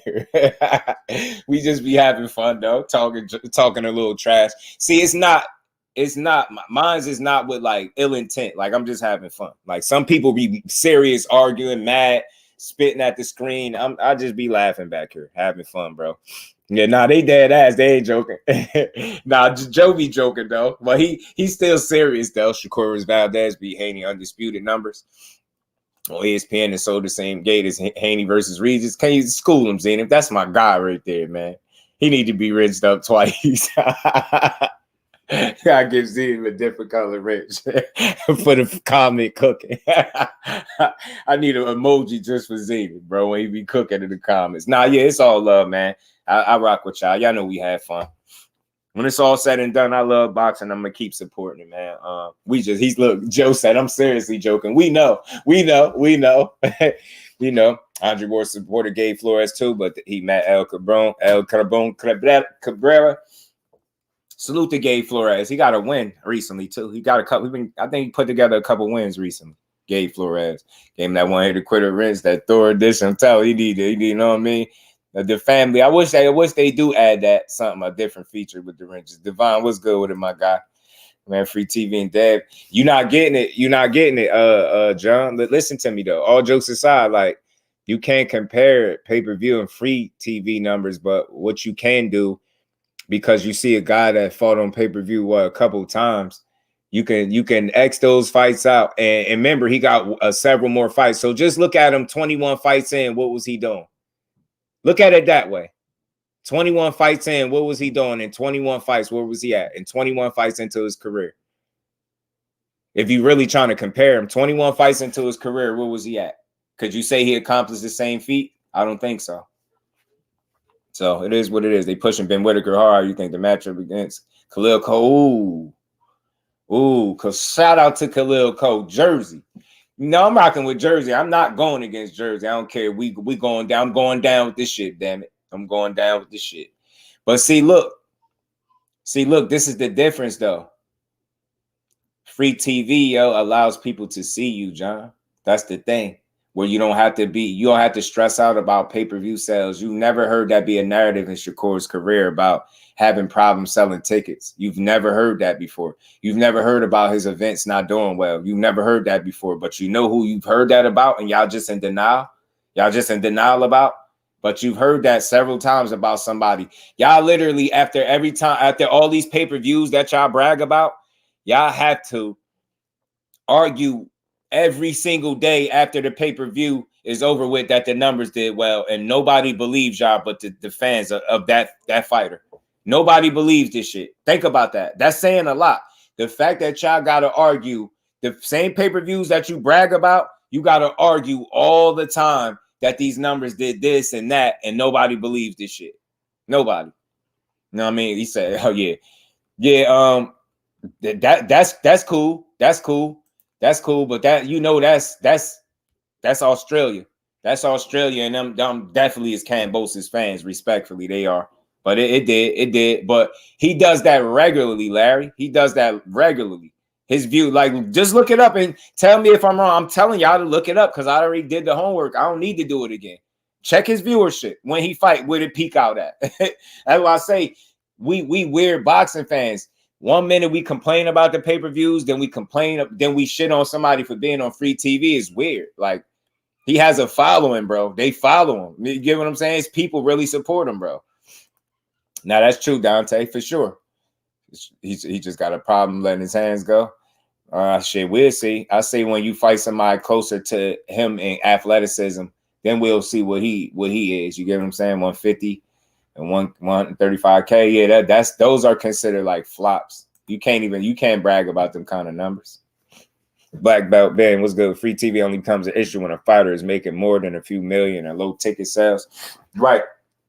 And he don't have that problem. He definitely get his millions. I don't like to really speak on people's money, but he definitely get his millions, and he definitely don't have a problem selling tickets. That's just something that you never heard. People force them narratives out, though. You know what I'm saying? Who cares if you on pay-per-view if it fails? That's what I'm saying, like that. And they literally got to force fights on pay-per-view. They literally had to, and this is no slight to the fighters. This is just a conversation. They had to force that last fight on pay-per-view, and it didn't do well. They had to force it. Eddie Hearn out his own mouth said he didn't want to put it on pay-per-view, but he had to just so he could pay the fighters the money that they want. Make that shit make sense. That's forcing it. You get what I'm saying? Think about that, bro. Like, That ain't me putting it out there. That's just what it is in reality, man. That shit, yeah, the Charlos did better.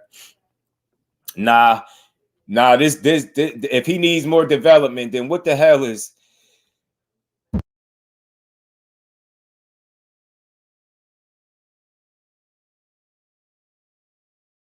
if he needs more development, then what was this? The first thing that I don't even know how it happened because we thought that we was getting points. You dig what I mean? Because Core is an Olympian. Core always then got in on Devin. Nigga, are you tripping? You niggas, y'all. Nigga, the whole shit started because it was live that we're in there with Core. Not Core is getting out on us. Like, he's the big nigga. He's the big homie. In the shit, it was never. We would always, nigga, first the gap was like this. The gap got closer, always up. If you got off any with Core, it was a plus. If you just had a good day, that's how it was. All the way up until now, bro. That's why I told you, I said, inside the weight classes, when we moving, just like niggas is moving now, brother, if it's too hot at 30, we already ready to go to 40, bro. Listen, brother. We already ready to go to 40, bro.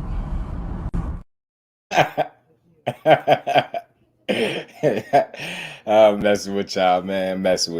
Salute to the family. Much love and appreciation to everybody that pulled up. Yeah, make sure y'all smash the like button, sub to the channel if y'all haven't.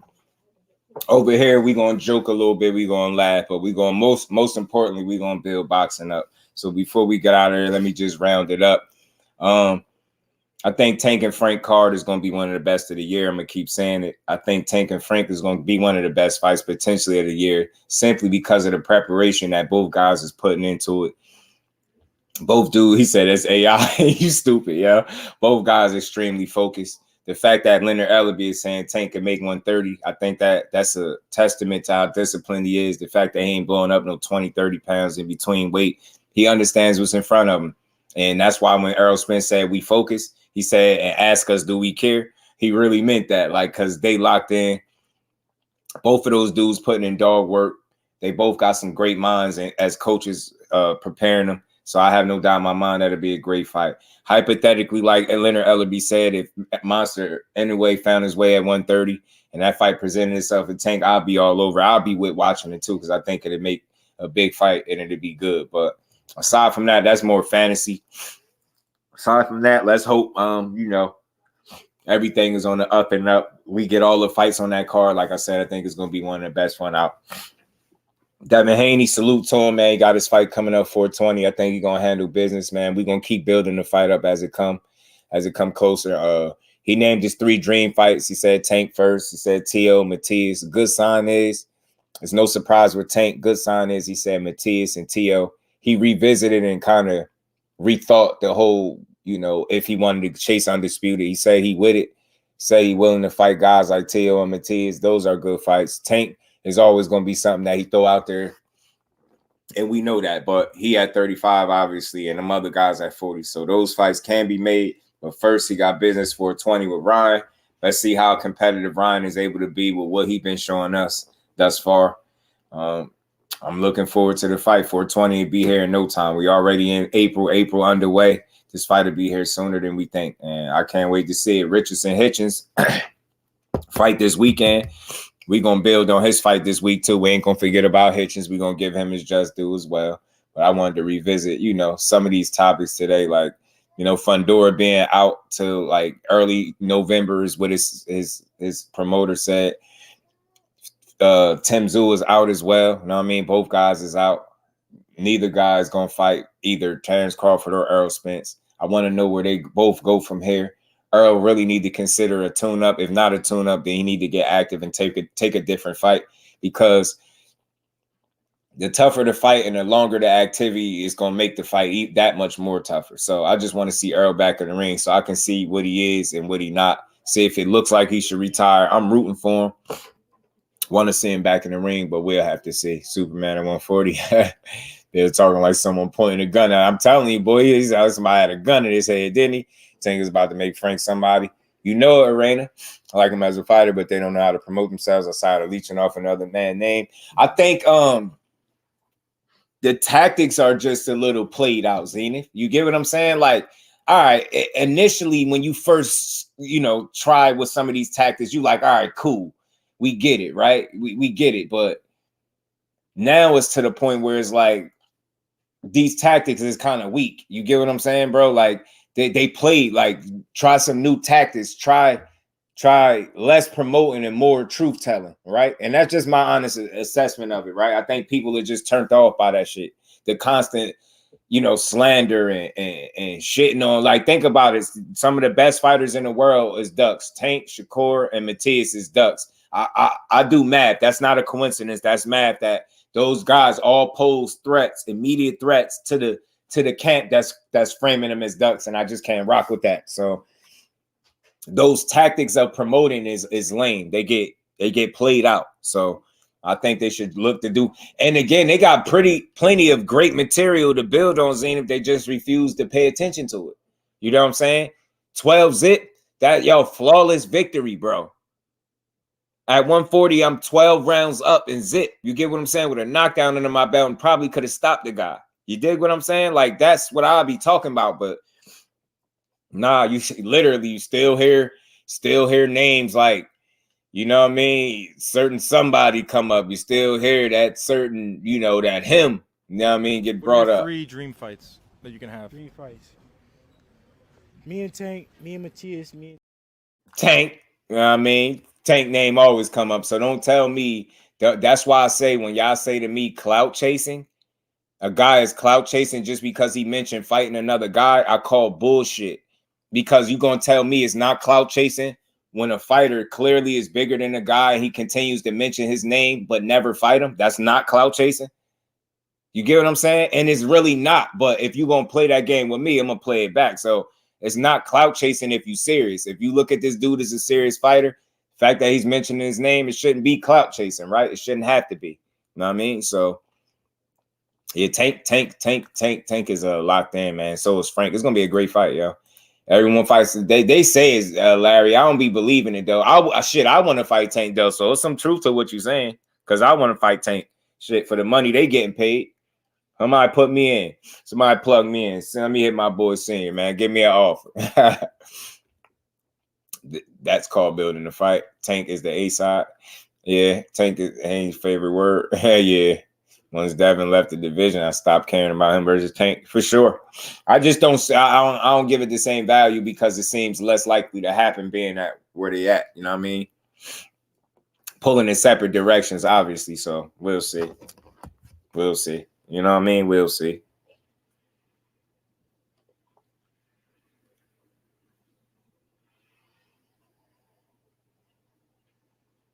We will see, man. Tank. Yeah, remember Billion. Come on, let me know, AG. Roll up some Tank.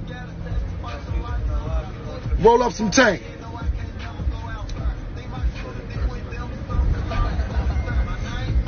Who got some Tank? DM me.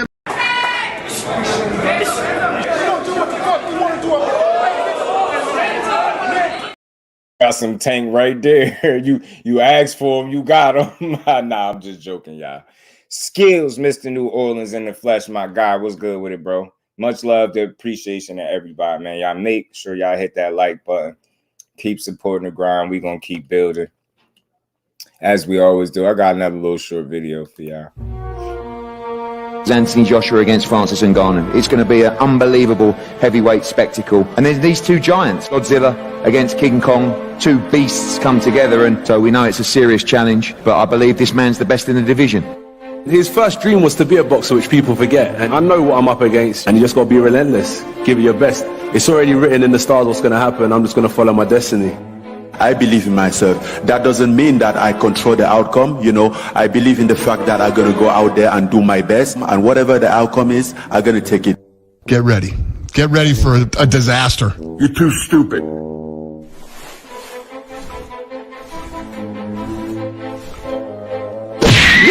I love it. It's mad. 100%. Let's go.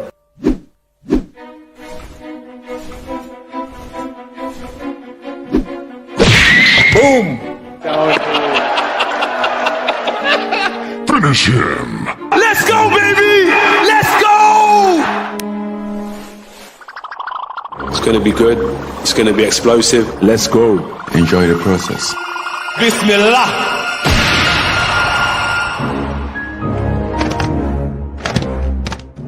KO! You big bomb! You deserve it.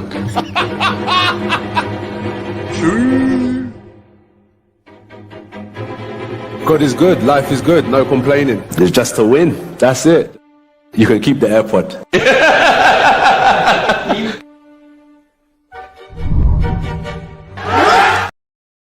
Oh man. That's from the same guy, by the way. That's by the same guy. You know, yeah, that's the truth. I agree with that, Zainab. I really do, man. But it is what it is. Salute to my guy Gertz, man. We always have fun, man. Long as y'all know, we all in to support the sport. We can have our difference of opinions, but it's just fun. It's just boxing at the end of the day. And I'm going to support everybody that I talk about. And I'm going to put my money where my mouth is. You dig? So with that, man, another dope build in the book. Salute to everybody that stayed to the end of the show. Just make sure you hit the like button and sub to the channel if you haven't. Much love to the fam. Dev is 197 pounds, still cold out take. Shit. Peace to the Queen Aisha. And the fam, man, much love and appreciation to y'all, man. We'll see. We'll see if Ryan can show that he's more than a C+ fighter. You know what I mean? We'll see if he has what it takes to even make this remotely competitive. We're gonna find out. You know what I mean? We will find out. Salute to the Queen, Miss Joette. Peace to my brother William. Peace out to my guy Gertz, man. Peace out, Yoker. He got me saying that shit. It's 3 pay-per-views in 1 month. I'm buying the 2 best cards. Facts. Let's tap in the box and let's build on it, man. We got some good action coming. And let's see how Richardson Hitchens look this weekend too, man. This could be a breakout performance for him. I hope so, man, because I'm ready to see what exactly what he got and where he at with it. You know what I'm saying? So we'll find out. But with that, man, salute to everybody. Much love and appreciation, man. We will be back tomorrow at 4 o'clock to build on some more boxing. And with that, peace to the fan.